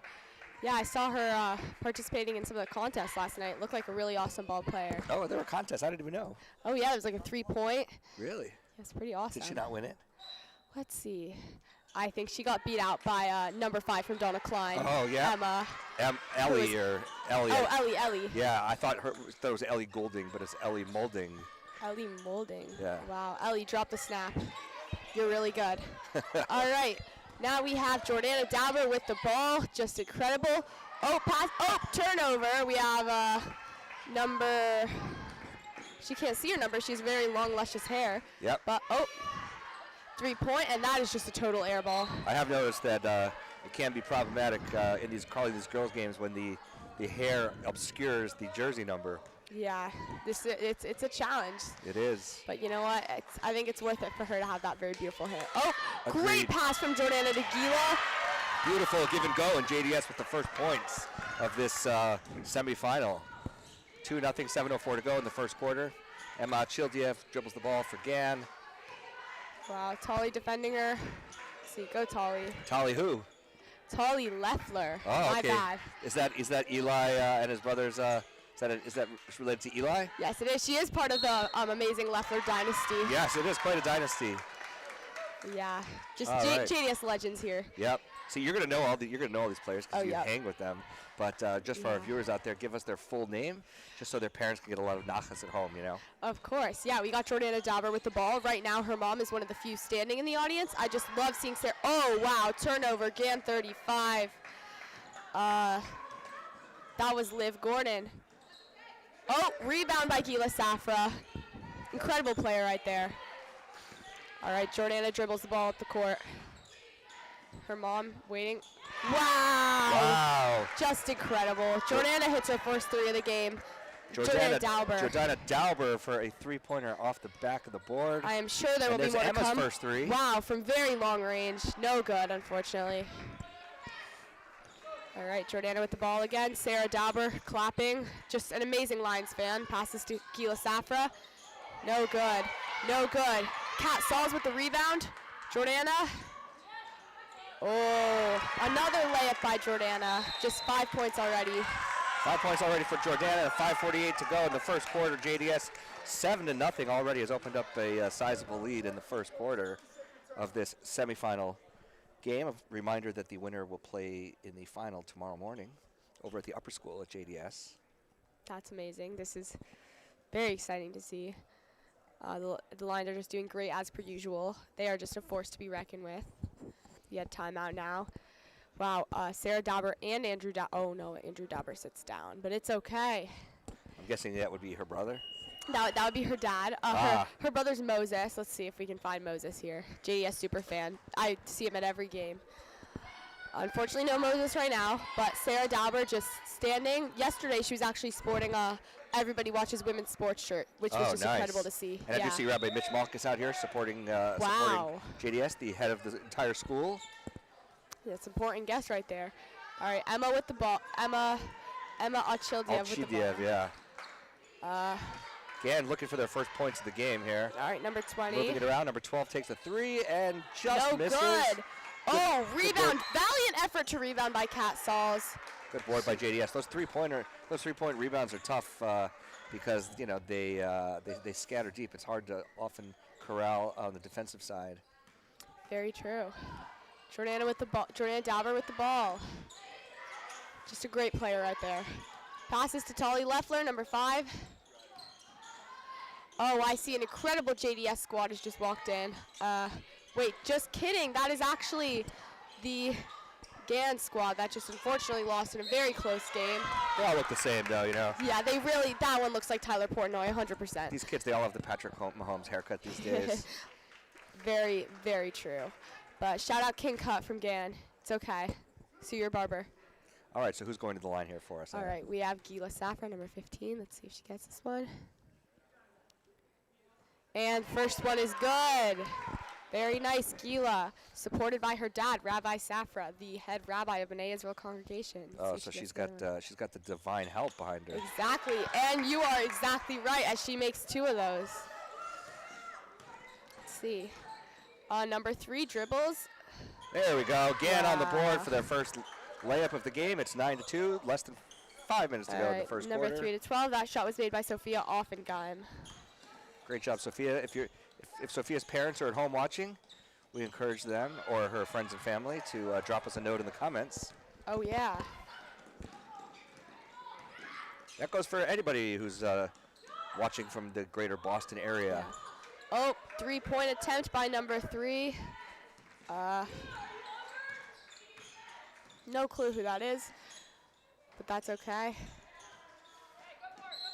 So if you are a friend or family of anybody in the Boston area and of someone playing, just give us a shout out in the comments, especially if we butcher their name. If we're not, I went up before the game and I asked Emma how to pronounce her last name, Achildiev, because yesterday I called her Achildiev the whole game. Ooh, but that was a good effort. So right now for the lines we have subbed out Netter and Sauls, and in we have freshman Yael Jacobs and junior Yarden Wilkenfeld recovering from a concussion. Ooh. Hi, Yarden.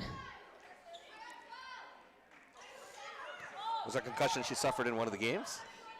She suffered a concussion, I think, against Berman, actually. She suffered it in one of the Berman games. Wow. Very sad to see. Quite a heated rivalry. 100%. Yes, a heated rivalry. I went to the heated, pun intended for fans of our Netflix hockey drama. Wow, Jordana, blocked by number 20 with the long hair. That is. Gann's out in the fast break. Emma's looking for her, and she makes the move with the left hand and gets fouled.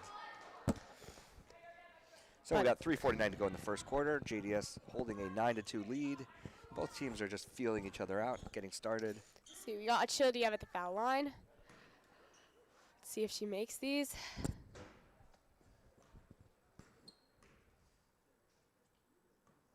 And no good. And Gann is going to sub in 10 and 11 for number 15 and number 12. I was about to say, how can they put in 2 for 1, but they have managed to stick by the rules. Too many men on the ice penalty. All right, let's see if she makes a second one. And it is good. King Cut walks in also. Tali Leffler right now, number 5, dribbling up the court. Defended by Emma Achildiev. JDS up 9-3, 3.5 to go in the first quarter. Oh, turnover, that's number 10, Alana Baker. Oh, with the turnover. Wow. Alana just hit the ball, hit the shot off the backboard, spun around the rim, and went in. It is now a 9-6 game. Alana, man. JDS had opened up quite a sizable lead to start off, but Gann has closed it down. It's now a one-possession game. Gila Safra. Did that go in? I don't think that went in. That got nothing but net, but unfortunately it didn't actually go through the cylinder first. Dang it. That is okay, Gila. Rabbi Safra is still rooting for you.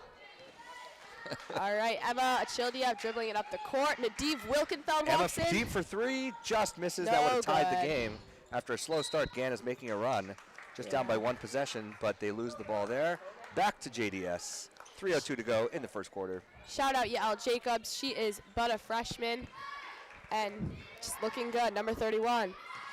Tell her to join Yacha BBG in the comments. Yacha BB. Oh, go Yael. Wow. Oh, let's see. Gann turnover. Number 3 with the ball. They get it out to Emma, Oh, who is no rejected. Great D by Yarden Wilkenfeld. Yarden, you're just the man. Yarden says, get that ball out of my airspace. Ooh, Selma Teichman in for Yael Jacobs. Sophomore Selma Teichman. She is commonly referred to as STD, Selma Teichman defense, for her amazing defense. So excited to see some of that STD in this game. All right, Gann ball. Number 10 dribbling, defended by Yarden Wilkenfeld. Gila Safra. JDS forces the turnover on the break. Oh, Yarden Wilkenfeld. It's okay, Yarden. Oh, get it? Rebound by kind of Jordana and Yarden collab. Oh, turnover to number 3 again. Oh, and she... Beautiful finish for Gann on the end. She puts it up with ease. And it is now a 9-8 game. Wow. See if JDS can maintain this lead. Got Yarden Wilkenfeld with the ball right now. Yep, just 2 minutes to go in the first quarter. Gila Safra. Gets fouled. Ooh, that is not kosher. Hey, scoreboard guy, just so you know, it's 9-8, not 9-7. Sam Olin made a mistake on the scoreboard. Sam, 9-8. No? Oh, just kidding. We are wrong. All right, Gila Safra stands at the line again, number 15. Oh, it actually is 9-7. We thought it was 9-8, but now. Oh, and she hits it to. Now make it 10-7. All right, let's go. Shout out Obi Snyder. We miss you here at the JDS Lions. Yarden is subbed out for Kat Sauls. Number 11. Oh, very close. But amazing rebound by Jordana, but she does not manage to finish, unfortunately. Yarden drinking out of a really pretty pink water bottle. Ooh. Emma's got some slick handles there. Yeah, it is a privilege to see her play. Draws a foul. It's actually very exciting to see her play at this. Crazy because she's the smallest player on the court, which I could relate to. When I was in high school, I was the smallest kid up until at least 9th grade. Yeah, but I'm sure you still had those slick handles, though. Oh man, you know, I was I made up for my height and my size in hustle. Oh yes. All right, let's see. It is Emma with the ball. All right, let's see some of that Selma Teichman defense. Ooh, great work by Kat. And Lion ball. 1:44 to go, first quarter. Winner advances to the finals. Jordana Dauber.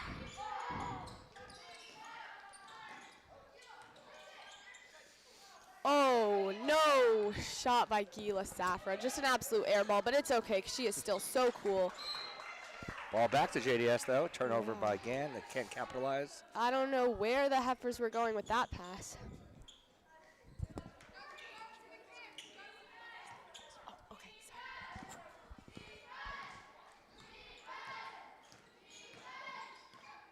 sorry. Jordana Dauber with the ball. Yarden Wilkenfeld back in.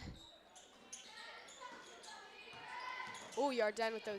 Oh. Jordana? Is that Jordana? That is Jordana. No good on the 3. And it is back to the Heifers. Still a one-possession game.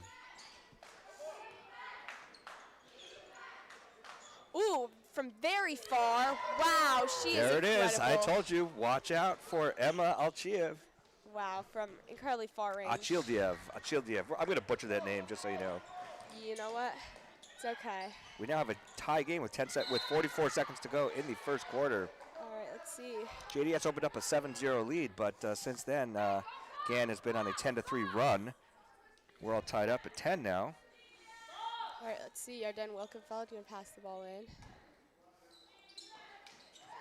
Oh, turnover. No, Emma called for the kidding. kick. Ball stays with JDS, 43 seconds to go first quarter. All right, let's see if they can turn this into something.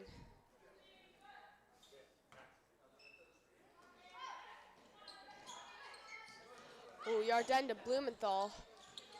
Or Wilkfeld to Blumenthal. Which Blumenthal is that? That is Maya Blumenthal. Okay. She is actually the cousin of JDS boys star Cyrus Blumenthal. Right, sister of Ari. Yes, definitely. All right, so that shot was no good. Heifer's ball. That's a lot of Lions defending one Heifer, number 3. Gann draws the foul. And I thought Tyler Portnoy walked in, but it was actually just his doppelganger on the Heifers. Good to see a Blumenthal in the game. It's amazing to see. I remember Ari on the varsity boys team. Good Yes, friend of that my was son, great. Gabby. Oh, Yarden down. I hope that she does not have another concussion. It's 15 clear she seconds to doesn't. go. Oh, nice work by 13, Jordana. 12, Jordana with the ball. Lines up for 3, looks like she got hit on the back, no call. Ball out of bounds. Saved, And 5 seconds to go. Achildiev with the ball. One more passes to chance number before the 3. quarter ends, Oh, but and Jordana with the knocks steal. it out. Oh, let's see if no good. And the quarter ends. And we will be right back. Oh, okay. So we don't have to, because this is visual, like if you were on the radio, we should say every single thing that happens because nobody can see what's happening.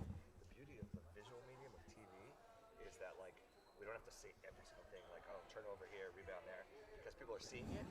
So we can like Give our thoughts on it. we could be a little more calm and don't have to like say every single thing that happens because people are seeing it. On the radio, you have to be like, okay, the ball gets swung around to the top of the key, back to the baseline, this and that, so you can paint a visual image for somebody, you know. So we don't have to like see every single thing, but yeah, good quarter, good job. Yeah, this has been Pump it super up. fun to do this All with right. you. Let's see. All right, let us know when we're back. Okay, we are back. So 1 quarter in the books. It is a tie game. Winner of this advances to the finals, which will be played tomorrow morning. All right, we are starting the quarter with number 5, Tali Leffler, number 15, Gila Safra, number 25, Amalia Netter, 31, Yael Jacobs, and 11, Kat Sauls. Tali with the ball. And we're starting the quarter where we started the game, which is with a tie. Wow, that is a great point. See Gila Safra with the ball. Not letting that black eye stop her. Oh, turnover!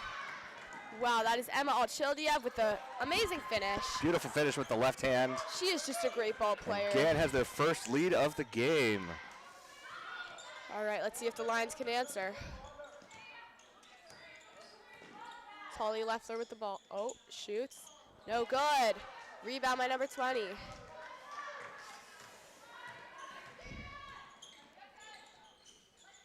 Emma again from deep. No good. Doesn't get it to fall. Rebound by Yael Jacobs, just a freshman, but ready to do great things. Sarah Dauber has entered the room again, which is pretty awesome to see. A great Lions fan.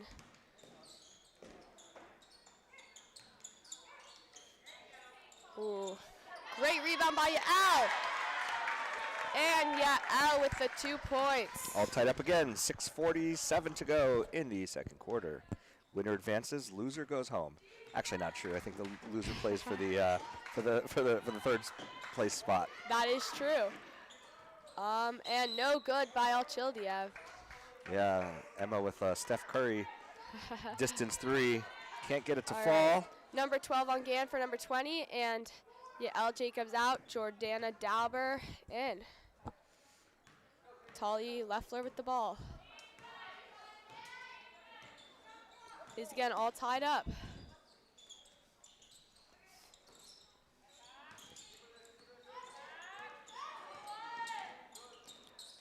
See to Kat. To Sauls. Oh, and Lions turn it over to Gann. It's an unfortunate turnover, but I do like how JDS works the ball around. Gann seems to more or less be a 1 or 2 person team at this point. Emma, I'm not sure how many points she has accounted for, but nearly all of them. Yes. Whereas JDS seems to be distributing the ball a lot more. Yes, you're definitely right on that front. But here's new number 10. New shooter for Gann. Can't get it to drop. Oh, JDS Gila with the board. Safra. Great rebounding there by Yeah, Safra. like I said, those 3-point rebounds are tough. Yes. Oh, Tali Leffler with those. Oh, blocked. Must have gone off her foot because it is a turnover. Ball back to Gann. And that is okay. Let's see.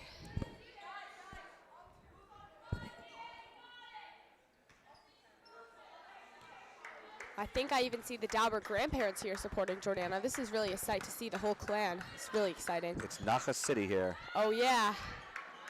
Oh, another shot by 10. Again, close. All right, Jordana Dauber with the ball to Tali Leffler. Just want to shout out Dahlia from Berman for being here. Great to support your friends. Yesterday, I was at her house at around 10:30 at night. No good.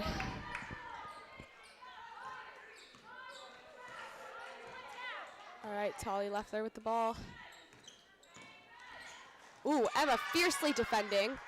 She is just a force to be reckoned with. A little too aggressive.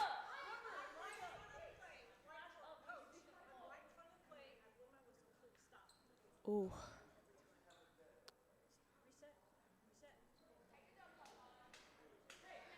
Ref is kind of inserting her authority, her kind of alphaness, which is really great to see. To the chagrin of Coach Becky. Yeah, definitely.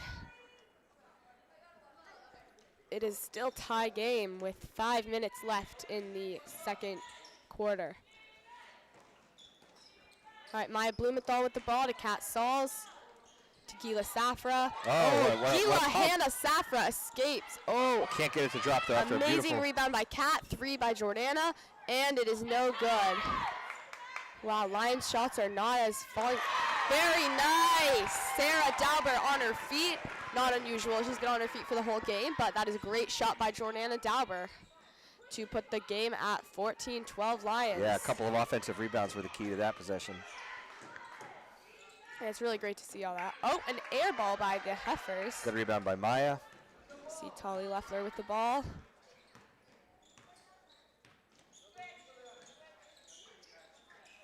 Oh, shot by Gila Safra. No good. Offensive rebound by Leffler. Still no good. See if we can get some more Lion finishes. Yarden Wilkenfeld on her feet on the bench there. Way to support your teammates, Yarden. Great to see. Shot can't go from Gann. Back to JDS with a 2-point lead, 3:53 to go in the first half. Ooh, Jordana shoots it. No good. Deep three. Wow, Jordana's generally pretty good about landing those threes, but let's see if she can. But when you miss that, you usually get a deep offensive, deep board. Oh, good try by Maya Blumenthal, number 23. But now Ganna has the ball.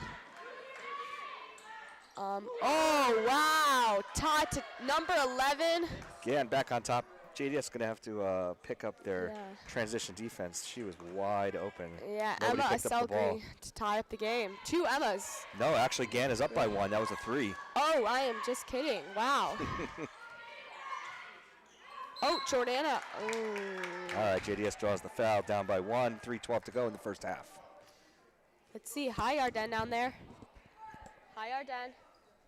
Oh, Yarden is not saying hi to me. Is this thing even on? No, she's locked in. Haha. Ready to go. She's going to listen to her coach before she listens to you. Ooh. That is rough. That's definitely the truth. All right, Jordana at the foul line. First one is no good.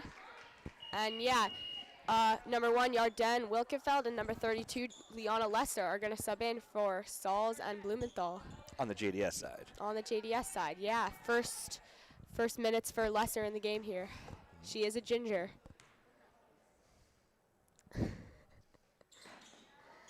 Second one by Jordana, no good. And number 3 with the ball. Number 3 is also a force. Oh, wide open right there. Oh.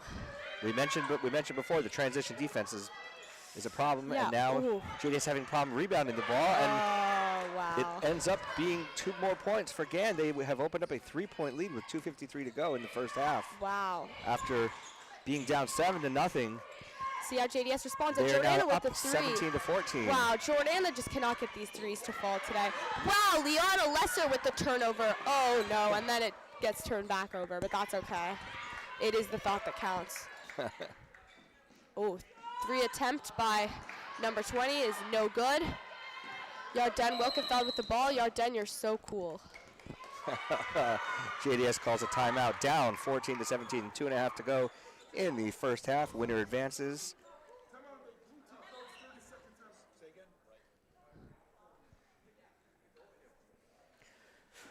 So Anna, tell me, what are you seeing? What does JDS have to do to get back in this game, reclaim the lead? I think some offensive rebounds, or I think some defensive rebounds actually. I think we've seen Gann try and, have like 2 or 3 attempts before they finally get it in. I think JDS really needs to capitalize on those attempts more. And what about on the just offensive side? Let's see. I think just more of those shots need to fall. We see a lot of shots. We do see a lot of shooting being taken. Just they really need to get some more shots to fall. So we're gonna continue with L. Jacobs is gonna come in, number 31 for JDS. Yeah, I agree. I think JDS is getting good looks at the basket. They just need to capitalize, and some of those balls need to get through the hole. That is what she said. Sorry. Oh my gosh. I am never going to say that again. Well, that's okay when you're telling us that one of the girls' nicknames is STD. That is true. Well, she does actually. Oh, Gila, not even close. Let's see. Oh, nice rebound by Tolly. Give it to Yarden. Oh, let's crashing see, the boards. Oh, yes! Liana with the 3. Way to go. Lesser's first points of the game. And it was Lions. all set up by crashing the boards. A lot of hustle. And let's see, Yarden, get her.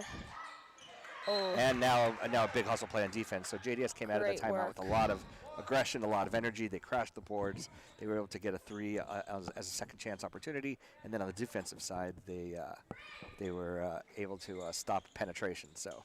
Yeah, it is amazing to see. Let's see if they can keep this momentum. I think Becky must be emphasizing hustle right now.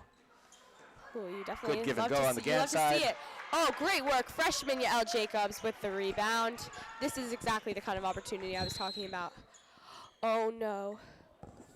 Something happened to Gila Safra. Looks like an ankle, maybe? Oh, is she going to be okay? Oh, bloody nose, I Oh, think. bloody nose. All right, they are going to put in Jordana Dauber for Safra. Let's all say a quick refuah shlema for Gila Safra. Bat Sharon. Gila Khana Bat Sharon. And let's hope she is going to recover. Hopefully she doesn't need a whole Misha Berach. Hopefully. No, it looks like she'll be okay. Yeah, just a bloody But nose. yeah, pretty essential player for the Lions, so let's hope she will be back soon. Yeah, but right now, great ball handler. it's just amazing. But right now, we do have a solid squad, I think, coming back in. And I just want to give a quick shout out to Ella Longman. She is injured, but right now she is still doing her part by cleaning the floor. Great to see. Thank you, Ella. And Coach Matt Landy, Assistant Director of Athletics for JDS. And coach of the JV men's team. Ooh, that too. Wow, it is I hear great that. to I hear they see. have a great prospect on that team. What's his name? Hillel Goldberg. I Hillel think? Goldberg. Yeah, I think. Yeah, I just noticed that this team just actually beat Berman, They which did is indeed. pretty incredible to see. Yep. So. What's what I call the Kiddish Cup rivalry. That's a good one. Let's see. Moses Dauber is still being a fan. Sarah Dauber is still on her feet, but joined by Sharon Safra, who is also on her feet. Just incredible Lion moms right here, ready to go. Oh, wow, everyone's clean. What mensches are over here stepping in to clean the court of the JDS Lower School? Great memories here. Coach Becky, Coach Landy, everybody doing their share.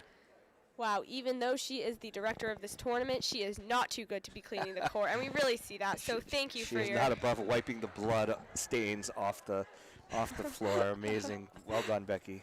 She does it all. Yes, great work. And now I see Ella Longman's little sister. She's very cute, so great to see her out here today. Also see Gila Safra's older sister, Rebecca, famed alum, currently attending, I believe, the University of Maryland, along with her brother, Ethan Safra, who both of them were great Masorti minion legends. Yeah, that's really important. So what minion do you go to, Anna? I do go to Masorti minion. Very nice. Yeah, which one does Hillel go to? Hillel, I believe, goes to maybe the Sephardi Orthodox. His mother's Very Moroccan. nice. Oh, very nice. Yeah, so Oh, yeah, I that visited explains that why minion. he's, so Yeah. much more handsome than his father. Oof. Oof, a self burn we have right here. But yeah, no, Sephardi Minion is super fun. I went there one time. They had for Hakafo, and they did have the drums out. They Oh, had, wow. So it was pretty cool to see. But I don't know, Masorti Minion has some great aura. Masorti Minion also have a lot of representation on this basketball team. We have Jordana Dauber and Yael Jacobs currently in. We also have Gila Safra and Nolan Zimin, not currently in the game, but still very important players. Very nice. It's so nice to be able to call this game with somebody so knowledgeable about all the JDS players. Thank you. Yeah, I just really enjoy watching JDS girls varsity basketball. Anna, why aren't you out on the court with them? That's the question I have. It is the question. Unfortunately, I had to pursue a professional career in basketball, so I didn't have time for all this. Fair enough. But You'll yeah. be calling the WNBA games rather than playing in them. Yeah, very soon. Wow, I just love the WNBA. Let's see. All right, the score is 16-17, 6-7. Hi, guys. 8-9. Yeah, the scoreboard, our Ryder Chessman and Sam Nolan are pretty excited about this score, I would say. 1 minute, 20 seconds left. In the first Let's half, see. and there's a turnover by Gann. JDS will get the ball And back. Down by 1:17 to go. Dahlia with the ball. Just a great pass by Dahlia. Thanks for coming out to support. Ooh, Yarden and Dahlia very close together, as often happens. Let's see if JDS can take a lead going into halftime. Almost about a minute to go in the first All half. right, let's see. Tolly Leffler. Oh. Nice drive, draws the foul. She'll be going to the charity stripe. All right, it's a great name for it. All right, let's see if Tolly Leffler can make something happen here. You got this, Tolly.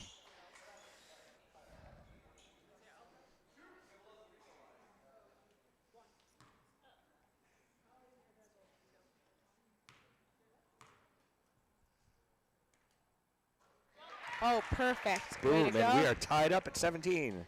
All right, let's see if she can get this one. 68 seconds to go in the first half. See Leffler. Boom. And it is good. Wow, clutch free throws by Leffler. Very nice work here, and it is 18-17 Lions. 1 minute to go in the first half. Number 3 with the ball for Gann. Let's see. Oh, Leffler on the floor. Funny, I don't see Emma in the game. Maybe they're resting her for the second half. Oh, wow, that is a good point. See her on her feet, though, on the bench, always cheering on her teammates. Nice to see. 37 seconds. Oh, Yarden Wilkenfeld with the pass. She is so freaking fast and amazing. Oh. And she draws the foul. Didn't manage to finish, but still great work. Yarden, you're literally him.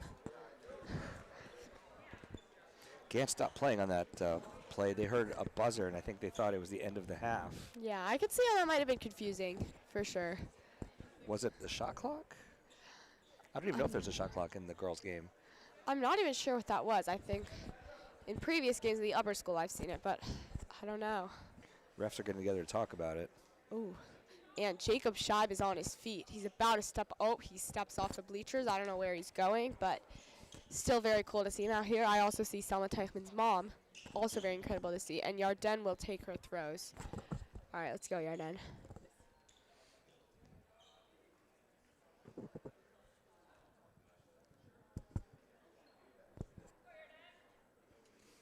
All right, let's see if she can do something. It is 18-17 Lions, 30 seconds to go. Oh, Gila is very close to us. Very cool. Are you okay, Gila? She looks okay. Baruch Hashem. Oh, that's okay, Yarden. You're still him. All right, and Yarden misses her first one, but let's see if Yarden will. So is that how the phrase goes? Even when there's girls, you say you're still him? You're not yeah. her? Okay. Oh, I mean, she's her too, but okay. it's just kind of. Him is kind of like a universal. Yeah. Oh, and the first one goes in. Way to go. Save some girls for the rest of us, Yarden. Nice roll. So now JDS is up by 2 with 30 seconds to go in the first half. Oh, let's see. Oh, no good. Gann drives, no Still good. by JDS 2. with the ball. All right, Charlie Leffler, 20 seconds. Question is, are they going to hold it for the final shot of the half? Let's see. Or shoot when they get a good look. Trying to get open. Oh, Yarden Wilkenfeld. Let's see if she. Oh, not even freaking close, but that is okay. Out of bounds, ball stays with JDS. 9 seconds to go in the first half. JDS clinging to a 2-point lead. And Becky Silverman is screaming too. Let's go. Oh. 7 seconds. 6, 5, 4. Oh my gosh. Go, Jordana. From the baseline, can't get it to fall. That was honestly close. That was that is close. the end of the half. And yeah, what are you thinking about how they've been playing so far? It's been a bit of a game of streaks. JDS started off 7-0. GAN couldn't get their footing, but then GAN roared back and outscored them 10-3, tied the game. And since then, it's kind of been a back-and-forth affair. JDS clinging really to a 2-point lead. We will pause for a about 4.5-minute halftime. And then, Anna, I think you're going to step away, and a friend of yours is going to jump in, right? Goodbye, Lion Nation, and say hello to Sheer Madness legend, Max Olin. Well, Anna, it's been awesome to have you. Thank you so much. Give me a it's fist been amazing. bump. Good job. And we'll be back. We'll be back shortly.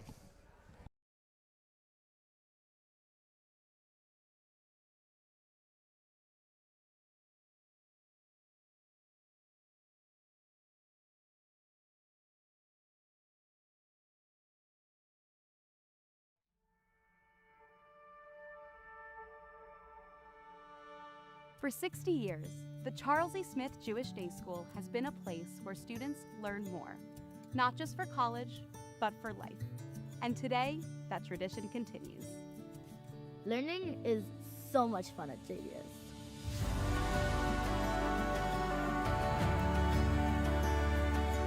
I love that I can try so many new things here, from history and government to game design and coding.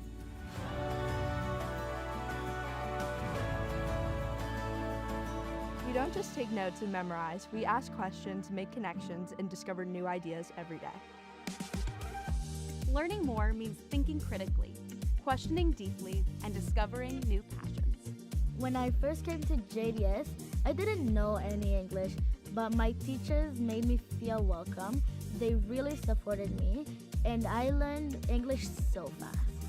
The teachers here are amazing. They really get to know you and push you to do your best. Even though they challenge us with high expectations, they make learning fun and interesting. No matter if it's Judaics or algebra, teachers and classmates are always there to help. It makes learning even the hard stuff way easier. Here, students don't just build skills, they build confidence, resilience, and creativity. When I sang at the Hanukkah musical, I was nervous, but my teachers and friends encouraged me.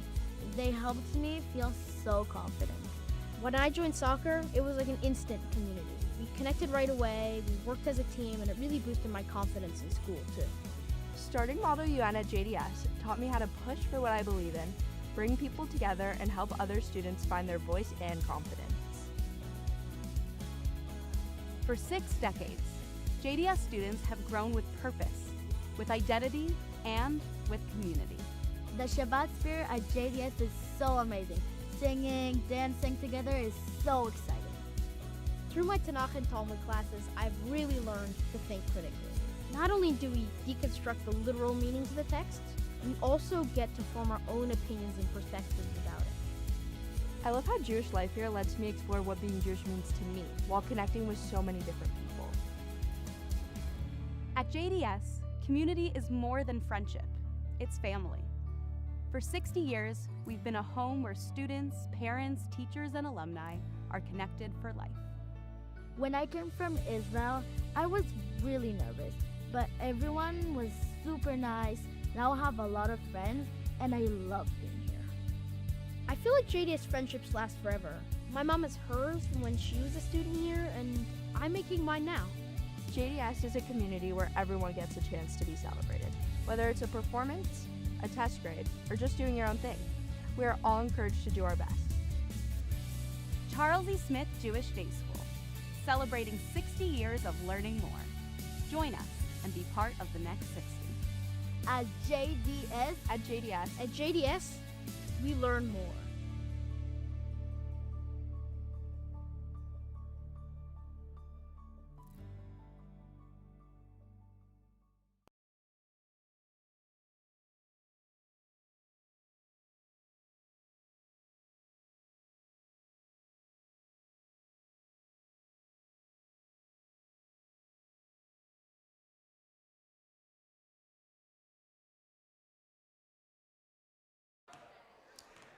Welcome back to halftime of the Capital Jewish Hoops Invitational, where JDS leads the GAN girls in the varsity game 19-17, a 2-point lead at the half. Winner advances to the finals.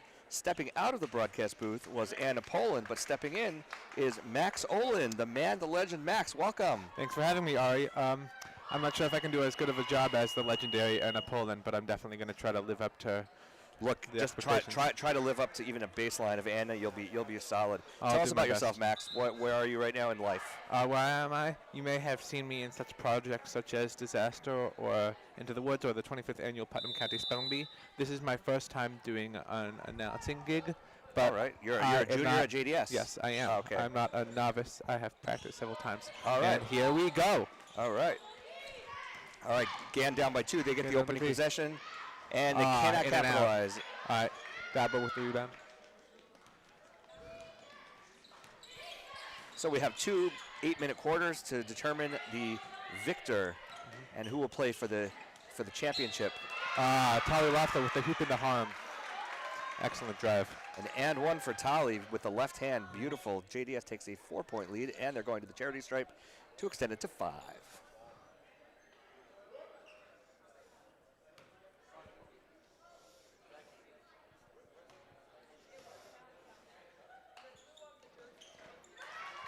Boom, and it is a 5-point lead for JDS right out of the gates. Anna Achildiev, though, is back in the game for GAN. She set out towards the end of the first half there. She's clearly their best player and shooter. Foul on Safra. JDS opens the half with a lineup of Loeffler, Safra, Wilkenfeld, Dauber, and Sauls. Oh, I thought they called a foul, but I think they reversed it and called a travel.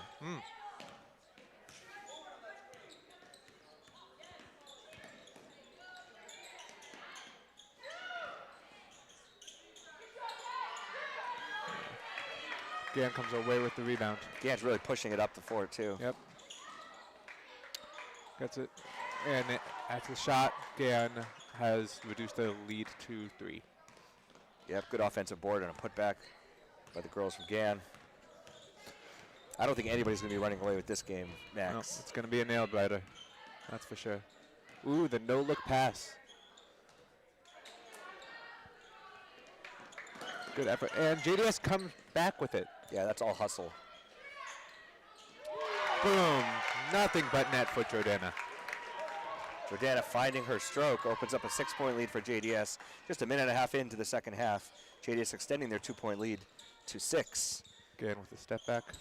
Gan with step back 3, no good. JDS lets it go out of bounds, and they will get possession. You know, this is a kind of a poetic game for me to be calling first.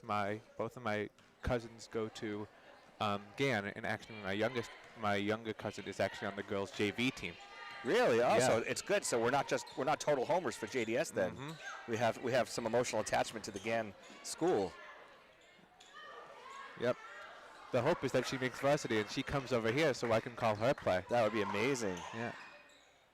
6-point JDS lead. GAN after GAN hitting for 3 and nails it. Triple. Who is that? That is number 3. Number 3. Oh, actually, you know who that is? That's Eve.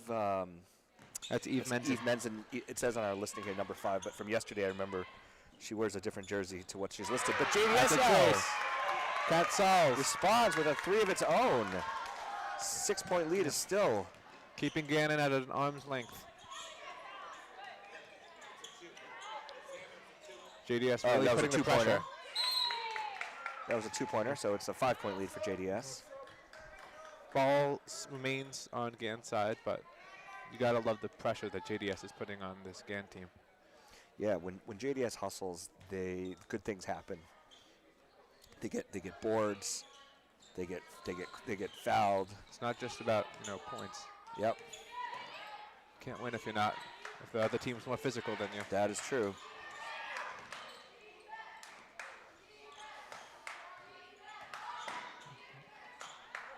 The pass outside. Rebound JDS. Good box out, Maya Blumenthal. Great box out. Beautiful rebound.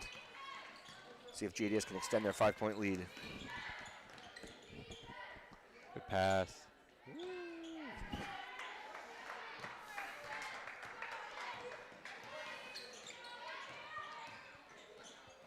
Ooh, wide open for 3. Can't get it to fall. Lucky break for JDS there. Yeah. You got to cover. Yeah, that's what I'm talking about, the hustle. They had some breakdowns in transition defense in the first half. It's not just about playing tough, it's about playing smart. Jordana with a nice turnaround, can't get it to drop. That's a good look. Just got to get those to fall. And here's Emma. I think she's looking for her step back shot. Instead, she drives, penetrates with the right hand, can't get the layup to fall, but does draw the foul. It's when you get an early step like that, it's really hard to stop. Yeah, it's tough to recover. So 4:16 to go in the third quarter, 27-22.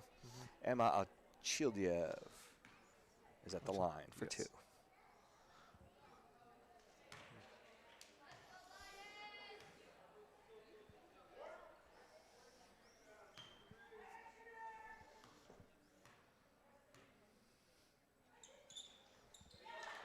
Makes 1 out of 2, cuts the lead to 4 for the JDS girls. Still 2 possessions, but starting to get a little bit uncomfortable for the Lions here.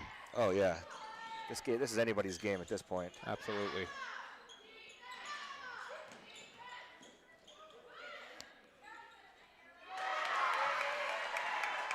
That's us with the. Who scored that, Max? What? Who scored that? That was Caroline Salsa. All right, Caroline, nice job. Way to be in the right place at the right time. Almost picked the pocket there. JDS playing good defense this time. High arc on that one. Maya Blumenthal with the rebound. Maya's collecting boards like they're going out of style. Jordana, another 3. No good. And the rebound is... Great good hustle, effort. great hustle by Maya, but the rebound... Even if you don't like the results, the effort is still invaluable. Out of bounds, Gann with the ball. Down by 6, 3:25 to go, third quarter.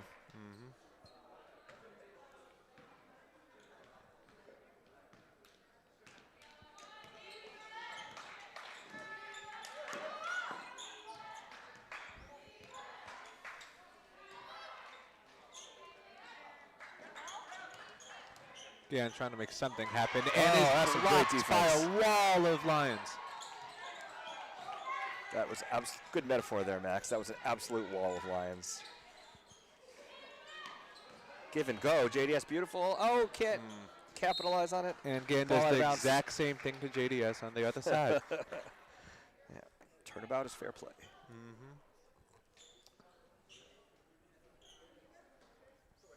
Heifers? Oh, they're the Heifers. They're the Heifers, yeah, that's their Heifers. school name. Turnover JDS. Yeah, the Heifers, the cow whose ashes would be sprinkled to purify people who are contaminated with what's called the Tumat Hamit in the temple times. Yeah. How to travel. Way to be aggressive. Their name quite more poetic than JDS's, I would say. The lions and the heifers, the cows and the lions, the red cow. I don't know. I feel like if I came across a red cow, I would not be as scared as if I came across a wild lion. But that's just me. Well, if you come across a red cow, let us know, because there hasn't been one that's been born apparently since the destruction of the temple, and so we can no longer purify people. Yeah. Guess they're more pure. Oh, Emma from way downtown. Way downtown. Looked good from here, but I think she rushed it. Offensive rebound for Gann. Another one. And this time they just do a draw the player foul. up, but they get the foul. And that's what I'm talking about, Max. The team that hustles for the boards is the team that's going to end up having good things happen to them. Absolutely. Jordana Dabo ready to come in after this first foul shot. Yeah, I think they could use Jordana back in. We were just talking about the boards, and Jordana does give JDS a lot of size. 2 minutes, 11 seconds to go. in the JDS up third by quarter. 5. Yep. But Gann is not out of this yet. Oh, by no means. Just a two-possession game. JDS, good box out after that foul shot. Two-possession game with 10 minutes to go. It's anybody's game.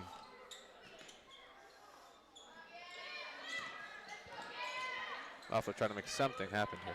We are at the phase, Max, where every possession counts. Absolutely. Pass back to Dabo.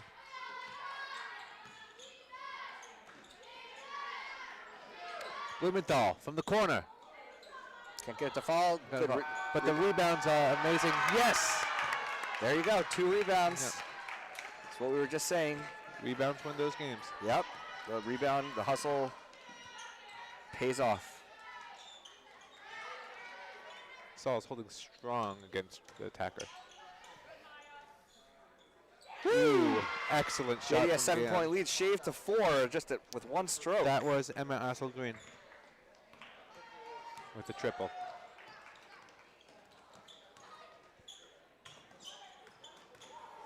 And there's a giveaway. Daba passes into traffic. JD is lucky to keep possession, but shot clock must be winding down. Oh, what a nice move. That's definitely a foul, and the ref does call it. I mean, sometimes you are kind of going for the foul. You got to, get in there, do the dirty work. Yeah, nice job by Tali to really aggressively drive to the hoop, draw the foul. Forces the other team to make mistakes. 55 seconds to go in the third quarter. JDS up by 4, looking for 2 more at the charity stripe. Boom. You get one Make of it them. 5. This one would make it 2 threes. That's going to be short.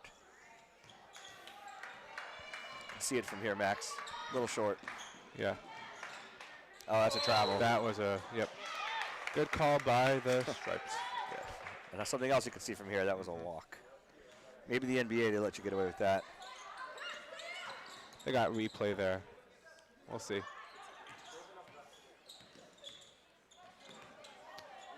Good defense on this possession.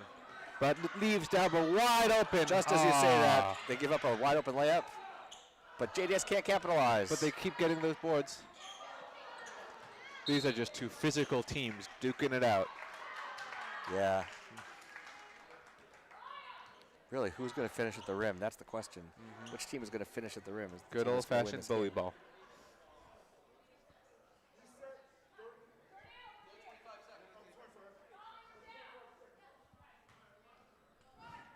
.25 seconds, less than 1 full possession left on the clock before the end of this third quarter.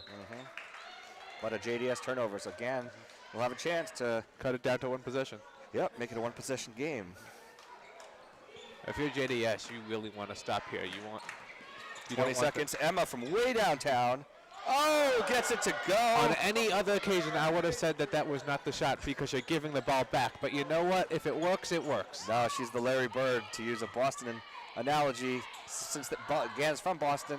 Again, JDS can't capitalize. JDS making the right plays, but fortunately they get the foul there. Yeah, but again, they missed another layup. They're missing too many opportunities to finish at the rim, but they did draw the foul after getting a good board. 2 seconds to go. JDS clinging to a 2-point lead.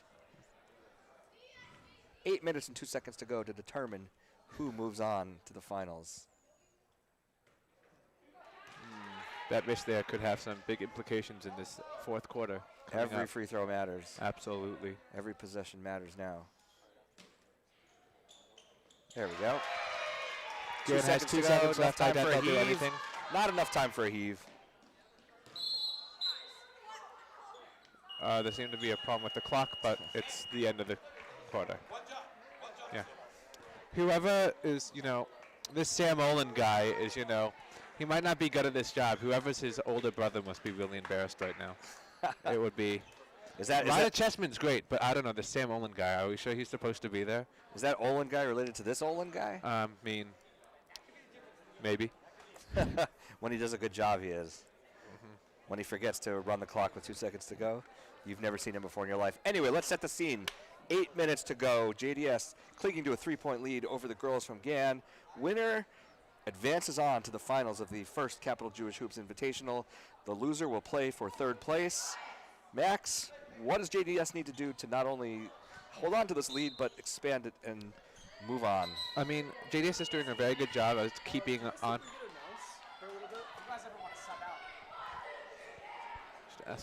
Sorry, go ahead, Max.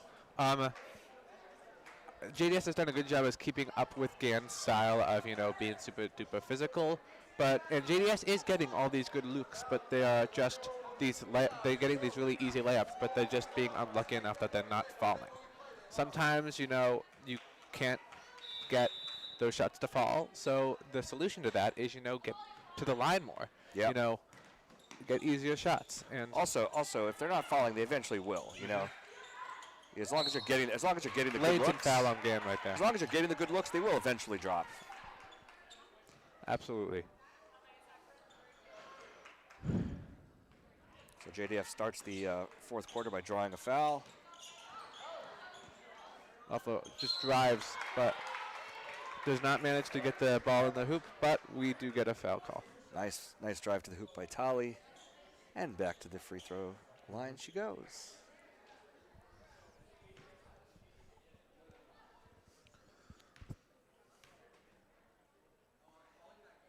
Boom. 2 possessions, just like that. Unless someone gets fouled shooting a three.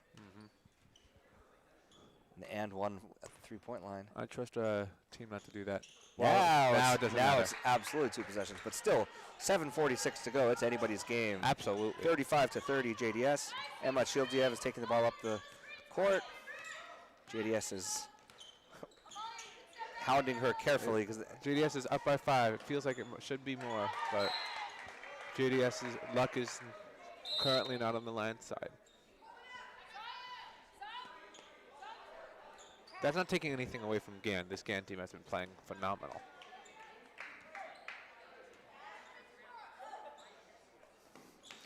yeah, super competitive game. Absolutely. And Yarden almost comes away with the steal. Excellent effort by Wilkenfeld.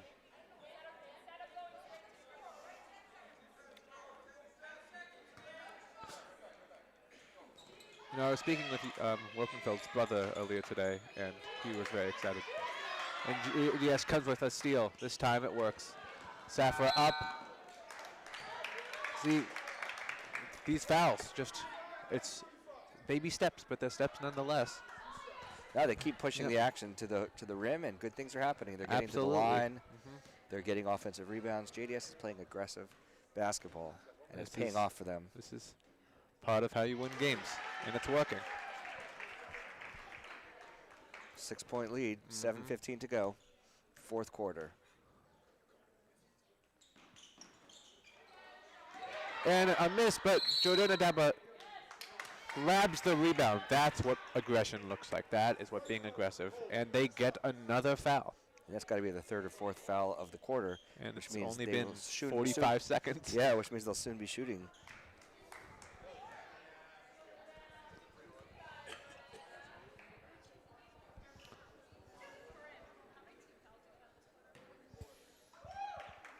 Seven minutes, 13 seconds to go in the fourth quarter. Just got a text from a listener saying he wants us to announce the time more because it doesn't show up on the bug. So thanks for that text. And there's 7:13 to go in the fourth. And with 7:13, Gan already has 4 fouls.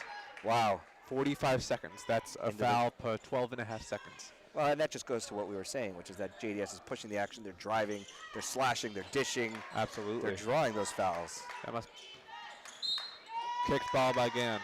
Another turnover by the ladies from Boston. This is a inflection point in the game. Absolutely. You feel the momentum is clearly with JDS.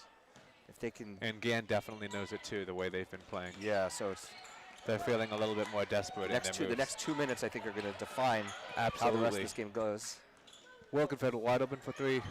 Can't get to fall, but we get the rebound here. Oh, and a pass through traffic. And another foul for JDS. Sorry, it was a walk. They called it a walk before she got the shot off.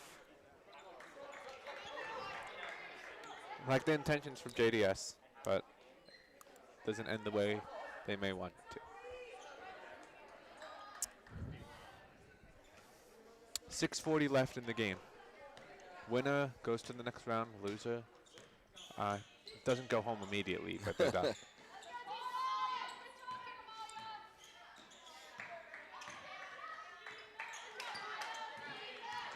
Again, pushing with a moving 2 and banks it in. A 2-pointer off the glass. Cuts the lead to 5. There's a little bit of luck there. 6:13 to go, which is appropriate for these two Jewish schools. Absolutely. Taryag, if anybody pays attention. Oh, and another travel, travel JDS. for JDS. Back-to-back turnovers. We were talking about how we want JDS to draw these fouls, but it feels like now they're kind of relying on it too much to the point that they're making these mistakes. Yeah, well, we said the next couple minutes were going to be key, and JDS made 2 turnovers, and Gann scored and took advantage of this. So this game looks like it will probably be going down to the wire. And it's no one's going to be running away with this Maya game, Max. Blumenthal grabbed it from the Gann. 5:49 to go. Tolly drives again. Off the backboard. Beautiful. Is that the first field goal of JDS for JDS this quarter? I think it is. Their first points We've been not from the free throw We've line. been relying on the line so much that, we can still get it in the hoop. Yeah, 7-point lead, 5:37 to go. We're not merchants. Timeout on the floor. So, Max, what's your next play scheduled over at JDS? Well, I'm so glad you asked. The next play is in the spring. It is a play called The Importance of Being Earnest, written by Oscar Wilde. It will be directed by the 11th grade honors English teacher, Miss Nancy Wassner. I'll call her Miss Wassner. And I won't say that it will make her like you more, but this is my first year with Miss Wassner, and my grade in English has never been better. Wasn't it Doc Saul that used to direct those plays? Doc Saul directs the musicals, and the plays are actually a new thing that started in my 9th grade, so that would have been 2024. Okay, because my daughter Ayla, a class of 2021 graduate, she was in all those musicals with Doc Saul. It's still the same. The fall musicals are still Doc Saul, but in the spring, Doc Saul directs the middle school musical, which this year will be Newsies. I'm quite excited. Oh about my God, that. I love Newsies. Yes, absolutely. I'm quite excited about that. This is actually going to be the first time that I will not have been in middle school with any of the people. I feel very old. Oh wow, well I'm definitely gonna take my kids and check out Newsies. Are you gonna have a starting role? What? In Newsies? Yeah. I will not be in Newsies. That's middle school. Oh, that's the middle school one, yeah. right? I am definitely excited to see that and see how this middle school. Maybe you and I can go broadcast it live, as we can go announce. We'll see how much Doc Saul will appreciate that, but we can always ask him. All right, JDS still with a 7-point lead, 5:33 to go in the fourth quarter. JDS with a takeaway. Is just out physicaling Gann right now. Yep. Oh, and the Euro step for Gila. Gila with the Euro step, couldn't make it happen. Couldn't make it happen, and it's Gann's JDS ball. turns the ball over. But You gotta love it, though. That was a Just nice Euro beautiful step. to watch, and Coach Silberman seems maybe jokingly a little disappointed that that play did not go the way that we wanted it to. But Yeah, still she wanted to see that on incredible effort. SportsCenter tonight. Absolutely, in the top 10. Yep.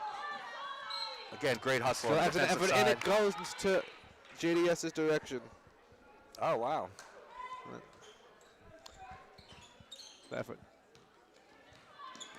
Probably it's a foot race to the other side of the court.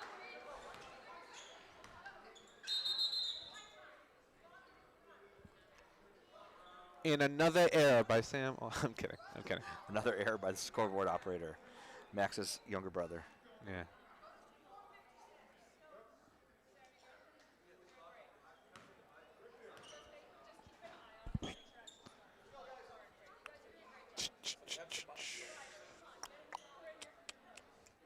It's just got to be better, You'll be ribbing him all night for this. It's all right. Everybody's encouraging the scoreboard Yeah. operator. He's just got to, keep his head in the game. JDS has been really locked in, and we just need to see that kind of aggression and, commitment. Yeah. For Although they the just made a scoreboard turnover on operator. the offensive end. Yeah, it feels like Corinne and Ryder are just carrying that table right now. Sam has to step up and do his part. 7-point JDS lead, 4:34 to go. Final frame. Oh, again. Oh, just steps goes right through for a around. layup, but cannot capitalize on the layup. Again, both teams are missing good shots.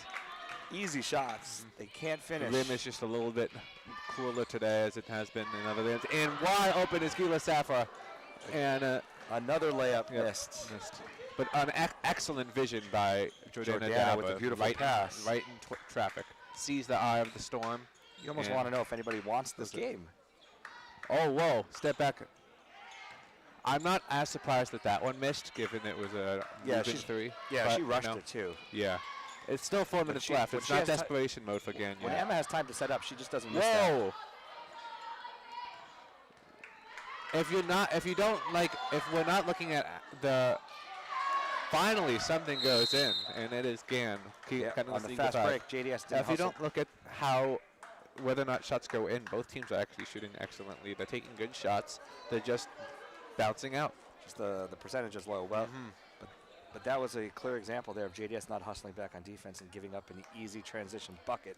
So their 7-point lead has been shaved to 5 with 3:40 to go in the fourth quarter. Becky calls a timeout. I think Becky needs to tell her team, listen, the team that hustles gets back on defense, even if we're not capitalizing on all these layups. The team that hustles, that gets the boards, that gets back on defense is the team that's going to win. Exactly. JDS right now is playing like a team that's losing because they've been so unlucky with these shots. But look at the scoreboard. They're up by 5. They got to remind themselves that they are still in the driver's seat. They just have to stay there. Got to maintain their intensity. Absolutely.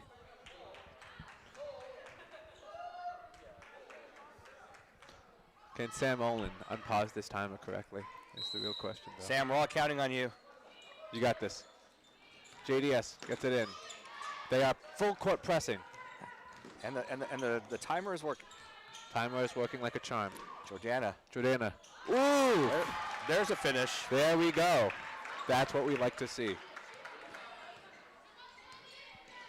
Whoa, a player almost goes in. That would have been crushing for the JDS. Another fan base. logo 3 from Emma almost falls.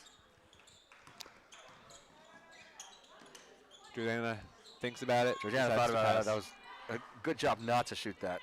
Take some time off the clock, work it around for a good shot. But Emma with the steal. And Emma she's all alone.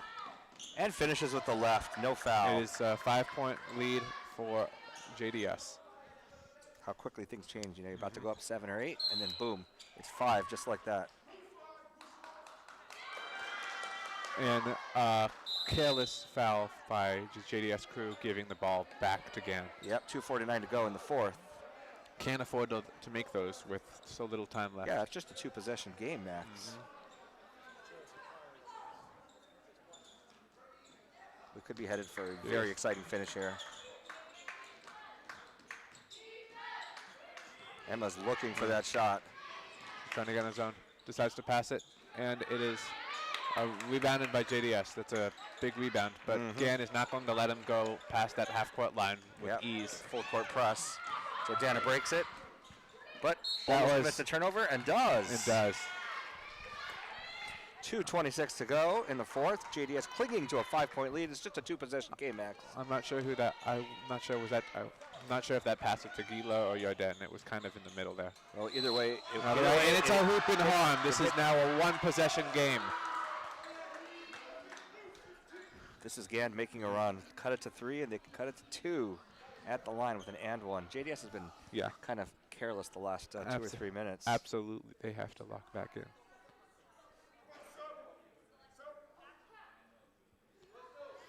JDS makes a switch.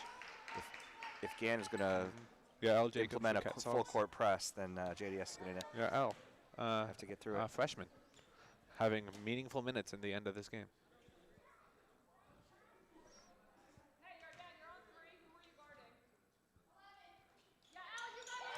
And it is a 2-point game with 2:18 to not go. Relented on. And yes, the full court press again is paying off with another turnover. And JDS got lucky there. That could have been a tie game. That would have been like basically 7 points in 20 seconds. Absolutely. JDS has really got to figure out what he's doing. They're doing here. They got to break the press. And the shot's still not falling for JDS. Still a 1-point game, and JDS I think is going to be called for the foul. Are they in the bonus yet? Let's see. They are yet to be in the bonus.